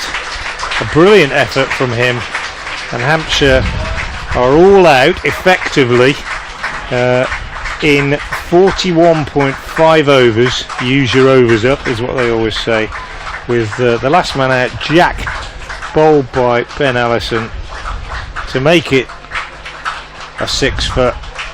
Top scorer Nick Gubbins with 60, possibly a little bit unfortunate to have been adjudged LBW. Other good contributions from Felix Organ 20 and Tom Press 36. Brandon McMullen on debut for 29. I did say when McMullen was out that I thought he might have given it away, and just how significant that might be after they'd added 74 for that third wicket. But great credit to Ben Allison. 9.5 overs, 6 maidens, and 3 maidens, 6 for 35. And those figures, by the way, are the best by any bowler in the competition so far this season. Yeah, thank you for that, Clive. So really good from him. Ethan Brooks also deserves great credit. 10 overs, no maidens, 1 for 38. Kept it really tight in the middle. Jack Home bowled tidily, 1 for 45 off 7. Not tidily, but impressively. Threateningly, shall we say. It wasn't particularly tidy. There were a lot of hittable balls, but lots of really good, short, pacey deliveries, and he asked a lot of questions.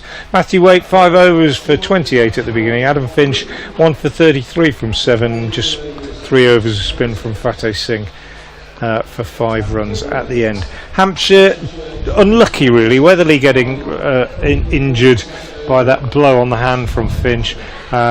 And as I say, Gubbins possibly a little bit unfortunate to be adjudged LBW, but be that as it may, excellent from Adam Finch, and Worcestershire have set things up very nicely, and they need 195 to win. And we'll be back, myself, Frank Watson and Clive Eakin alongside me, when they get underway with that chase in around about half an hour's time.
to begin their attempt to score 195 to win this one-day cup group game against Hampshire.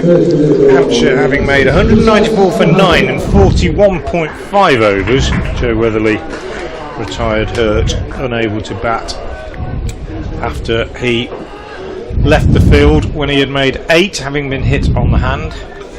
Eddie Jack is going to take up the attack from the Diglis end. He's bowling to the left-handed Isaac Mohammed, who is opening with Brett D'Oliveira.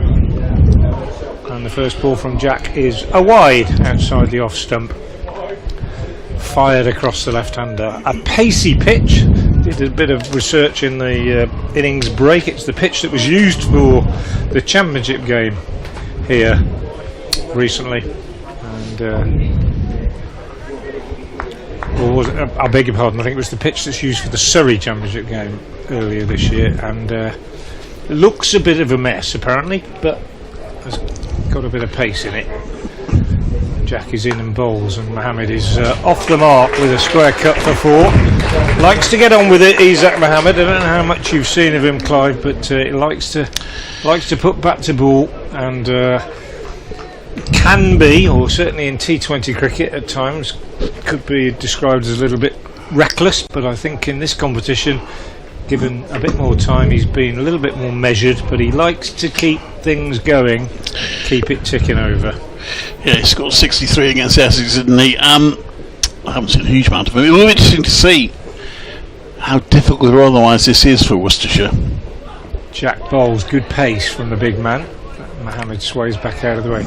Yeah, I think so. I had a quick chat with one of the Worcestershire coaching staff during the break, and his comment to me was, I don't know whether it's a good score or not. So there you go. It could be one of those where if they get away to a good start, it doesn't look enough. It could be one where if they lose early wickets, they have a real struggle. It's difficult to know. I thought 250 was about right on this pitch, but we'll have to see, as Jack bowls again full outside the off stump and left alone by Isaac Mohammed. My name is Frank Watson, and alongside me Clive Eakin, and we've both had a fair amount of broadcasting in the past with BBC Hereford and Worcester, and in Clive's case BBC CWR. Both watched quite a lot of Warwickshire and Worcestershire over the years, working today for Worcestershire on this live stream, and a lovely sight as we look out across New Road, as that's going to be another run for Mohammed, just squeezed down to third for a single. So total goes up to 6 without loss. We've had a wide and a boundary, and that single for Mohammed. Remember, the target is 195.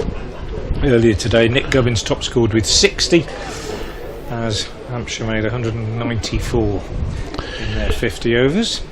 And we've got a quiz question running, if you're just joining us, concerning both Hampshire and Worcestershire. They played each other in a Benson Hedges Cup quarter-final on this ground in May 1988. What was unusual about that game, and why could it not happen today? That's my quiz question, as Jack bowls and D'Oliveira defends. And if you want to answer or make a suggestion, or indeed make any other comment about the game, then get in touch via X or Twitter. My handle is @FrankWatson58, @FrankWatson58 for the quiz question or any other comment. Is it enough? Do you think Hampshire have got a chance? What do you think of the pitch, etc.? Eddie Jack in, bowls down the leg side. D'Oliveira misses it, taken by keeper Ben Mays, but wide signal by umpire Sue Redfern. So one more onto the total.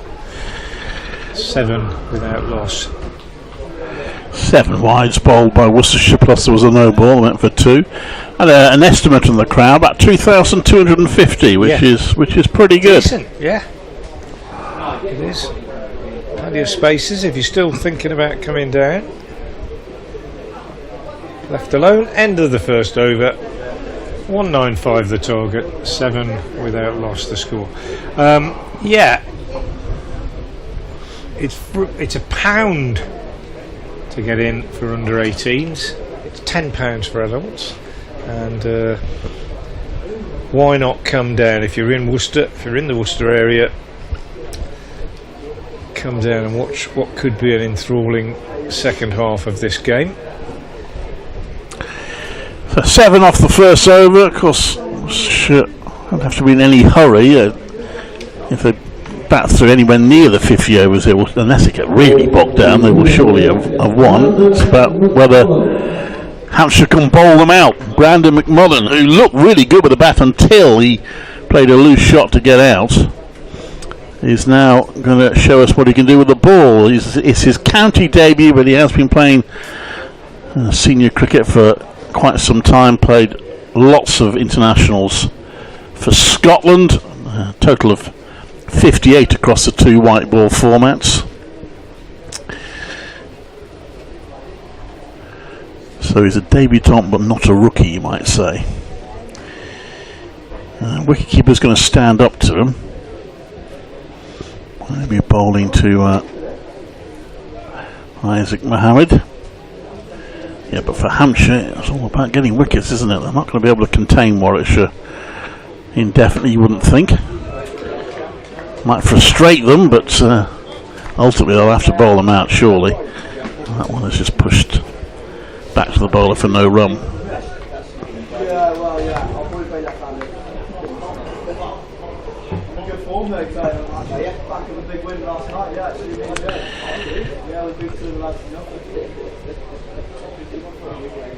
I think he did leave that Isaac Mohammed, but maybe not miss too much. We saw Tilak Varma in the Hampshire innings be dismissed, not offering the shot.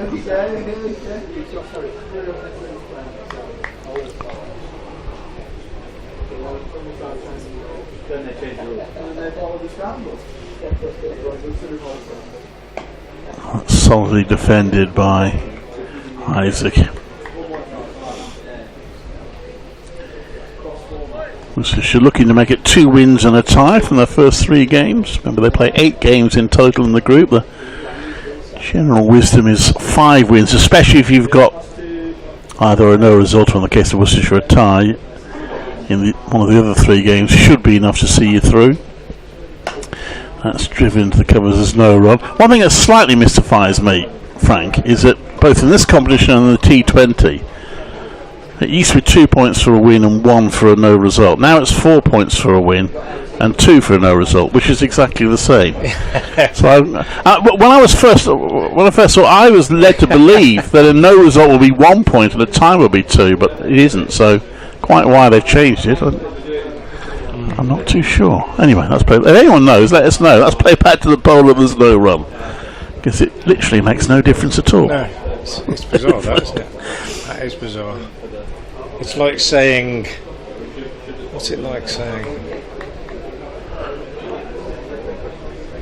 I'm trying to think of an equivalent. Well, 9 points for a win and 3 for a draw in football, I suppose. Well, that's in the air, but it's safe. It's well played by Isaac. Will get 4 runs for that. His second boundary. It's 11 without loss. Yeah, just waited till the last ball of the over for one that was sort of in his slot, really, and just picked it up. No great threat from McMullen. Tidy rather than threatening, I would say. Medium pace. Fairly gentle. And as you say, difficult to predict really how to go about this. I mean, Hampshire, you would suggest, can't contain them and keep them under 200 and win that way. They've got to take wickets, hence the 2 slips, I think, and that's why this first 10, 15, 20 overs is going to be absolutely vital. Game will be over, I think, if Worcestershire don't lose more than a couple of wickets in the first 20 overs.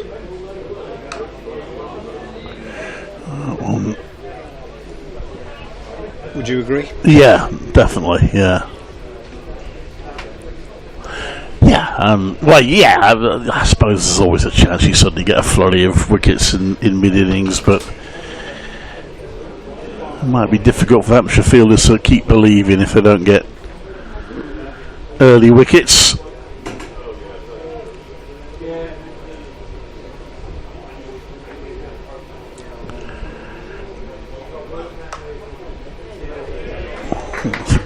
Gubbins stop at backward points to prevent any runs. I think actually that's a substitute fielder, so I'll have to try and work out who that is. Yeah. He's gone to hospital. We're led to, I've heard. Oh, right, okay. Joe Weatherly, who had that injured hand. He'll probably still be there then. Yeah.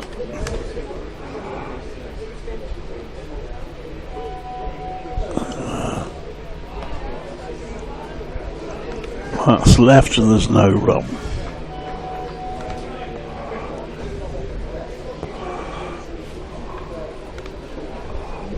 So that fielder's number is 19. It is. So I'll find out who that is.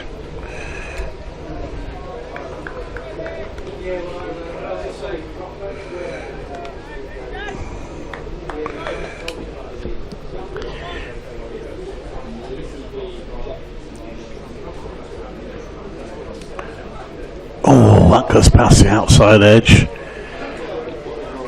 It looks like it's Tom Kelly. Potentially. Oh, right. Well, he's not the substitute then, is he? Good point, yeah. What do I... But he's number 6 on the... Yeah, that's what I've gone wrong. Yeah, I beg your pardon. It was down as 16, but apparently he's 19. So we're confusing ourselves there a little bit.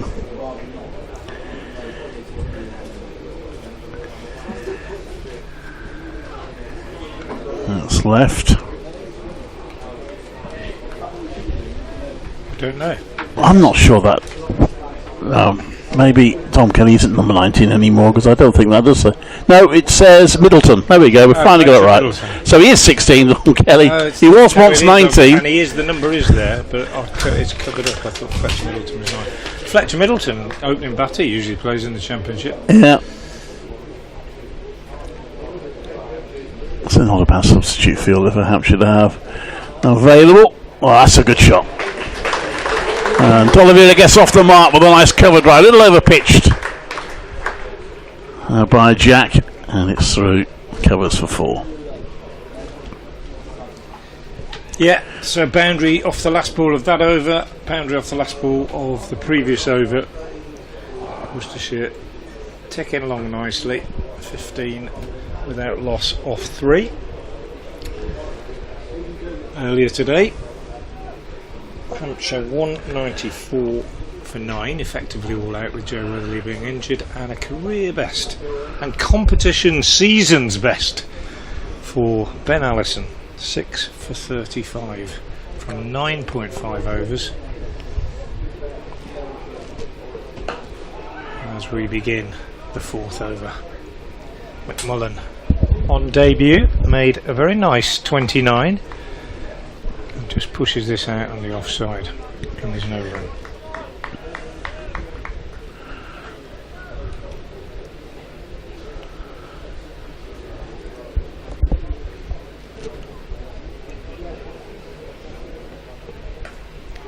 Bit of width here, but bottom edge as he tries to cut it.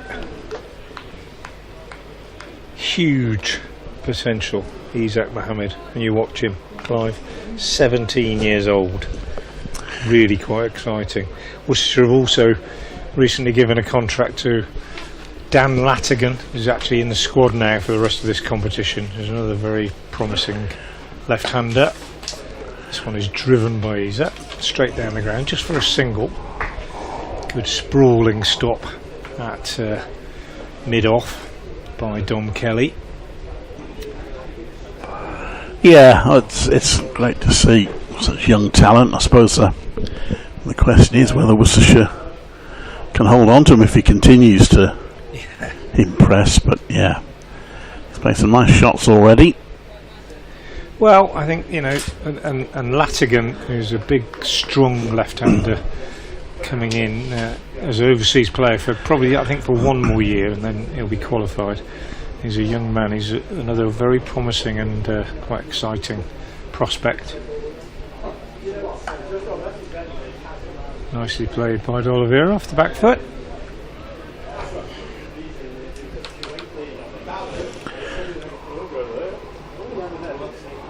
Well, has got 53 wickets in one-day internationals. He's played in 35, as I mentioned earlier.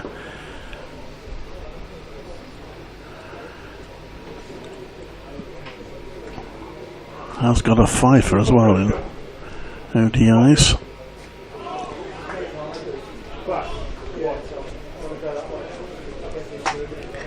One assumes that a lot of them were against sort of emerging nations or the like. Clive's going to go to Cricket Archive and tell us that. We took none for 17 against Jersey recently. There you go. That's an ODI.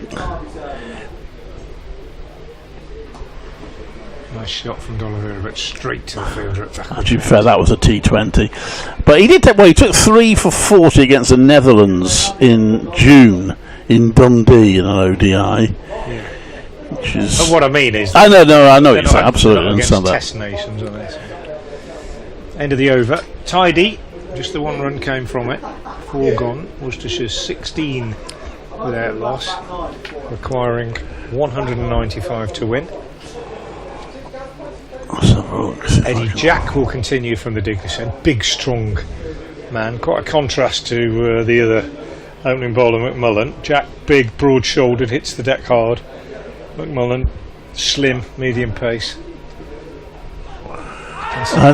Big shout for OBW from Jack, and he's got him. Sue Redfern had a good long look at it, and she's decided that Isaac Mohammed is playing across that one, and he is gone LBW to the first ball of the 5th over. It's a good shout by the look of it, and Sue Redfern had a good long look. Yeah, they don't come much more out than that, I don't think. Well, that's what Hampshire needed. Early wickets, they got 1. Just to round up what I was saying about Brandon McMullen, his 5 for 34. His 1-5 in ODI cricket was against Ireland. Okay. In Bulawayo. That was in 2023. He also took 3 for 32 against West Indies in 2023. Most of his other games have been against. I wasn't. No, I know you weren't. No, I was trying to see if. Yeah. I hope Hampshire viewers and listeners aren't thinking that I'm trying to denigrate his record in any way, and he's obviously a promising player, and you know, I thought he batted very, very well early today, but yeah. I just think slightly misleading, not intentionally misleading, but could be misinterpreted to say, oh, he's played 50 one-day internationals when they haven't been against what we would normally call international level opposition, if that makes sense, and as I say, no disrespect intended whatsoever. Anyway, Eddie Jack has got the breakthrough, and Kashif is the new batsman. Always worth watching Kashif in white ball cricket, another one who enjoys playing shots. Has been in reasonably good form in this competition. A little bit sketchy, to be fair, in red ball stuff this season, but 100 at Notts and 80, so 180 in the last 2 games. If you're Hampshire, you probably think he's due a failure. Yeah, one that they want to get out quicker. It's a nice first shot, just turns it around a square leg for a comfortable 2. Haven't seen too many comfortable 2s here. We've seen 1 or 2 dash 2s, but not too many sort of jogged 2s as that was. 16 for 1. 18 for 1, I should say. Remember the target, 195.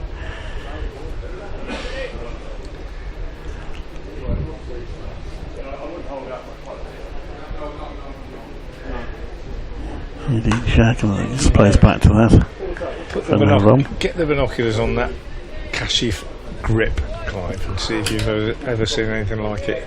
The right hand is so far round the handle, it almost hurts my right elbow just to look at it, let alone to think about trying to play a straight back shot through the covers. But he does. It's extraordinary. I've talked to him about it. He says he just doesn't feel anything in that right elbow. It's just the way he's always done it. It's really strange.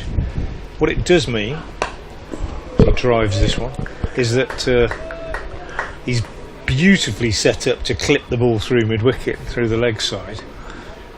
But somehow he just manages to get that elbow round and play, and he can play perfectly through the offside. It's just a very, very unusual. The way he taps his bat as well, so his bat's actually facing him, it's square onto him. And that's all to do with that, Yeah. with that grip.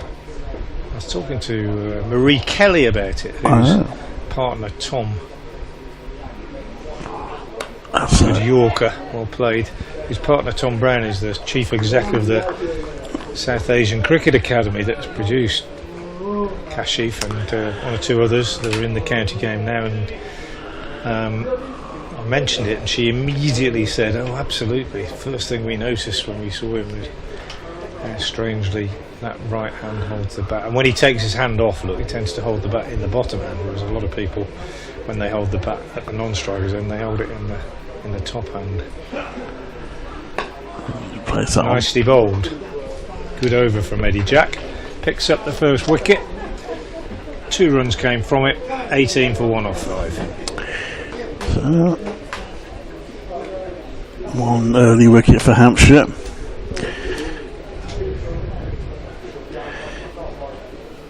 Marie Kelly was captain of Warwickshire for a while. Yeah. She's gone off. I think she was playing for Birmingham Phoenix this season. Yeah. I think she got a match-winning 50 or something. Yeah. Occasional commentator, very good as well. She is. Yes, interviewed her a few times in her role as captain of Warwickshire.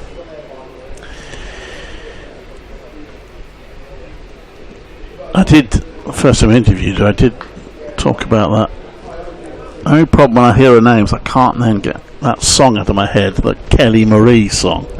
Of course, it was way before her time, so she just looked at me completely blankly when I mentioned it. Oh, second wicket. No, it's off the gloves. Excuse me, don't panic. I did look at it, didn't it? Oliveira went to cut it. It flew to first slip. Diving catch at first slip. And Tilak Varma not even bothering to appeal. I mean, made the catch because it didn't come off the bat. It came off the gloves of the keeper, Ben Mays, who's standing up to the medium pacer.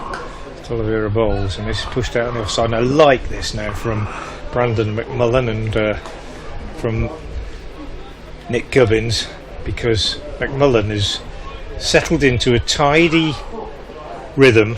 He's bowling full of length, not great pace, outside off stump, 2 slips, third man, then a ring of 4 on the offside, one of whom is catching, and just 2 fielders on the leg side, one at long leg, one at mid on. This is league cricket as I knew it and loved it, Clive. Many occasions you would see a bowler in league cricket bowling to a field like this, consistent in accuracy, and just saying, come on, you try and get it through that ring. What he doesn't want to do is get hit on the leg side. Oliveira does hit him on the leg side and scamper through for a single. Just looking again at that non-catch as it turned out, it was a brilliant take. And actually, even though it wasn't a catch, it saved 4 runs. Yeah.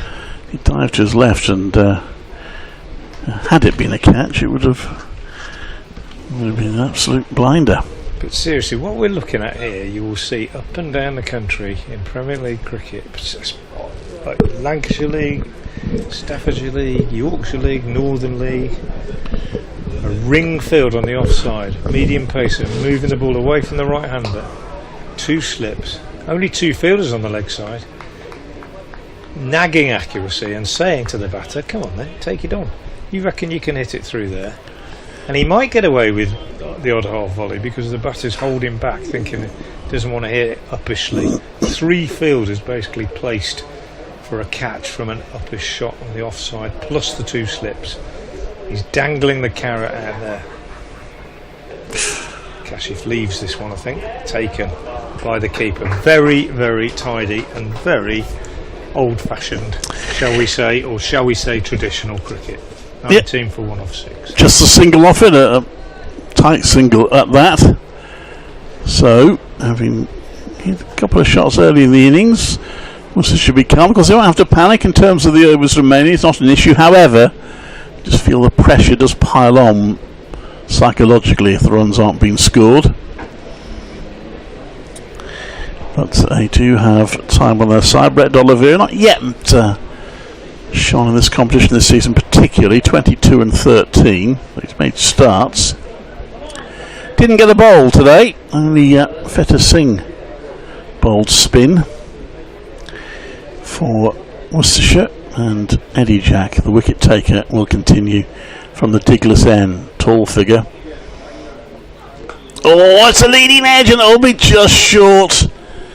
Well, maybe that's where Hampshire will feel the luck is against him, because it was a similar sort of leading edge that Ben Allison managed to take. Admittedly, it was a brilliant catch, but that one landed short of Nick Gubbins in the covers.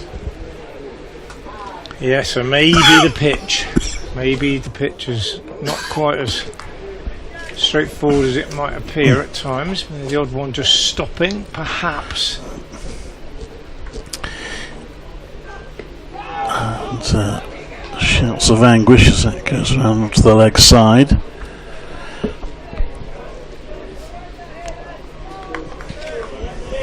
Runs drying up at the moment. Hampshire trying to put the pressure on. Two slips still in place.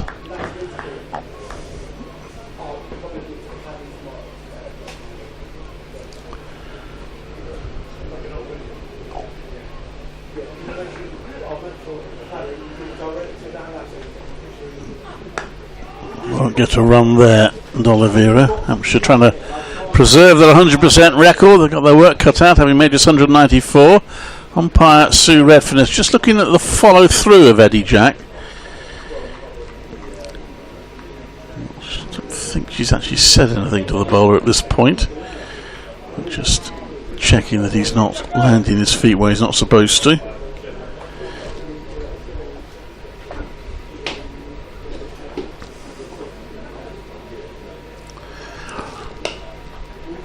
Didn't quite get hold of that drive, D'Oliveira. It's cut off at mid-on. It's another dot ball.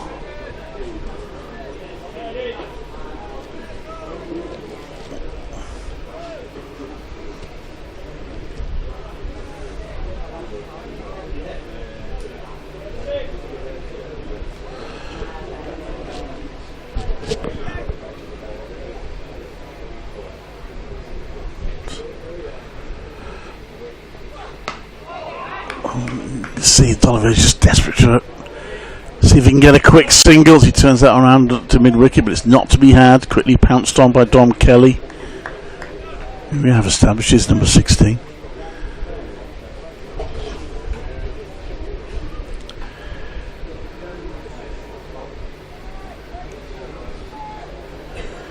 This is interesting spell.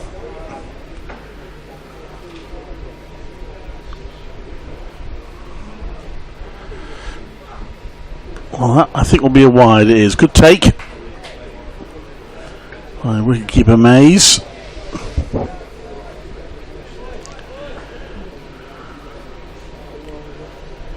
That will disappoint Jack. That just eases the pressure slightly.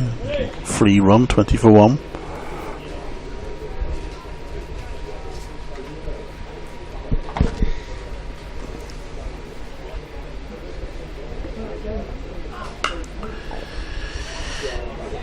Finds the field and Nick Gubbins juggles with it but stops it, no run. So the wide spoiled would otherwise have been a maiden for Eddie Jack.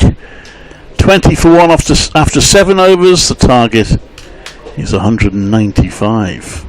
Yeah, the thing about easing the pressure is that there's no real reason for Worcestershire to feel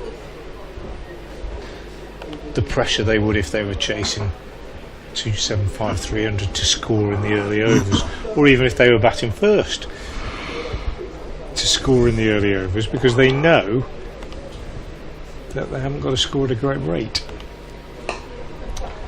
So they can afford to soak up a few overs and not worry too much about it. They don't want to get completely becalmed, but a required run rate is only 4 even now, They're only scoring at just under 3 at the moment, but you know, that can easily change with just a few good overs. What you don't want to do is lose wickets, so there's no need to do anything silly. And this is possibly a test of Kashif Ali's patience, because he's not the sort of player generally that likes to occupy the crease and not be scoring runs fluently. And just look at this field now. I mean, honestly, it's a long time since I've seen a field like this in a white ball game. Seen some funky fields in red ball cricket, but to see a field like this in a white ball game is very, very unusual. With McMullen bowling from the New Road end, and he's changed the field slightly, and I'll just describe it after this delivery, which is the opposite of what he wants to do, because it's over pitched on leg stump, and Kashif will not miss out on that and helps himself. It's over mid wicket for 4. So this field, we've got short third inside the circle, backward point inside the circle, cover about 5 yards in front of square, catching quite close, short extra catching, mid off, and a man out on the rope on the offside. So it's a 7-2 offside field, and he's bowling to it with the exception of that one delivery that Kashif didn't miss out on. But it's pretty nagging and attritional stuff from McMullen. I've described it as old-fashioned and league type cricket, sort of thing you see many times in league cricket, but not often in professional white ball cricket. Nearly gets a reward as he gives it a bit of extra width, and Kashif goes for a big hit. Umpire David Milnes says that's too wide. It's gathered by the keeper standing up to the stumps. Would have taken some catching, but could easily have gone to that man at short third if he got a nick on that. Intriguing stuff. Can't remember seeing a 7-2 field in white ball cricket for a long, long time. Beautiful shot from Kashif, but straight to the man at short extra. Hard to get it through that ring. It's a bit like a left arm spinner's field. Somebody who just bowls a nagging line outside the off stump to a right hander might have one more fielder on the leg side. In red ball cricket, that is. It's a bit like that. Do you go across and try and hit her through the leg side, or do you just play patiently?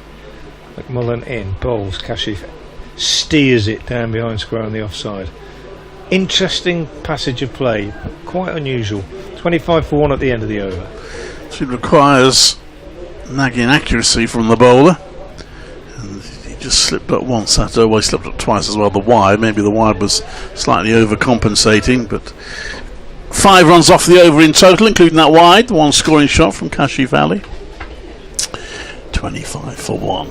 It's not the high scoring thriller that spectators like to see, but sometimes low scoring matches can have their own very special tension and excitement. It'll only happen if Hampshire manage to get a few wickets, but if that does happen, it can get very tense, a low scoring game. That, I think, is going to be a wide. There's 1 or 2 shouts as if it might have clipped something on the way, but it missed Oliver completely. So Eddie Jack is called for a leg side wide.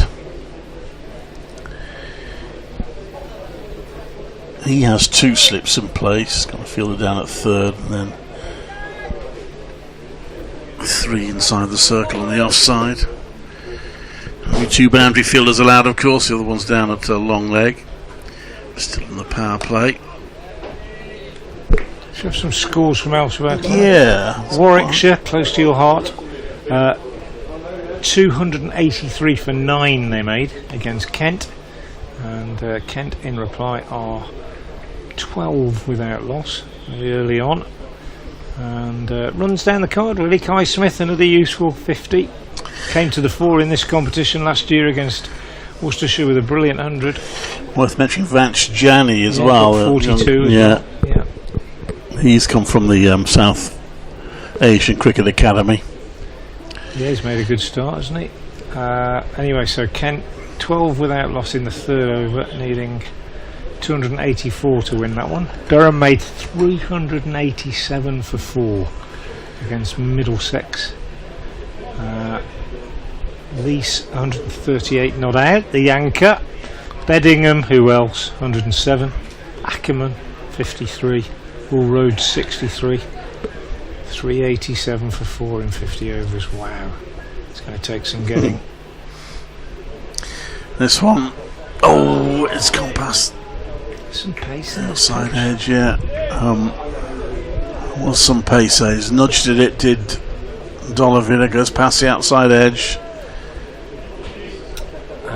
Elsewhere, we got Kibworth, Leicester, 333 for 8. They made against Notts, so good from them. 100 for Sol Budinger, 50 for Sean Masood, 45 for Hanscom, 45 for Travaskis. Down on one knee, Dolivera will get a single there. And the all fielded it in front of us. So a good score for the Foxes in that one, but it's a small ground, Kibworth. It'll be quite low scoring. At the Oval, Glamorgan made 300 against Surrey, 308 for 7. Glamorgan made. Surrey just beginning their reply. 100 there for Will Smale, 105 not out. The centrepiece of that innings. A few 20s and 30s around him. So some big scores around. Lowest one is here.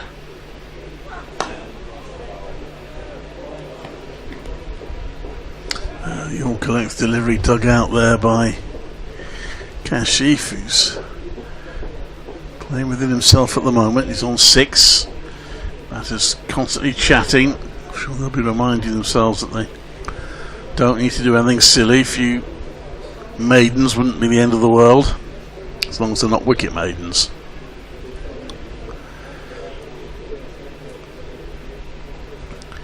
She batted in the air, just stretches for that one and misses it. He's a bit cross with himself the way he played at that.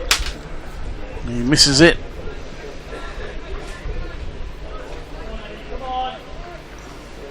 Hampshire fielders trying to encourage each other. Here, Ali Orr down near us.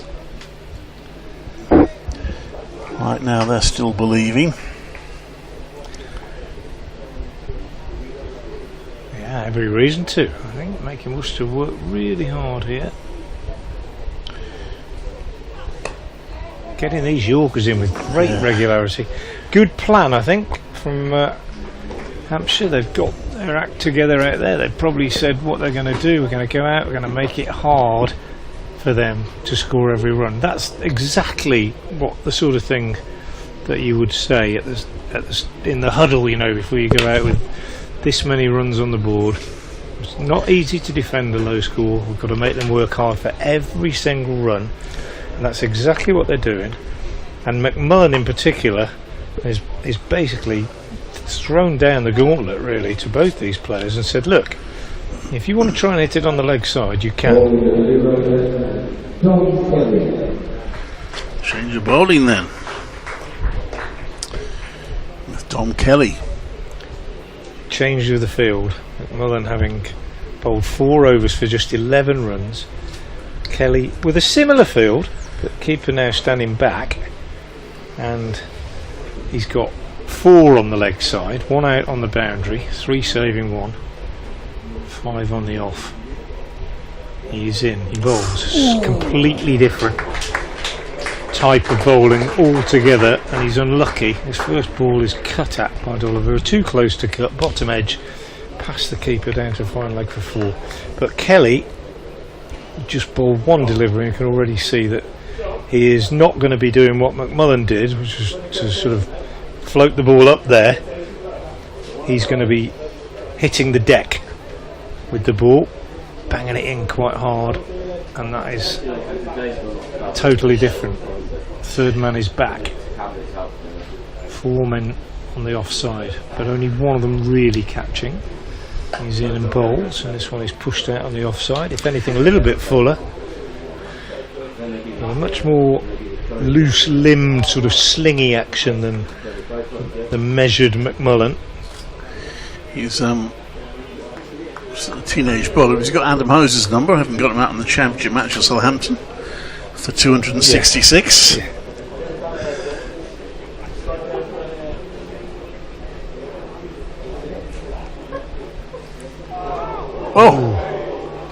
short, swing and a miss. Bad bit of wicket keeping by Ben Mays. Net result, a bye. Could have been a 5 there, the helmet behind him. Just missed the helmet. Didn't carry, did it? He's standing quite a long way back. There's been quite a bit of pace and carry in this pitch, mainly I think from that far Diglis end. That one deceived Mays.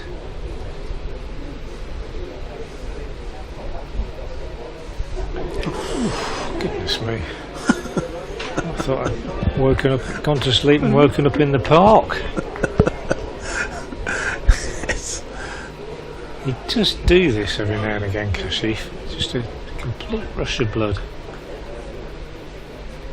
Absolute. I think Yahoo. Yes. That's the way to describe it.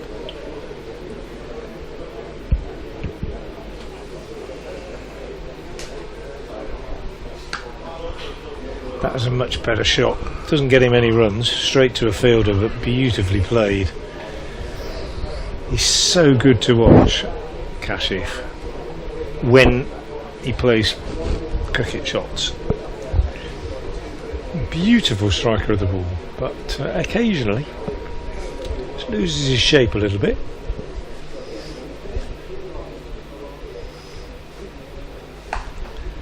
And there, repeat of the previous one. Beautifully struck off the back foot, technically perfect, high left elbow, etc, etc, straight to the fielder. No run, end of the over. 5 runs came from it, 32 for 1 at the end of the power play. 47 for 2 is where Hampshire were. I think it's interesting, isn't it, when you watch a player like Kashif play shots like those last 2 Clive that went straight to the fielder, beautifully executed.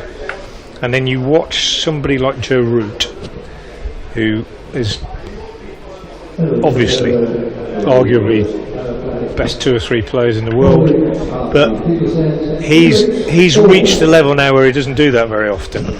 He's so good. He plays that shot, but he just opens the face a little bit to make sure that he gets a couple or something. You know what I'm getting at? It's just slightly. It's the next level, really, of expertise, really. Brian Lowry used to be absolutely perfect at just placing the ball every time. Yeah. We didn't see spin until well into the Hampshire innings. We've seen it in the Worcestershire innings as soon as the power play is over. Ali Orr is going to bowl from the Diglis end. Felix Organ, I think, isn't it? Sorry, Felix Organ, I beg your pardon. Forgive me. Ali Orr's parents have just had multiple. Sorry about that, yes. Felix Organ it is, of course, experienced player. Underrated off spinner, in my opinion, Felix Organ. And that's defended. So interesting, they turned to spin much earlier than Worcestershire did.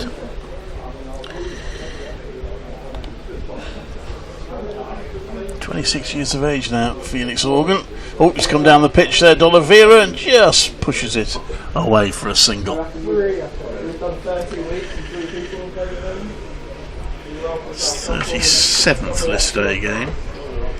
Just got the 21 wickets, but his economy rate is less than 5 and over, which in the modern game is pretty good. Going round the wicket to Kashif.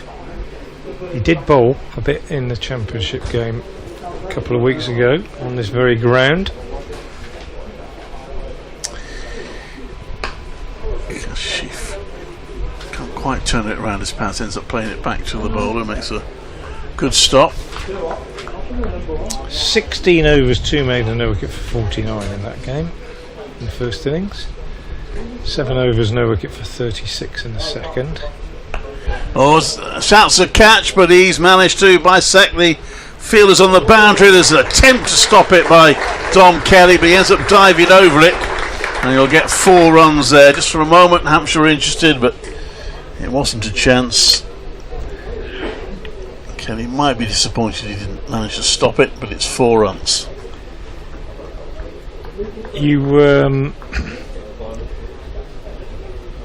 There's just a sense that the shackles are broken by that, isn't it? It's been really tough for the last 5-10 minutes. Yeah. Punch Pitches up to the onside for no run. But he's asking them to play across the line by going around the wicket there. Albeit with the spin, he's angling it across the right-handers from round the wicket. You can put your pad down, you can play the old slog sweep without much fear of being out LBW, but you're playing across the line. He's angling it across them. Quite an interesting move. 5 in that over, including that boundary. 37 for 1 off 11. Well, the target's 195. Normally off 50 overs, but you'd be very surprised if they need that many. It's a case of getting there without being bowled out. Kelly again.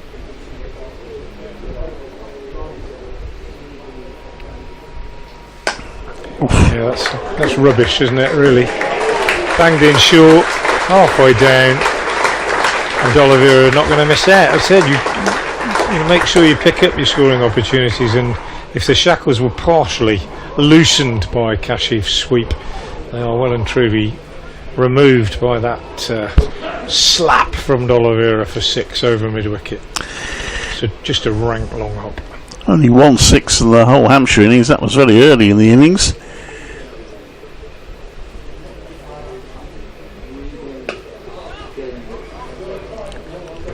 Pushes this one on the onside. The important thing for D'Oliveira is that he didn't miss out on that one. And suddenly the mood changes a little bit. You get another 7 on the board and 50 comes up, and 195 doesn't look too far away. Hampshire, of course, the old cliche, couple of wickets changes everything.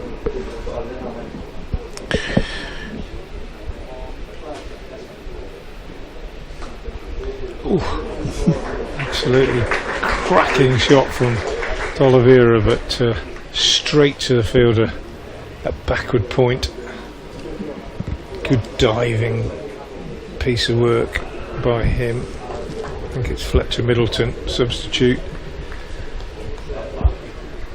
And save 2 because there's a man out on the boundary. Might well have got round.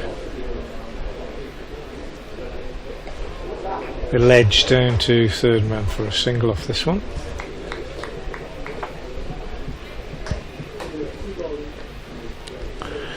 Runs just coming a little bit more easy now, aren't they? Getting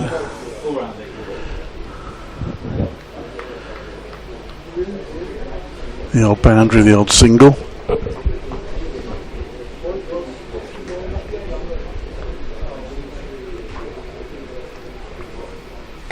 Ooh, that one a little bit short, kept a bit low. Just jabbed the bat down on it.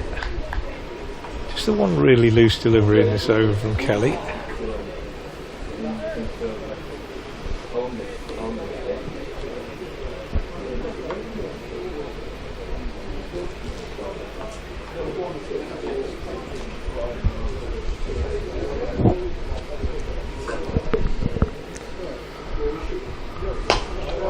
Oh, that's beautifully struck by Kashif. It wasn't a particularly bad ball, slightly overpitched on middle and off, and he just walked into it and stroked it down the ground. A lovely, lovely shot. In the air, but perfectly safe. And yeah, just superbly executed. So 11 off the over, 48 for 1. Target 195 for Worcestershire, who would actually move above Hampshire if they beat them. And depending on how Glamorgan get on against Surrey, Glamorgan at the moment will be the only team on a perfect record if they beat Surrey.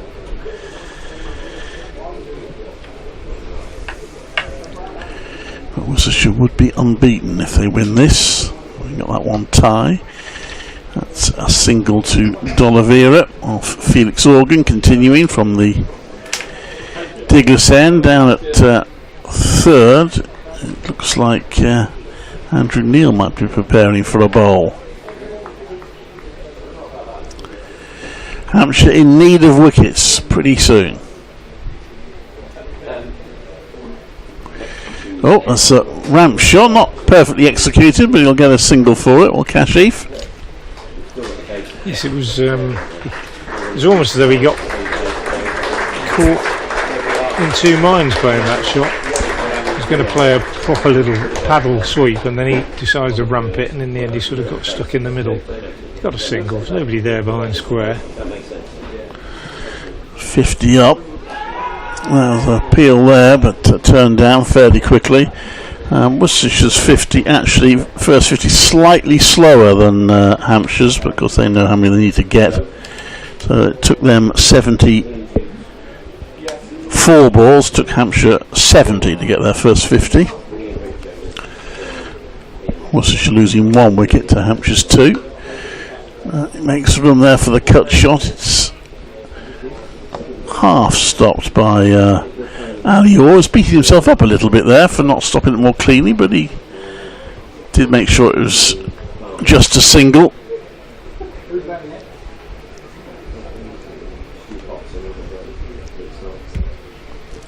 Now the reverse sweep from Kashifali, and well, I feel they will be disappointed not to have stopped that. And it's gone through for 4. Tilak Varma. Beautifully executed that time. Yeah. Not in two minds. That first sweep, when I said the shackles are broken, really has proved to be quite significant, I think. Just changed the moves, isn't it? Yes. 20 runs added since then. Morgan round the wicket. Missed out there a little bit, Kashifali. It's into the ground, to the covers. Shortish delivery. There is no run, but 55 for 1. Worcestershire, they're looking good at the moment. Chasing this 195 to win. Duckworth Lewis won't come into it, I wouldn't have thought. That's the weather changes rapidly, but if it did, for the sake of argument, Worcestershire would currently be 16 runs ahead, 39. Is the Duckworth Lewis Stern pass score. That'd change with a wicket, wouldn't it? It would. They'd probably still be slightly ahead for 1 more wicket, but 2 more might reverse it. Andrew Neil to bowl at the Diglis end, so the Dom Kelly experiment is abandoned. 2 overs, no maidens, no wicket for 15. McMullen was very tidy, if not particularly threatening. 4 overs, no maidens, no wicket for 11. Jack Easley, the pick of the bowlers, 5 overs, no maidens, 1 for 16. And Dom Kelly's left arm spin. Andrew Neil's left arm spin.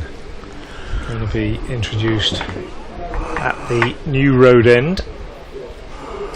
And just to reinforce what I was saying earlier, if I may, as he bowls, and this one's worked away on the onside, his field is not that dissimilar from the one that McMullen was bowling his right arm seam to. In fact, he's got 2 more fields on the leg side, but it's exactly the sort of thing that I was talking about. Stolavera is on the walk and then checks himself and pushes out on the offside, picks up a single. But a very different feel to it now from when McMullen was bowling earlier on. Oh, that one bounced and gripped a bit, very slowly, but just a little bit of turn, I think, on that one, albeit quite slow, as I say.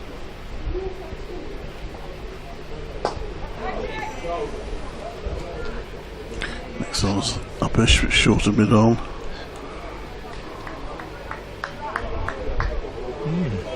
There was a bit of turn there, wasn't there? Yeah, definitely. Oh. Not much bother there, though, for Kashif. Given a bit of room is what he does. If you give him his arms, Kashif, he will take on the challenge, and he's struck that one out of the ground. I think we've lost the ball. Calling for more balls. Gone onto the roof anyway of the New Road stand, and new box of balls being brought out. And the worrying thing from Neil's point of view is that, you know, when if you get hit straight down the ground for 6 in your first over, I always think quite difficult to settle for a spin bowler after that. He's put under pressure. You hear them talk about it all the time now, batter. We wanted to put the bowler under pressure rather than the other way around, and that's exactly what's happened now. So it's Neil that's under pressure, where I have seen Kashif Ali go wrong on quite a few occasions is that, having got into this situation now, the over is won. You don't need to do anything else. Don't go and try and hit another one and give the wicket away. See what happens. See what happens. Long off's gone back. Single there for the taking if he wants it, and he has one. Pushes it out through the offside and takes one. That's the old textbook, isn't it? Hit a 6 and then follow it with a single. And keep the strike. Absolutely. Good over. 7 came from it. In fact, I think probably 8 came from it. Yeah. And Worcestershire are 63 for 1 off 14. And at a similar time, Hampshire was 69 for 2. And they had the biggest over of their innings in the 15th over.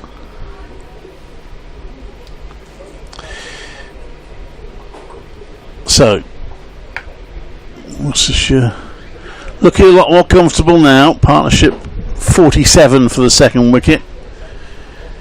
And change. Yeah, Felix Organ is coming out of the attack now for 12 off 2. And it's Kelly, isn't it? So change of ends for him. That's in the air, but it will be safe. It is Kelly, and it's a single.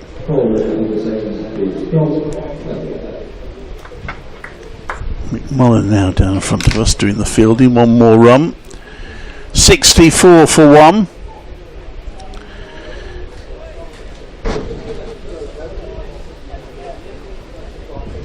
Just 131 more required.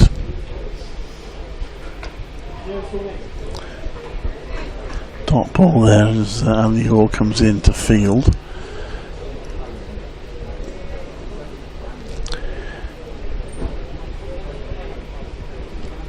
So Hampshire have used 5 bowlers so far. Got that to wicket when Isaac Mohammed was LBW to Eddie Jack for 10. Was 16 for 1, but they haven't been able to follow that up. And that is hit in some anger by D'Oliveira coming down the pitch. That'll be 4 more. And that is the 50 partnership between these two. Yeah, good shot from D'Oliveira. Growing in confidence, dare I say. It's been an in and out season for Brett D'Oliveira.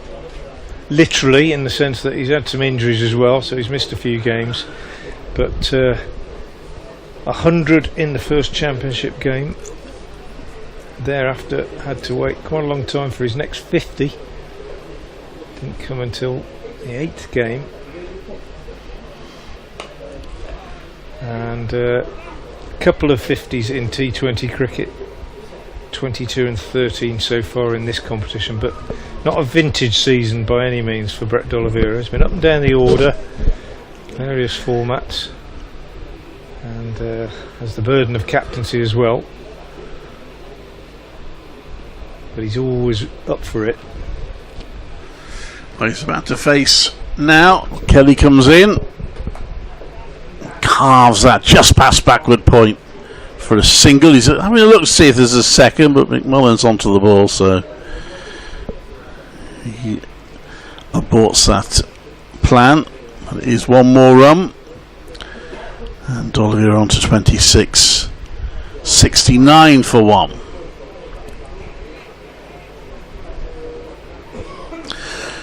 No slips in place now. It's Kelly. He's taken for another single by Kashif, who's on to 28. End of the over. The 7 runs off it, so Worcestershire ticking along very nicely. 7 for 1 after 15. They are chasing 195 to win. Yeah, and they are 70 for 1, and just picking things up quite nicely. And Andrew Neil, the left arm spinner, to continue, already under a little bit of pressure, but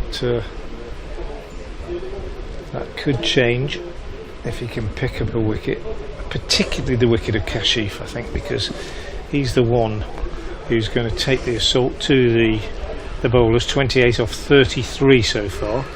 Might not sound grand, but he is capable of scoring very, very quickly. Just a single this time, though. I don't know how much you've seen of Kashif, Clive. Did you see those twin hundreds at Edgbaston in the first game last season? Yes, I did. Yeah. I mean, he's played a couple of innings in white ball cricket. One of them when he was very, very early in his time with Worcestershire. Another single here to D'Oliveira. Aware of the ball striking has been quite exceptional. But he also has the capabilities, as I was suggesting earlier, of doing daft things as well. Cuts this one straight to the fielder at backward point. So is that a mental thing, or? Well, yeah, I suppose so. You'd have to say so. He's an interesting character to talk to about the game, as this one is cut for a single. Because you say to him, I had a conversation with him at Northampton earlier this year where he played particularly well, and I said, you went in with the score at 3 for 2 or whatever it was, and you immediately went on the attack. I said, was that part of the plan? And he said, no, not really. I just hit, if it's there, I hit it. I don't think there's a huge amount of thinking and planning that goes into it. It's very instinctive, but it can be brilliant.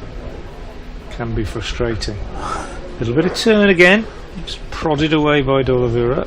Better over from Andrew Neil. Well bowled. Just the 3 runs coming from it. Worcestershire 73 for 1, needing 195. But yeah, I mean, as I was saying, that you talk about next stages in the development of a player. The next stage in the development for Kashif is to turn more starts into seriously significant scores in red ball cricket, particularly. I think. Yes, as you said earlier, you get ability is undoubted. You get away with it in T20 if you score a brisk 25, don't you? But there's a chance maybe to accumulate a decent score here. He's on strike. That's going down the leg side. Did he get anything on it? It's going to be 1 run, in fact. Or they're coming back for a second. It is stopped. A bit of relay fielding. He did get his bat to it, so it is runs. Glove, I think. It is runs. From the Diglis end, we have seen a little bit more life, I think, for the seamers, particularly Jack Home, Adam Finch, who Weatherly hit on the hand, remember, had to retire after being hit by Finch, and that one deceived Kashif a little bit. Saw some relay fielding between Brandon McMullen and Andrew Neil there. Oh, that's gone up high in the sky. This should be out, and is. And Kashif has gone. He just got underneath that, mistimed it, and he goes for 32. And Worcestershire lose their second wicket.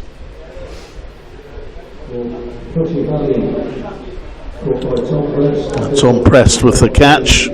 It was a skyer, so they're never easy, but he judged it well, Tom Prest. And Kashif Ali goes. Decent partnership, but he goes with Worcestershire still having some work to do.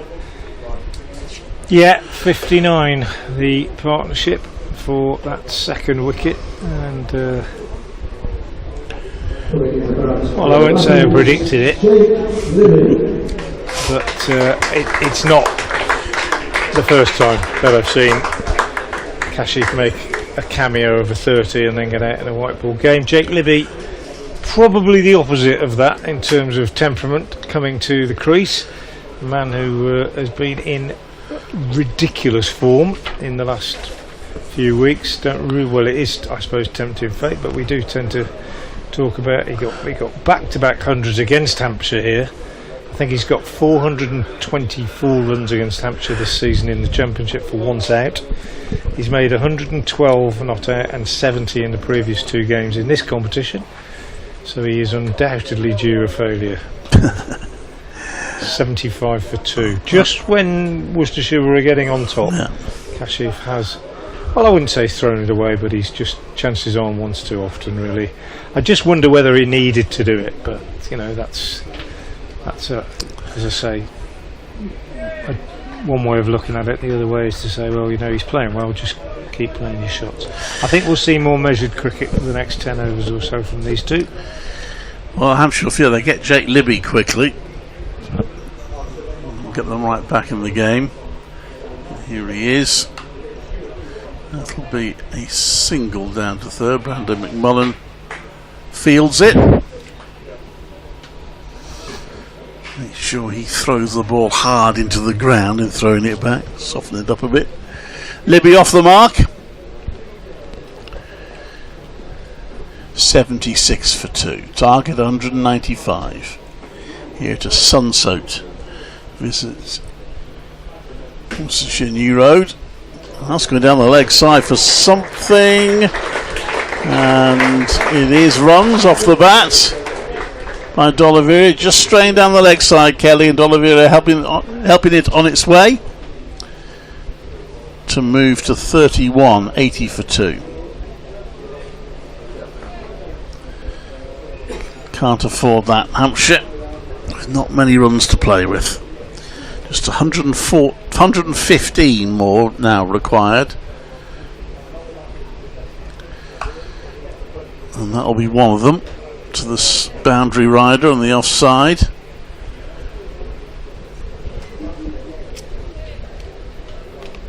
Who is Eddie Jack. 81 for 2.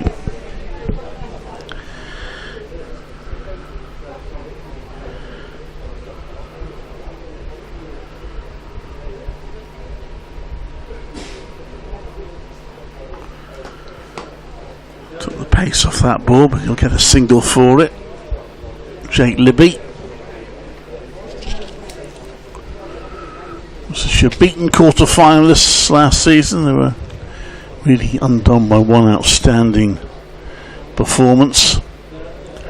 And beaten semi-finalists the year before, I think, against Hampshire, when I think an Iron Donald battered them out of it at the Rose Bowl, if my memory serves me right.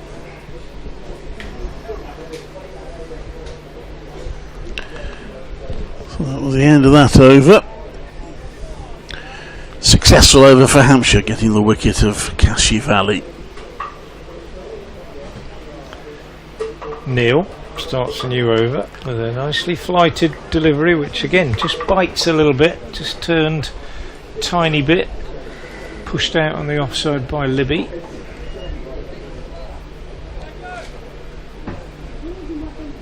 And it's prompted a change in the field, and I'm not surprised, because we've been saying since the start, if Hampshire are going to win this, they're going to bowl Worcestershire out, so they've got to take wickets. So if you get the ball turning like that one did, you've got to have a slip in. So Varma's come in to slip.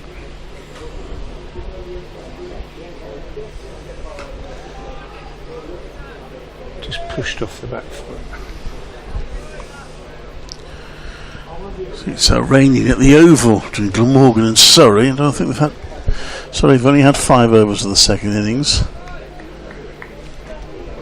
So they need to get more overs in if they're to get a result there. Glamorgan having won their first 3 games in this group.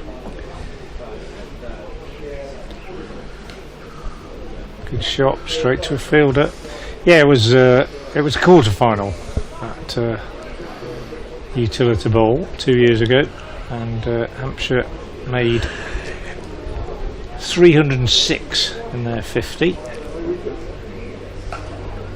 Short. Can't give Libby that kind of room, and he does find the gap, just threading it through the gap on the offside for his first boundary.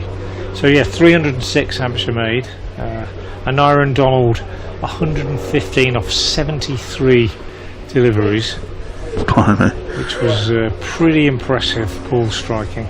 And in reply, Worcestershire were right in it, right up until they fell away quite near the end, and they ended up 296 for 9 off their 50 overs. But it was a good game of cricket in this competition, really good.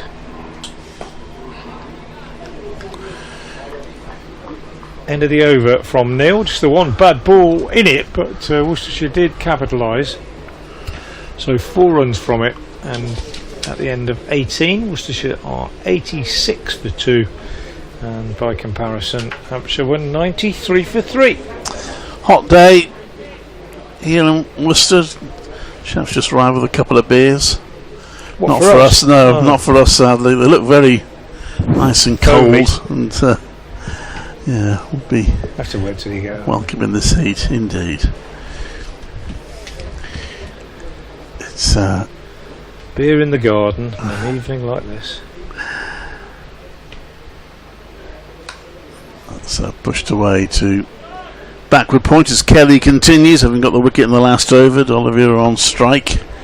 I've been trying to keep my eye on the ice cream van today, but I'm not sure.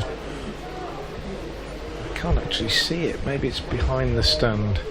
See the burger stand and so on, but it's an ice cream kind of day, isn't it? There's a bouncy castle there as well. That'll be hot work today. That's pushed back to mid off. There's no run.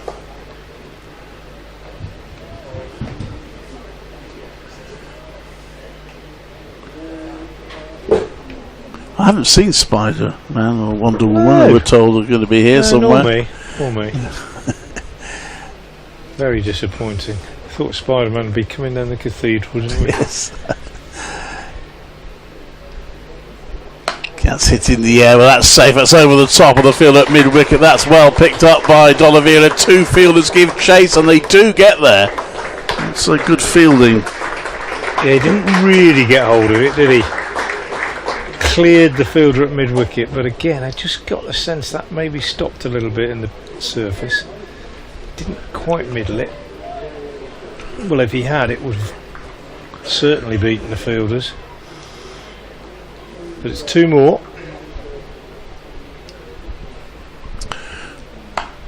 That's in the air. Ooh, just short there. He was interested there for a fair while. Fletcher Was Middleton. Fletcher Middleton, the substitute fielder. It was he that made the exit stop earlier, but could he have been a bit quicker and Don't think he'd have got there. stretched for that? Certainly a risky shot.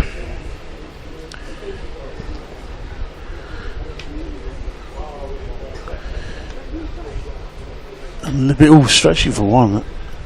Wide delivery outside off stump, very well taken by the wicket keeper.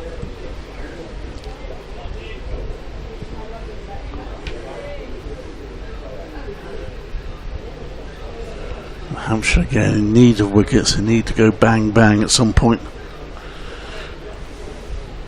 if they are to defend their rather meagre looking total.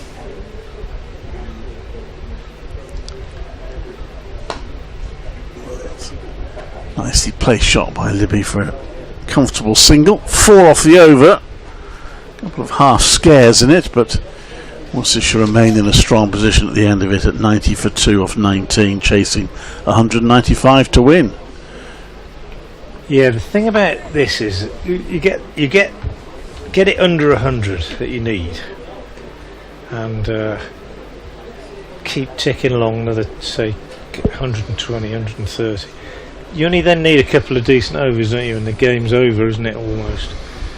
And they're just laying down that platform now. It's one of those chases, isn't it, where it could be quite measured until about 130, 140, and then it could all be over in a bit of a flurry of shots. Really, this field now is almost identical to the one that McMullen was bowling to. So it's a left arm spinner bowling to short third, backward point, cover, short extra, mid off. Just one extra fielder on the leg side from what McMullen was bowling to earlier with his medium pace with the keeper standing up. That's exactly the sort of field that I was suggesting left arm spinners have been using for eons, and that is the case with Neil bowling now, floating it up outside the off stump to Libby. Full toss, which Libby doesn't quite get hold of, just dribbles up to Ali or up mid off. mid-on, I should say.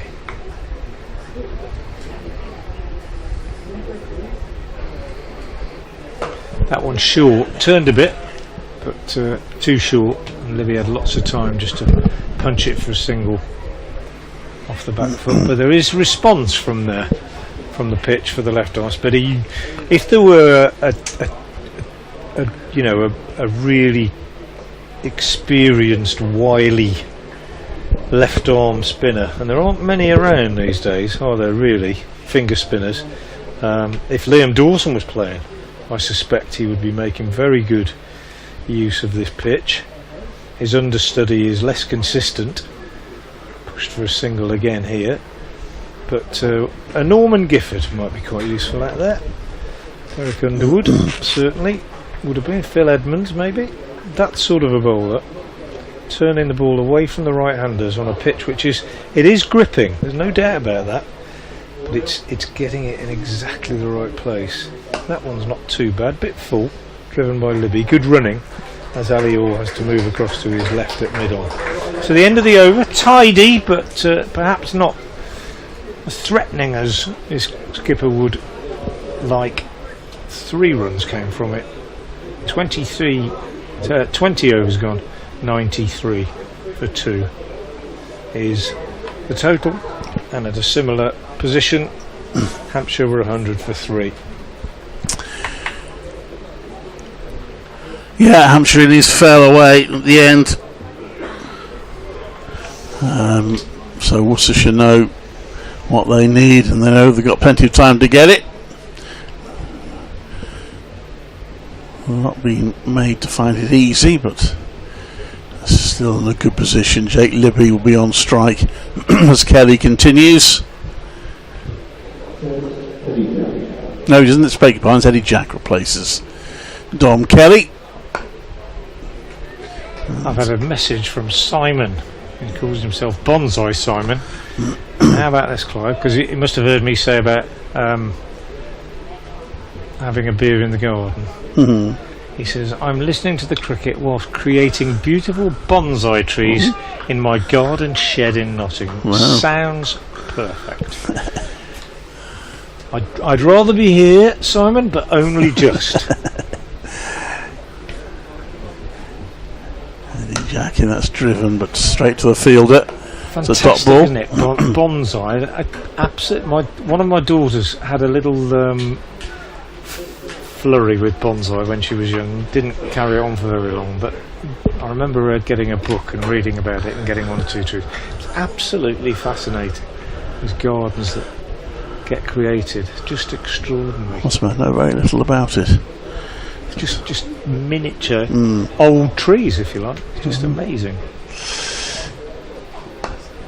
That will yield a run. It's a good stop by Varma, but he couldn't prevent the run.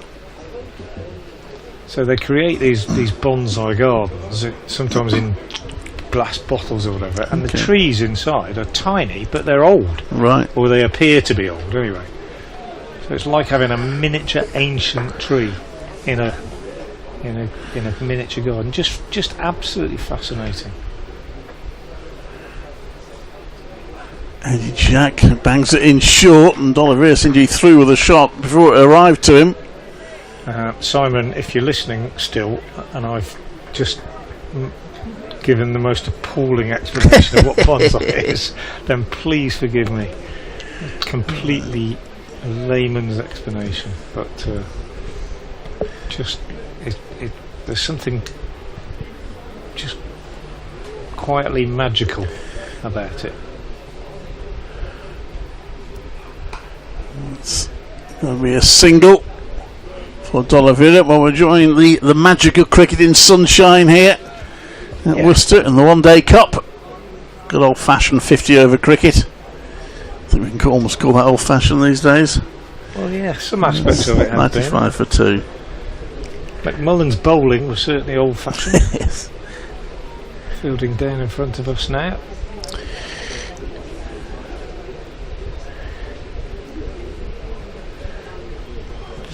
Bangs that one in short again. It's pulled by Libby safely.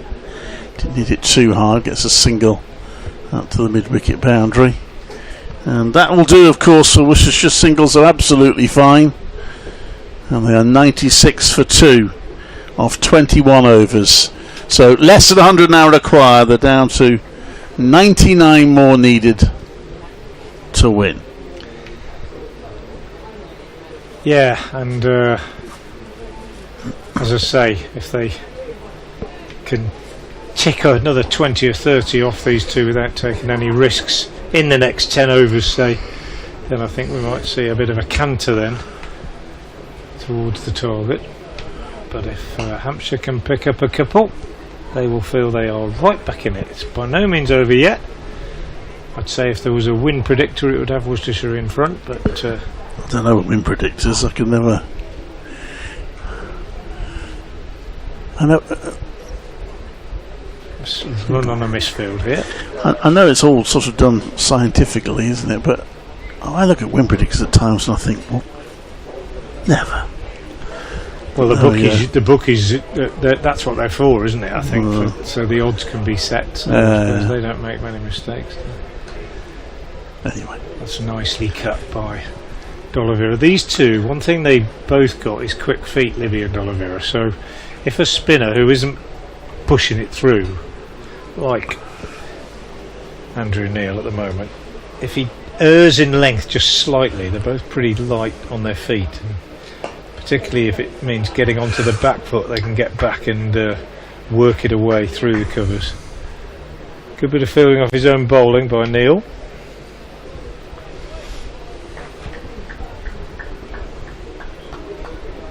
But yeah, just ticking along at the moment. And there is another one, and again it's off a slight misfield by substitute Fletcher Middleton. Actually, is it? That's Kelly. It's McMullen, isn't it? I think. Is it McMullen? I think it was Kelly. Oh, it's Kelly. You're right. I beg your pardon. And he's been moved. Ali Hall says no, not good enough, mate. Go to mid-on. Do not pass go. Do not collect £200. Go directly to mid-on. That seemed a bit harsh, but still.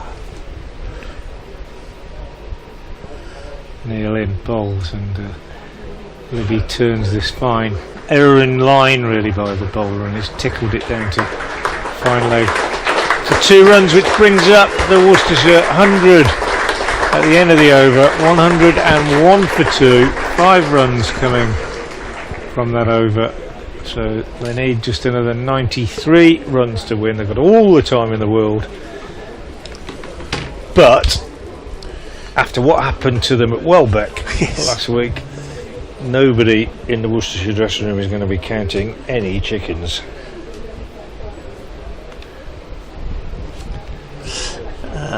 Well, it shouldn't be a late finish, Clive. No, it shouldn't. You'll be able to catch the early train to Ledbury.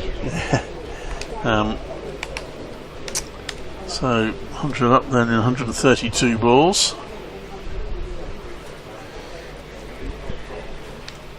And it's pushed out to mid-on's no run. So the second 50, he says, hastily doing his arithmetic, I think took 58 balls. A bit quicker than the first. They are behind Hampshire, but it doesn't really matter because they know they've got plenty of time. But Hampshire reached their 100 and 117.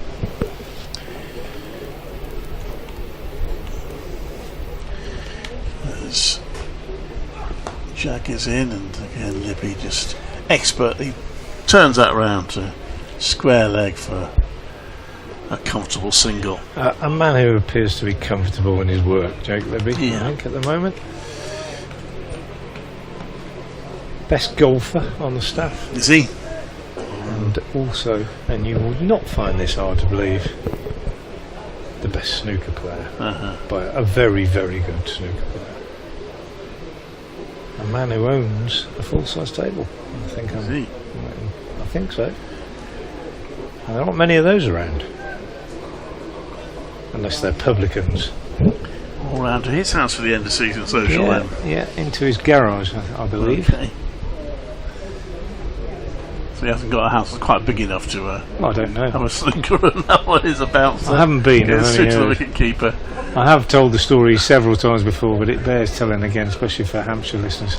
Because you say to Jake Livy, because he is a really good golfer, and he's a good snooker player. You say, you know, any interesting stories about snooker? He said, well, I played against Judd Trump once. I said, imagine that. How did it go? He said, not very well. I said, what? I broke, he cleared.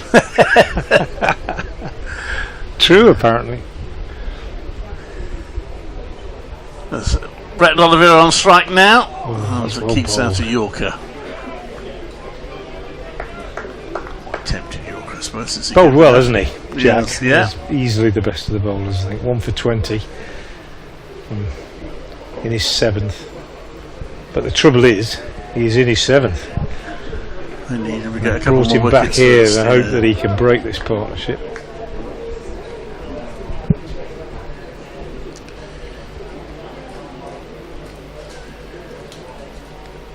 See it again.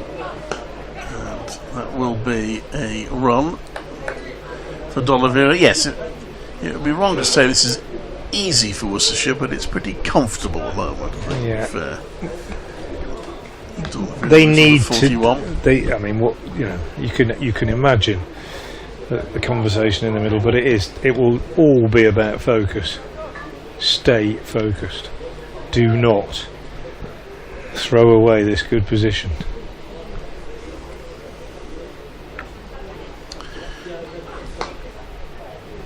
And again, a single onto the leg side for Libby. It's in the air momentarily, but no real dramas. The end of a not particularly eventful over. 3 runs off it. 104 for 2. Worcestershire, they need 91. I don't know if at any point these teams start thinking about net run rates, whether that will come into it. Can decide group placings at the end of it all. No, I think if Worcestershire get to a situation where qualification is close, or if they actually qualify and calculations are being made about who's at home and who's away and that kind of thing, you just wonder whether they'll look back to Welbeck and think, how on earth have we ended up tying a game where we were so far ahead? A bit like that game at Edgbaston in the Championship, where they think, how on earth have we managed to lose that game when we were so far ahead? These things happen, I suppose.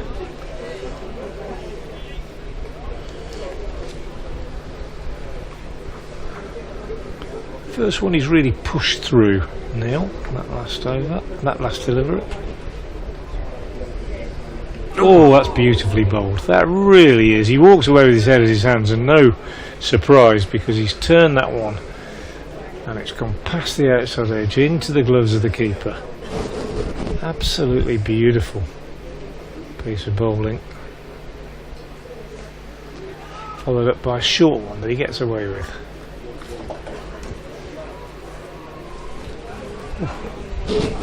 Beauty. Just watch the replay of the third ball of the over. This one is not a beauty, it's short and cut away by D'Oliveira for a single. But the lack of scoreboard pressure that we've talked about earlier is quite obvious at the moment. As Neil bowls and another single is taken. So whereas Hampshire could feel they were able to put a bit of pressure on in the middle of the innings if they'd got 250 to bowl at, here Worcestershire can afford to tick along at 3-4 and over. So there's a reasonably tidy over, that one from Andrew Neil. One absolute beauty in it, but 3 runs came from it, and at the end of it Worcestershire, after 24 overs, are 107 for 2.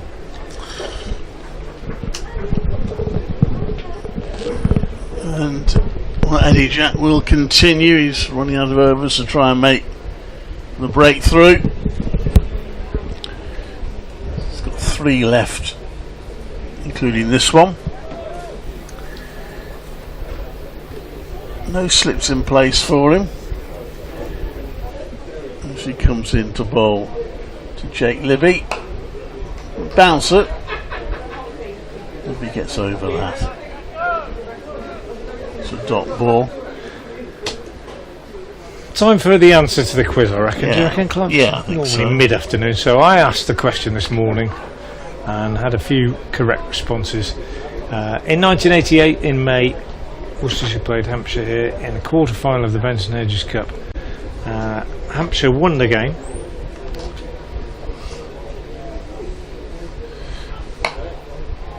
No runs again on this one. And I said, why was the game unusual and what happened that could never happen today? Well, it was a Benson Hedges Cup game. The reason it was unusual is because it went into 3 days. So you had 3 days to get the game done, and it was a one-day game, of course. But the first day it rained and they didn't start. Second day they had half of the Worcestershire innings, and then it was finished off on the third day. It's nicely played by Libby, swivelling round, pulling that down to deep backward square. So yeah, and it couldn't happen nowadays because you have to get it all done in one day. I think they might have a reserve day for semi-finals or something, don't they? But even when they have reserve days these days, they still try, even if they would rather play a 10-over slog on the first day than have it carried over to the second, whereas you used to play the full match. It went to 3 days. There's a lovely story about that game as well, which I'll relate. So it was on BBC television, as they often were in those days. This one ducked under by D'Oliveira. So the old team presenting, Peter West was in charge of the presentation with his pipe going, and Tom Graveney was on the team for the BBC and so on. And they occasionally like to do an interview or something if it was raining, just to try and pass some time. So they arranged on the afternoon, I'm not sure if it was the second afternoon or the first afternoon, to have an interview with Ian Botham, who was out injured. That one's played to mid-on, no run. Graham Hick and Tom Graveney, three Worcestershire greats, and they set it all up with Peter West to do the interview, and they did it in the old upstairs junior dressing room at New Road. It was a wet afternoon, there wasn't going to be any play, and they set up all the cameras and the lights and everything up there. Ian Botham, Graham Hick, Tom Graveney, Peter West doing the interview, and they got all the lights set up and all the cameras set up and everything else. So Bouncer ends a tidy over from Eddie Jack, just the one run off it. And this is, if people aren't familiar, the old pavilion here at Worcester had two dressing rooms for the home team. One was the senior dressing room downstairs, and the junior dressing room was upstairs. You had to get your cap before you were allowed to change in the dressing room downstairs. We've got a break in play here, so you're not missing anything. So the BBC did this interview, and of course once they'd set it all up and got everything in place, it was live TV on BBC One or BBC Two, whichever. And those that weren't playing, and various hangers-on such as myself, crowded up the stairs and into the... Most of the Worcestershire players were on the stairs or leaning up or whatever, and desperately trying to make the young, inexperienced and very nervous Graham Hick dissolve into laughter. Tom Graveney, much more used to that kind of thing, and Ian Botham also, pretty calm. But Stephen Rhodes, the Worcestershire wicketkeeper at the time, later to become coach, was a bit of a live wire, was on somebody's shoulders, and there's a stairwell, so you can imagine just a kind of horizontal shelf, if you like, with the stairs behind it, and somebody just kept lifting him up and then dropping him down, and lifting him up and dropping him, and poor old Graham Hick was struggling to keep his composure, and it was very, very enjoyable and memorable, such as the way they used to fill the time on the BBC if they had an outside broadcast that couldn't be covered. But the game is eventually finished in 3 days, and that was the answer to the quiz. Got a drinks break here with Worcestershire Rapids 108 for 2, chasing 195 to win. Elsewhere, Middlesex making actually a fist of chasing 388 to beat Durham. They're 101 for 1 in the 13th over. Yeah, Nottinghamshire 60 for 2 at Kibworth. They've got an awful lot to do to chase 334 to beat Leicestershire. Still haven't got back on at the Oval, where I'm smiling because Surrey faced 5 overs. I don't think that allows for a completed match. I didn't think there was any rain in the forecast No, for the southeast at all. it seems to be raining in London, so it could be they don't get back on. They may end up having a no result there. There's already been 2 of those this season in the competition. Kent, having won stage between 12 for 3, are now going along nicely. 99 for 3 in the 18th over, chasing 284 to beat Warwickshire. Those are the games. The other 4 games in this competition taking place today. I've just looked at the weather on the BBC app for London, and it says sunny and a gentle breeze. That's a strange one, isn't Absolutely it? no What's rain. going on at the Oval then? No rain whatsoever. But it does say rain, does it? On the Yeah, it it's just actually match says today rain. by rain. Maybe Yeah. it's just a shower. It's been off for a fair while now. Perhaps I'll get back on. Here, Hampshire all out for 194. That did include Joe Weatherly retiring hurt after being hit on the hand by an Adam Finch delivery. Nick Gubbins' top score was 60. Next was Tom Press of 36. A career best and a competition's best so far this season by anybody of 6 for 35 by Ben Allison. He was 1 over short of completing his 10 overs. Ethan Brooks completed 10 overs, took 1 for 38 in his 10, and the batters out in the Worcestershire innings. Isaac Mohammed, LBW to Eddie Jack for 10, and Kashi Valley caught for Skyer by Tom Prest off Dom Kelly for 32. Brett D'Oliveira's 42 not out, and Jake Libby's on 18. Got another substitute out there now, and he hasn't got a number. That's Down tricky. at the 3rd man, so I don't know who that is. Change of bowling at the New Road end. McMullen being recalled. His figures earlier. 4 overs, no maidens, no wicket for 11. He was very tidy with the keeper stood up. Quite a defensive field. Slightly different field this time, as he's in and bowls outside the off stump, and that's left alone. He's got a 3rd man, backward point, short extra, mid off, and a man on the sweep on the offside. And he's actually got 3 fielders on the leg side. In fact 4, so it's completely different. He's got fine leg, long leg, backward square leg, mid wicket, mid on. Long leg, backward square leg, mid wicket, mid on. And that one is very wide outside the off stump. It's exactly what his plan is. Not quite to get as wide as that because umpire Milnes has called it a wide, but the plan is to chuck it up there outside the off stump and induce an error. Not the most attacking form of bowling at this stage.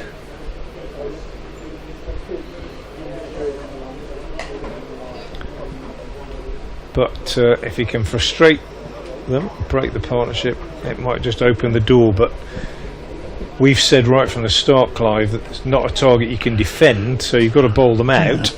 And with Eddie Jack having been by far the most penetrative, and he having completed 8 overs, you do wonder where they're going to find 8 wickets. Yeah, these two don't really look like getting out at the moment, so it takes 1 ball. But If you're out there now as a batter, or if you were in the dressing room as a coach and you were planning how to go about this, it would be just, let's be tidy for the next 10 overs, get to 135, 140, and then licensed to cut loose with 8 wickets in hand. And I'm sure that's what they'll try and do.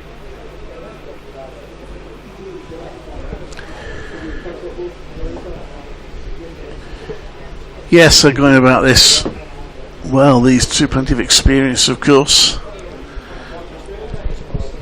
Libby in particular in good form currently.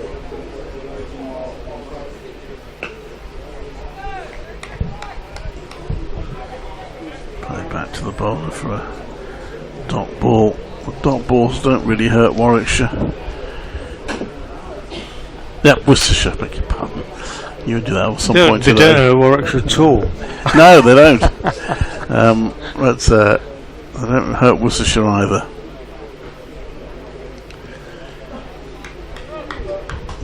Maiden. It was. Oh, there was a wide in it. Oh, there was a earlier. wide, Yeah, of course yeah. there was, sorry. That's a bit of a wild swing at the last one. Yeah, so just one off the last 2 overs, but as Clive Eakin alongside me is saying, not a problem really for Worcestershire. You know that you're probably just going to pick up the odd bad ball and put it away, and the problems out there at the moment are all Hampshire's. And Nick Gubbins in conversation with Ali Orr, who's coming into the attack. Sorry, Ali Orr, I've done what you did. Yes, I've got me oars wrong. Yeah. It's the organ I'm not in sure what Orr, it is, organ, yeah. isn't it? Felix Organ. Yeah. Apologies to Hampshire viewers and listeners and relatives. Ali Orr's not going to have a bowl. Felix Organ, of course, back into the attack. Bowled a few overs earlier on. Bowled round the wicket. Now coming over the wicket. It was when Kashif was in that he bowled before. 2 overs for 12. He's in now. His first ball is a gift. It's a full toss. It's a loosener. Call it what you like. It's the one that Brett D'Oliveira and Jake Levy have been waiting 10 minutes or so for. And D'Oliveira just walks into it. And makes sure he finds the gap. And if he did that, he was always going to get 4.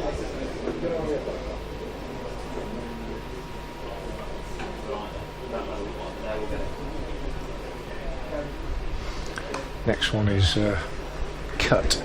It's like over-correction by Organ. So instead of being full, it's a bit too short and 2 runs. So all the pressure that was built by those 3 overs that only went for 5 is relieved by 2 deliveries that produced 6 runs.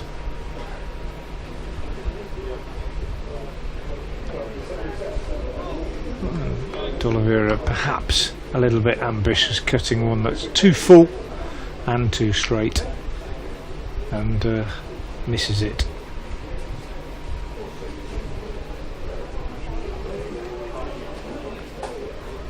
Lets that one go. He's won the over already. Remarks his guard. Possibly just saying that to himself.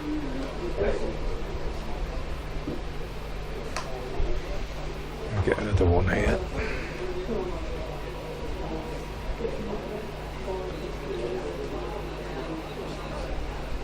Been good from Worcestershire. These two have added 60 now.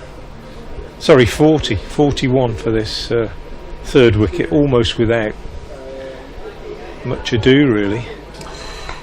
Yeah, so not taking risks, really. Needed to. End of the over, 7 came from it. 116 for 2.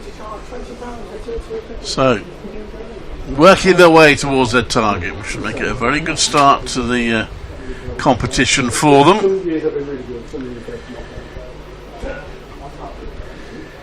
Even though they are frustrated it's not 3 wins out of 3, at least they didn't lose that game at Welbeck. No, as some people said, it felt like a loss. Yeah. But you're right, they didn't, and it does mean that they've got they could be close to another team who've got the same number of wins, and they will edge ahead. So yeah. So McMullen the ball to D'Oliveira.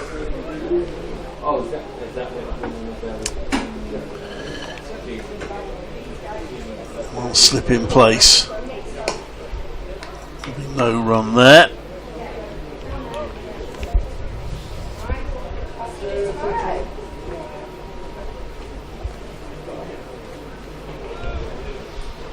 Brooks due in next. Cullen, Waite, all quick scorers potentially anyway.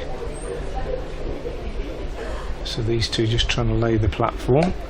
Defended by D'Oliveira. They'd like to go all the way, of course, these two, but as I say, if they can get it up to 130, 140, then you would think that the end could come fairly quickly if somebody gets in and gets stuck into the bowling. But you've got to lay that base. Slip coming out. McMullen now bowling to the field that he had earlier with just one extra player on the leg side. Not timed. Yeah. But it's not an attacking philosophy, this, and that's the problem for Hampshire. I'm not suggesting that Nick Gubbins has got many other options, but if you've got to take 8 wickets, it's an unlikely way to do it, bowling without a slip. He's got a wide slip now. What's the third slip? So the fourth slip position, but that one's played their backward point. Trying to come up with some ways of getting wickets. They're just not looking like coming at the moment from a Hampshire point of view. They'll know that they underdid their innings. Bit of bad luck, getting a batter injured, and 2 unlucky moments in the innings. Well, that's a lovely shot for none. Stephen Mann and Craig Nicholson have both been in touch, and they're both listening or watching whilst at work. Naughty boys. Craig says, I'm just down the road from the Oval, and we had the... Oh, he doesn't say he's at work, Stephen is. Anyway, we've had the mother of all thunderstorms for about 15 minutes. May take a while to mop up. And Stephen says, I'm in the office just down the road from the Oval, and we've had the lights on for an hour. Crikey. That one almost got through, bit of a bottom edge. Down by his toes, end of the over. It is a maiden over from McMullen. Whatever position a team's in the game, batters don't like going long periods without scoring runs, so you can exert a bit of pressure with that, but these two at the moment aren't looking too worked up. Jake Libby on 18 and Brett Dolliver on 49, 116 for 2 off 28. First maiden of the innings. Thanks for that, Stephen and Craig. Nice to know you're out there. Thanks for getting in touch. At Frank Watson 58 on X if you'd like to tell us what the weather's like where you are. Don't tell us if it's just like it is here, because that's what we think. But if it's raining or snowing or something, we really want to know. Maybe somebody's listening abroad. The weather's not so good. Felix Organ bowls. Jake Libby cuts. They'll take 1. Will they come back for 2? I fancy they will. Oh, and do you know what? That was 4. That was 4. Yeah, and he signalled it. Very, very honest. And he had no choice really, because all the crowd behind him told him it was 4, but it just 4 by the length of a boot as the fielder came sliding around the boundary. There's Eddie Jack down there. Yeah, and made a good piece of fielding, but just put his foot over the rope as he picked it up. So he gets a 4, Libby, and a single off the next ball. We've seen some honesty today. There was the one earlier where Ethan Brooks would probably have got the catch if he'd not indicated that it bounced short. He was fielding it slip. The umpire's finger was going up. He immediately said it was short. Still gets a lot of stick, Ethan Brooks, for a catch he took at Neath for Warwickshire. Yeah. Where all the Glamorgan supporters were convinced it was over the rope. Yeah, well, they would though, wouldn't they? D'Oliveira brings up his 50 with a shot square on the offside. Applause from the crowd. Applause from some of his teammates making their way around the boundary below us on the way back from the nets. Brett D'Oliveira, he is the most popular captain that you can imagine amongst the staff and the players here at New Road, and credit to him for that 50. He works this one away on the onside. It's his ninth 50 plus score in List A cricket. He's only got 1 century to his name. Just trying to hastily do it. He could. He'd have to dominate the innings from here, but he could. Yeah, I don't think he'll be 100. I don't think he'll be worried too much about that.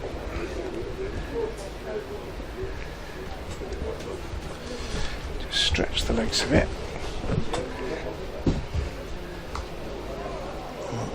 But yeah, nice tidy innings from him here today. 50 off 79 deliveries, 8 fours and a 6. more importantly, he just held things together nicely.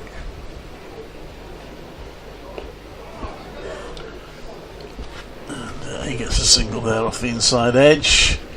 Bowler looks a bit fed up. It's well, that's a good over for Worcestershire. They've added 8 runs off it, and if they keep doing that, then it won't take them too long. 71 more required to win, and 124 for 2. Yeah, the maiden followed by the over that yields 8.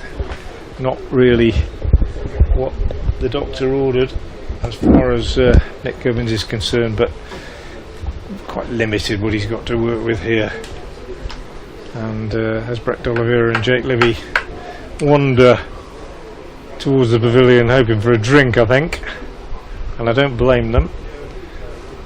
Nick Gubbins is running out of ideas a little bit.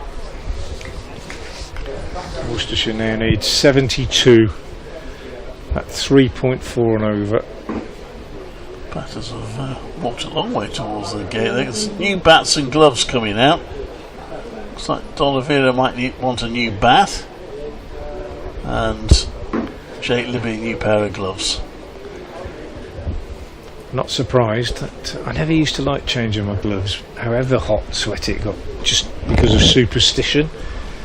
But when you bat for as long as Jake Libby does, I think you couldn't possibly afford to have that superstition, because this is a man who bats all day, literally sometimes. Played the second longest ever championship innings at Chelmsford a few years ago. D'Oliveira's new bat scores its first run.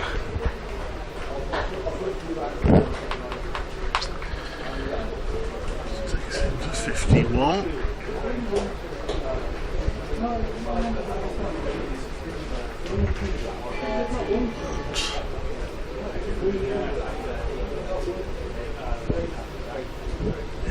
A ripple of applause there. Let's run down to third for a single, because it was a 50 partnership. Yeah, which is extraordinary, isn't it? Because it's kind of happened almost without you noticing, hasn't it? Really, how many shots can you really remember in that 50 partnership? No, not many. It's been fairly sedate, but very effective. Yeah. I was tempted. In comes McMullen. Oh, that's Got him. behind. Yes, good take from the wicket keeper. Just a fake nick, and the wicket keeper standing That up. was a really good catch. Takes I a think. great catch. Bottom edge. Yeah, so Ben Mays holds on to it, and Brett D'Oliveira goes for 52. They have got the third wicket, Hampshire. And any wicket just gives them a little bit of hope. A good innings from Brett D'Oliveira. A great catch. A really good catch. Mullen has his wicket. First wicket in county cricket.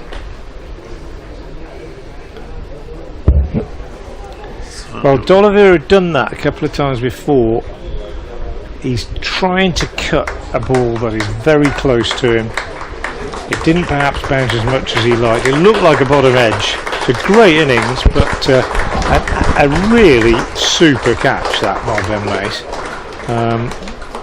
Any catch standing up is a good catch, but a catch standing up off the bottom edge, as we think it was anyway, with the batsman on the back foot playing literally just in front of your gloves. That's a super bit of work by the keeper. Really good. Can go a long way before you get another catch as good as that, and I think that probably explains his delight, really, because he really did celebrate quite enthusiastically, and I don't blame him. Ethan Brooks is the new batsman, quietly forging a reputation as a really effective white ball batter. Ethan Brooks can come in late in a T20 and give it a whack. Can play a longer innings as he has done in this competition, but the sort of player, and I could be talking him out here, but if he stays in for an hour, the game will be over. Score 56 against Essex. Got the player of the match, having also taken 3 for 52. And he's off the mark straight away with a single to the boundary rider on the onside. And that takes the Worcestershire score to 127 for 3. Remember, 195 the target. Tantalisingly close for Worcestershire, but they're not there yet. Mullins driven into the ground. That's cut off at mid-on. They're not there yet, and if any team needs reminding that they're not there yet, it's not Worcestershire after what happened to them in the first game. As you mentioned, it's happened. It was a bit like it was a Devon Lock of a performance, wasn't it? Yeah.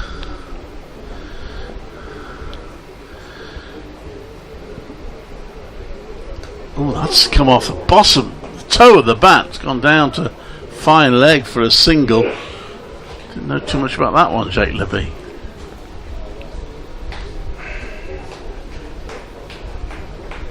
So 4 off the over, the wicket as well. 127 for 3 after 30 overs. In theory, 20 overs to go. I don't think we'll see 20 overs. We'll either see Worcestershire get the runs or Hampshire get the wickets. Well, they're still behind where Hampshire were in terms of runs, often same number of overs. 30 gone, 128 for 3. Hampshire were 143 for 5, but it's that 5 and the Weatherly retired her effectively 6, which makes the difference. Worcestershire needing 68 to win, 67 now, 3.3 and over, and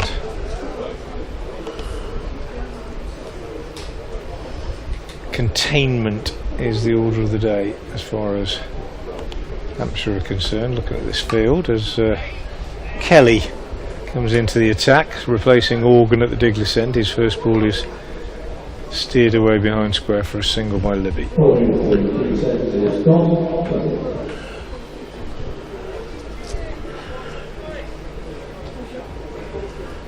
Yes, Tom Kelly in the attack. So this is probably the last hurrah, really. Haven't got the 1 wicket. He's got 2 overs left. That's the most threatening bowler if he can nick 1 more out in his last 2 overs. A million miles away of doing it. From doing it there, almost got through Ethan Brooks' defences, but has singled the Brooks down to long leg, and it's 130 for 3. 65 required.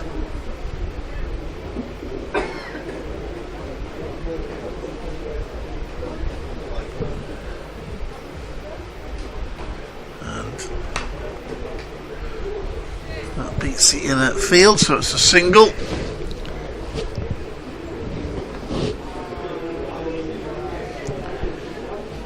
Scored by Jake Libby to move on to 28.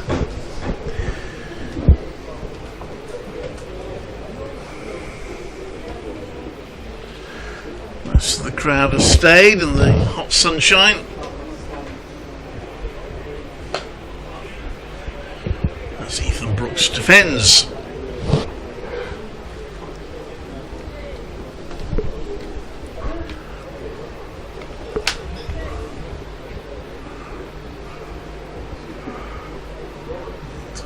Just trying to edge their way to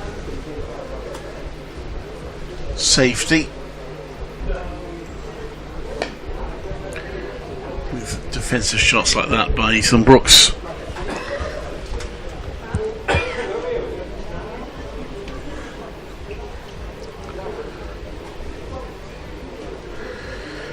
No Lord's finals in this competition these days. Trent Bridge is the venue for the final.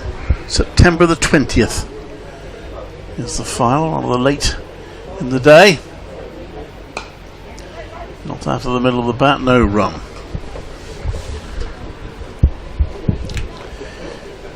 Morgan have won it twice since the 100 came into being. Seem to have made the most of the competition. Worcestershire 131 for 3, need another 64 runs to win. Normally they have 19 overs left, and Hampshire needs 7 wickets. Will it go past 45 overs? No. No, not 45, I don't think.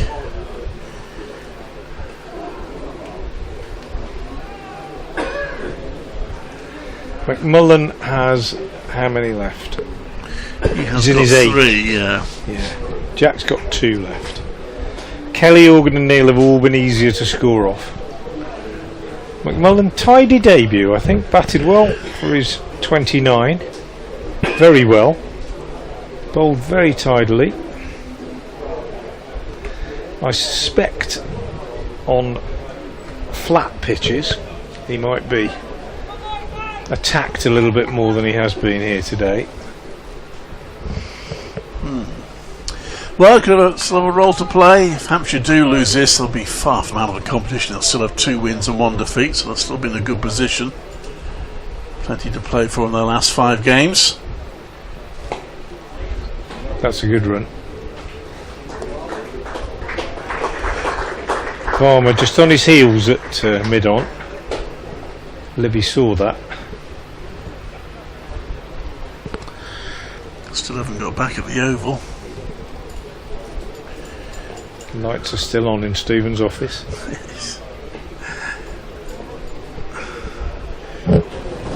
Time to think about going home, surely.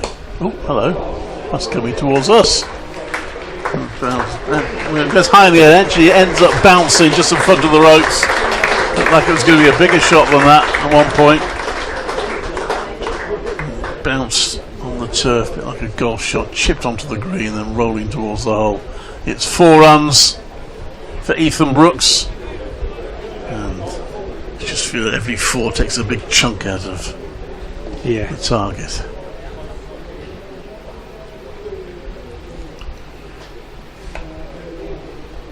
It won't be a 4, but it'll be a single. Brooks on to 7, 137 for 3.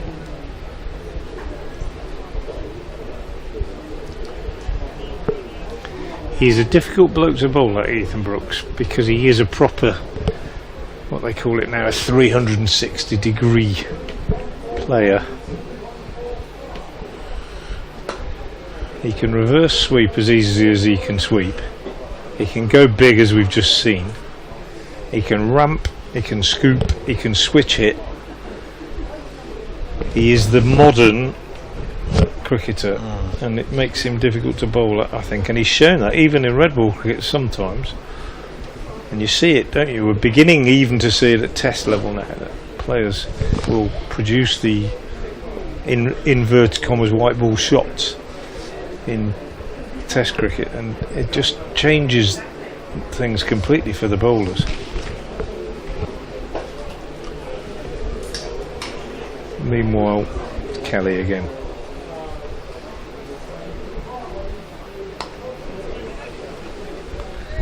Libby, meat and drink, isn't it?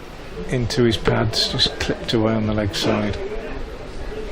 Gosh, how they must hate the sight of him, these Hampshire players. Well, not all of them played in the Championship, but those that played at the Utility Bowl earlier this year and in the game here, well, I've seen quite enough of Jake Libby this season.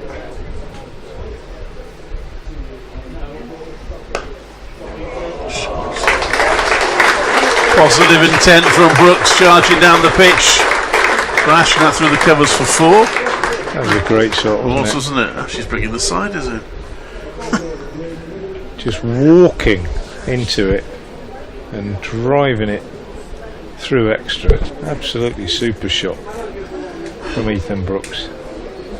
Keeper standing up now, not going to let him do that again. Probably try a ramp now.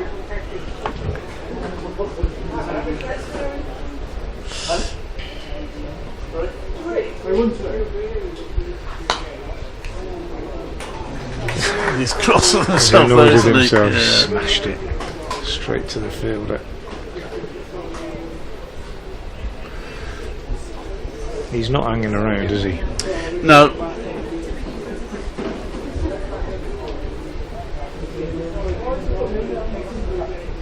Well, you got Jake Libby at one end.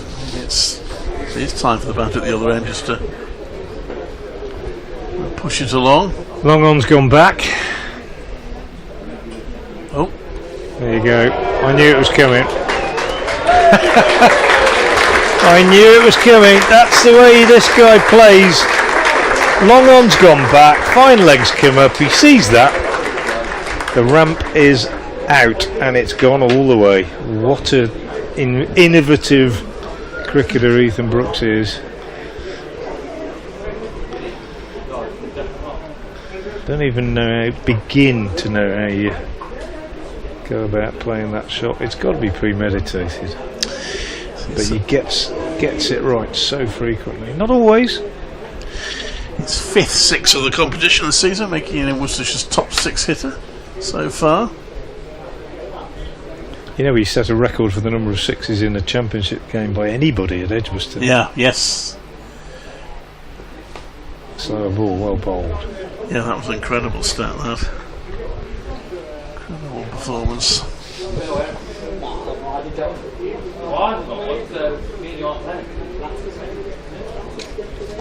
Yeah, that shot he just played, that ramp. Imagine that 10 years ago. Nobody would have believed it. It's commonplace now, isn't it?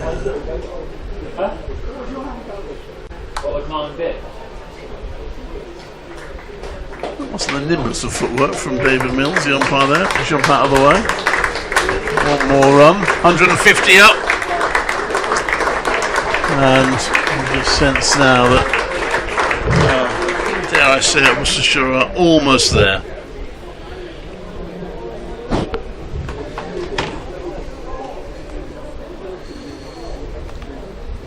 $198 balls for the 150, so again the third 50, 66 balls, fairly sedate, but that's all they need to do.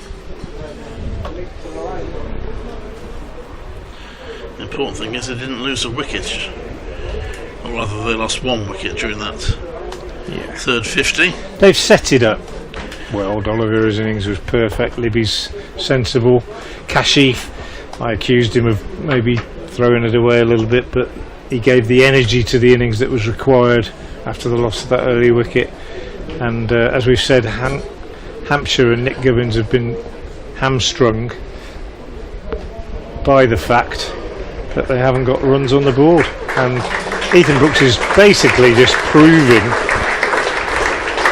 everything that I said about him about 20 minutes ago to all the Hampshire viewers who may not have seen much of him before, that he can do it all. And he's ramped for 6, and he's now just played the reverse, the switch hit over the infield, and if they move the fielders back there, then he'll just play it on the leg side. He's not faultless, he can get out, but it's difficult to bowl at. Gives himself room, times it nicely. Single taken, 5 off the first 2 balls, pressure on the bowler. Well, Andrew Neil is going back into the attack. Oh, some good balls, isn't he, Andrew Neil? But yeah, just not consistent enough. Too many that weren't is what we're saying, really. But he's young, he's inexperienced. He'll gain from this. But Brooks is difficult to bowl at. That one's turned, but it's almost too short, and Libby's almost able to leave it. He's just kind of watched it off the pitch. But it's bitten. There's help there. No question about it. A little bit short again.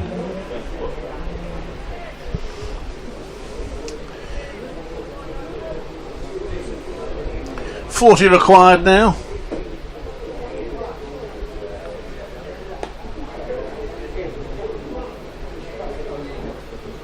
Libby's still content just to nurgle the ball about. 32 for him. 1 ball left in the over. I reckon Brooks will want a single here.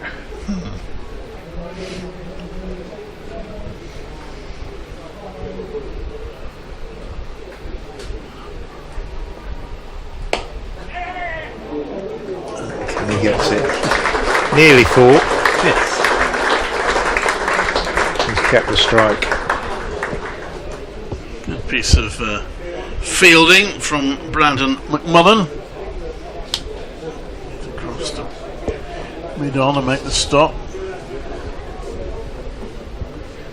157 for 3, chasing 195 to preserve the unbeaten record in this season's competition. And you see Nick Gubbins have a ball. Did ball in the leg game. spin. Yeah, bowled against Essex, took 1 for 30. Didn't bowl against Glamorgan. Last throw of the dice, isn't it, I think. Yeah. Got a wicket actually here in the Championship the other day. Came on for a literally a 1 over change ends job, and picked up a wicket. Was not expected at all. I'm trying to think who it was he got out. Bowled a fairly quick full toss there. Tom Taylor it was. Gone for no run. LBW Googly, I think. There's a sweep from Brooks for 4. Yeah.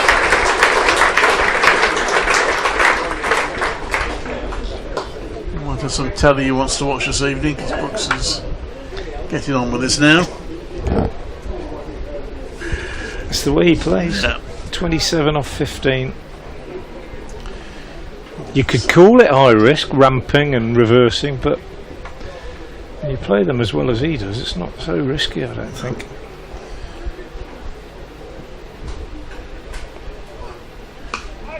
Such a clean striker of the ball, isn't he? Yes, yeah. Even that one.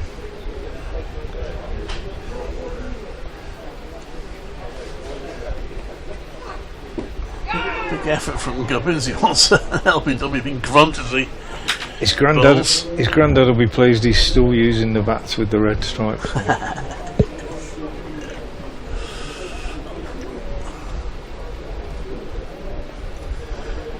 Look at that. Look at that. 6. Bounces into the crowd, into the concrete. Ethan Brooks entertaining the crowd here. It's just effortless, isn't it? I mean, I suppose Nick Gubbins' occasional leg spinner, you do know more or less where he's going to bowl it, probably. Yeah. So you can premeditate a bit, but he hits it so cleanly, that reverse. He's overtaken Libby. That will be probably one more, it is. Which also means he keeps the strike. 167 for 3. 168 for 3. 168, 11 off the over. 3. So, what is it now? It's 27 more required. Yeah. Well, if Brooks is still there, 2 overs, maybe 3. Done by 10 to 5, quarter to 5, 5 to 5.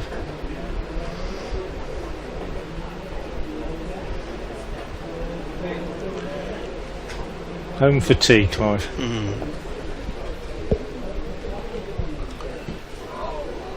Pushed through quite nicely by Neil. Jack, the best of the bowlers, no question for me. Most threatening, paciest. McMullen, tidy. The rest, less so. Ooh, short. Gets away with it, almost too short. Turned. Brooks had all the time in the world. It turned and almost too far away from him for the shot, really.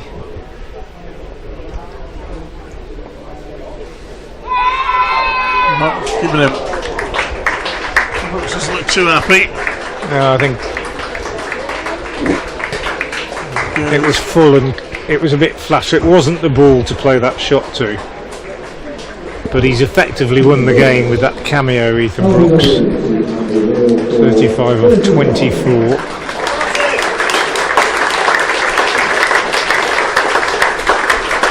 Well, I just wonder whether he hit it.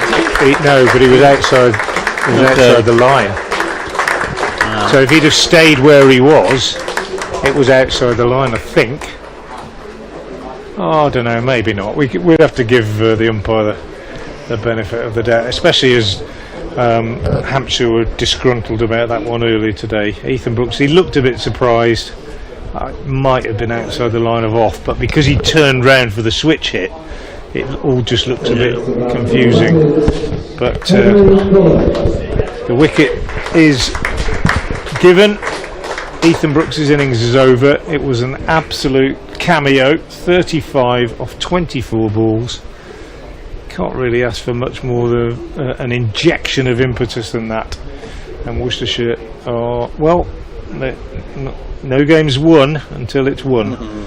But they would be kicking themselves from here to Repton for the next game on Friday if they mess this one up.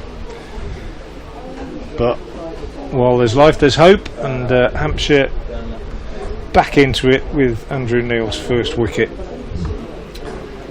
But 42 added in just 5 overs for that fourth wicket, mainly thanks to Ethan Brooks, who made 35 of them. Henry Cullen is the new batsman, wicket keeper, right-hander, and a busy stroke maker himself. 27 required to win, 6 wickets needed by Hampshire.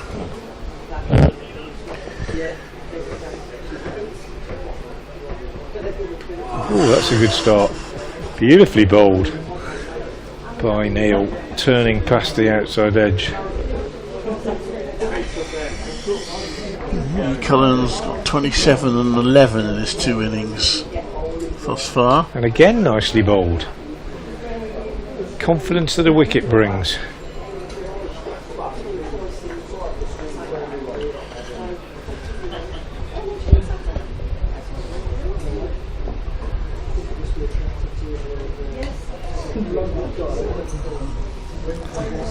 Aerial briefly, but well, good over.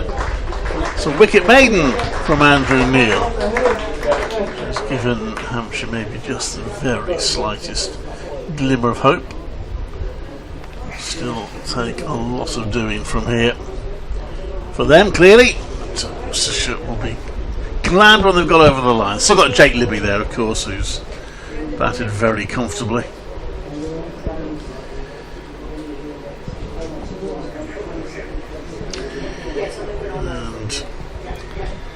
And good to see the return for Eddie Jack. Yeah, now this is a good move. I'm all in favour of this from Nick Gubbins, bringing back his most threatening bowler to try and get right back in the game with another wicket or 2. Jake Libby on strike, senior man, but Henry Cullen new to the crease, and Gubbins fancying that having picked up that wicket of Brooks, who, let's face it, if he'd stayed for another 10 or 15 minutes, we'd written it off, Clive. Yes. But they got him out, and he just sensed that the door is slightly ajar, and if anybody's going to push it a bit wider, it's Eddie Jack, who hits Libby and gets him. Oh my goodness, Libby can't believe it. Banged in short. I don't think Jack can believe it either. Banged in short, didn't get up. Libby went to pull it, and he has been given LBW.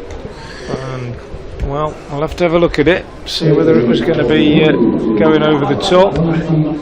No, I think maybe it depends on whether it died a little bit or not, doesn't it? Maybe it just died in the pitch. Jack almost looked embarrassed, didn't he? He didn't really celebrate in a big way, just put his head in his hand, really.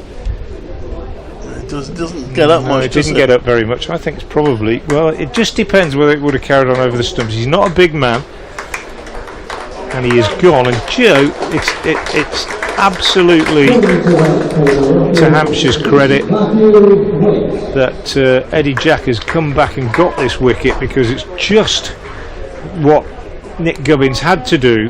The game looked all but done at 168 for 3, and we were certainly talking in terms of getting an early train and that kind of thing, and you just never know, as Worcestershire showed when they threw the game away really at Welbeck last week against Notts.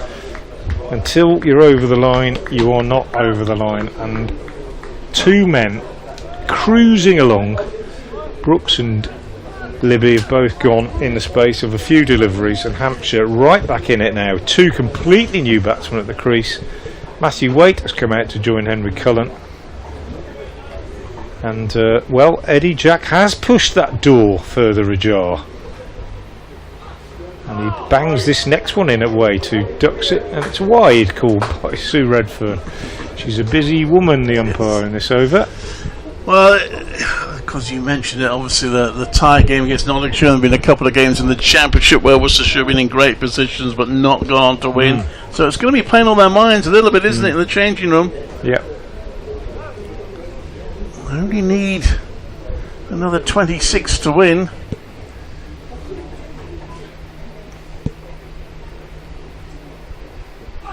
Oh, that bounce has hit. Yeah, hit Did Waite. him on the helmet or not? Nice to see that from Farmer coming in just to check Waite's okay. Very nice. Genuine concern. There's a bit of venom from Eddie Jack. Still has potentially 9 balls left. Get another 2. Goodness me, I'll put the cat among the pigeons. Oh, that's a full toss, and he's not got away with it. Well punished by Matthew Waite, just overexerted himself there, Eddie Jack, and the home crowd applaud with some relief that boundary. The thing about a wobble is that, you know, that's all it is, and just needs to be calm down. Calm down. A couple of bad balls goes to the boundary, and suddenly you only need 20 to win or something. But it is a wobble, and it produced those 2 wickets. Some comments on social media suggesting that they don't think Brooks was out, but I reckon he was. You know, initially thought he might have been outside the line. Terrific shot, that one from Waite, and almost as you say, enough of this nonsense now. Yeah, I think he was out, unless he hit it. It's easy, isn't it, for us watching replays to say, oh, that's outside line, a bit like the Gubbins one earlier. All sorts of people saying how terrible that was. Ooh, that's going to be a wide. We all think we know better. Yeah. But the umpires out in the middle are the ones who have the best view. And they're human, they can make mistakes. They don't get the chance to see it over and over again. I think we should be a bit more fair in recognising that in our judgments. So 10 runs since that wicket in the space of just 4 deliveries. Waite, with a very positive player, picks up a single off the last ball, so big over in terms of the wicket for Jack, but 11 conceded from it, and Worcestershire are 179 for 5, which means that they just need 16 more. Yeah, that sounds a lot better. Those 2 boundaries for Matthew Waite has made such a difference. Well, this will be interesting. Waite against the spinner Neil. Still not back at the Oval, by the way. What's the weather like, Stephen? Running out of time. It's 10 to 5. There's not much time. I don't think they expected that this morning when they turned up. Sure they didn't. Neil is bowling with a lot more purpose and confidence than he was about 10 minutes ago. Completing his action a bit better, I reckon. Really bowling it instead of just lobbing it up there. Drying his hand on the bare earth, the non-striker's end.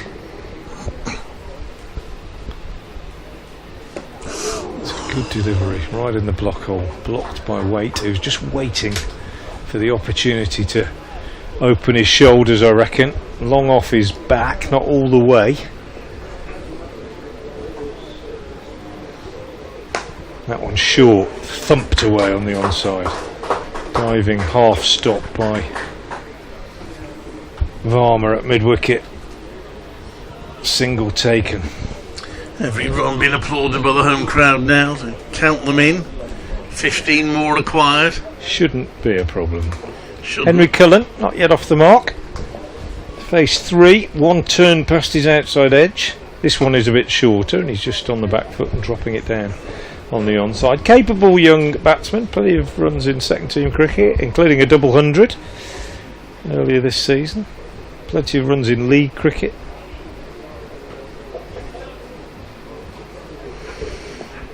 Waits again now. Still not off the mark. End of the over. Just one run from it. Well, if they're carrying at that rate, it's going to take us. Well, in fact, they're carrying at that rate, they're full short. So, what do you do if you're Nick Gubbins?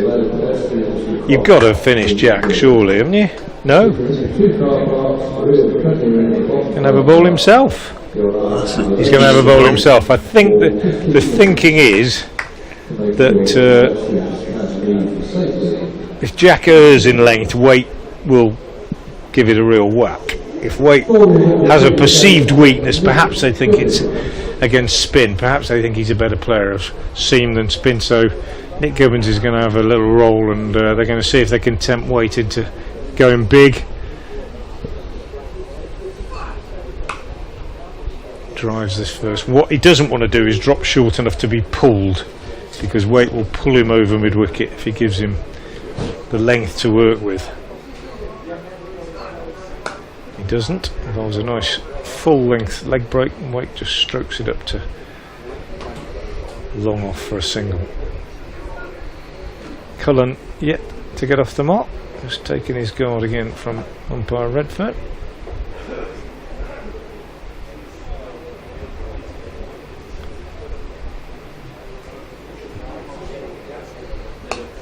And he's off the mark now, just pushing this up. It's a long off. It's made that quite easy for him, having long off back. So we'll nudge it down there for a single. Yeah, you'd almost might as well bring him up, yeah. I think, and say, well, go on, if you're going to do it, hit me over the top. That's what I said might happen.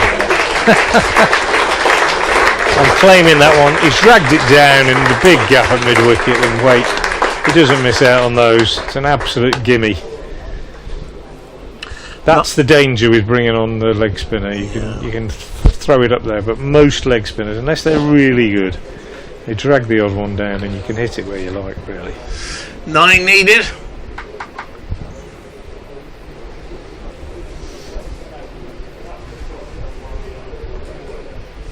Oh, goodness me. But if you get it up there, then he's not so confident.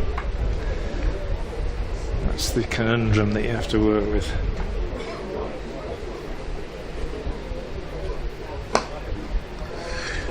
Easy single. Full toss, so one more unadded. Couple of boundaries will do it now. 8 required to win.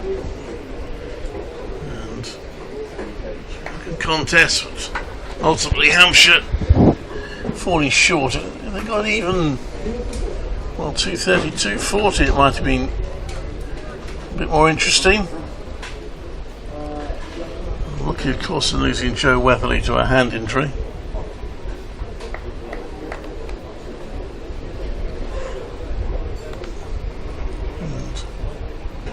And Neil, quicker ball that time. No run. For Waite.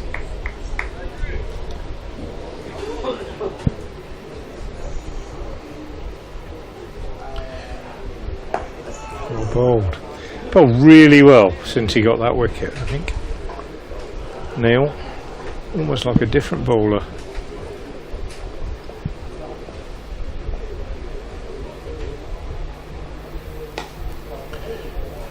Keeping it tight. Can he induce a mistake?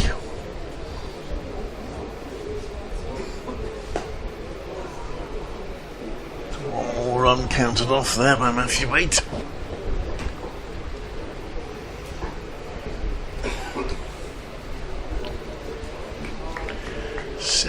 To him. 7 required now.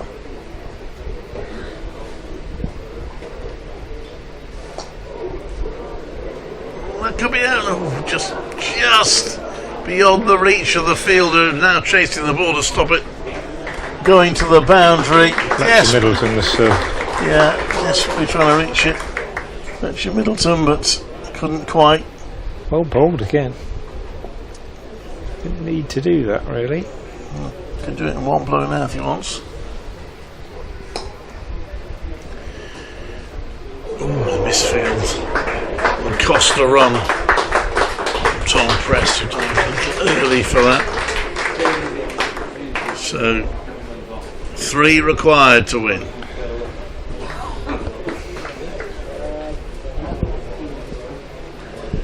With 10 overs in theory to go. Well, I'm annoyed because I was drawing my little grid for the overs and I only did 40 because I thought that would get me there, and it's not quite enough. But it won't be any more because I'm pretty certain it'll end in this over, barring something extraordinary. And there we are.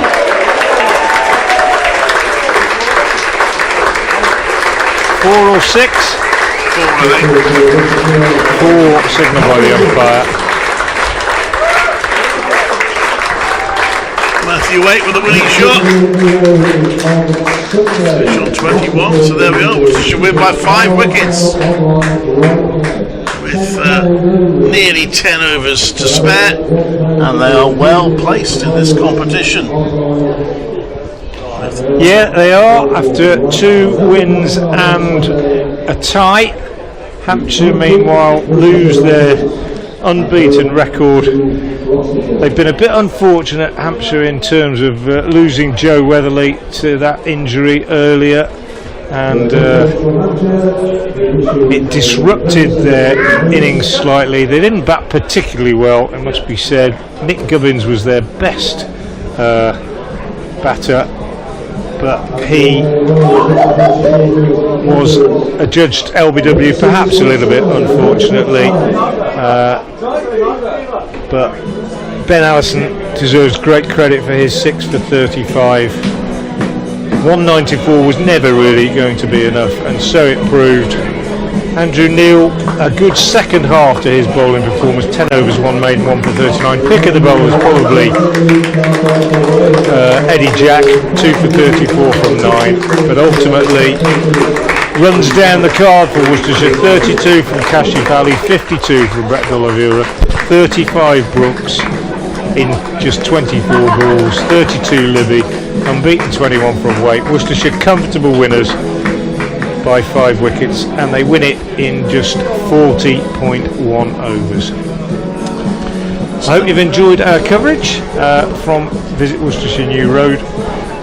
Worcestershire's next home game is here against Gloucestershire on Sunday, and I'll be back for that one. Are you here? Yes, I'm here for that Clive one. And I will both be back for that one. Until then, this is Frank Watson on behalf of Worcestershire County Cricket Club and my colleague Clive Eakin saying thank you for being with us, thank you for watching and listening, and we hope you've enjoyed our coverage. Until next time, a very good afternoon.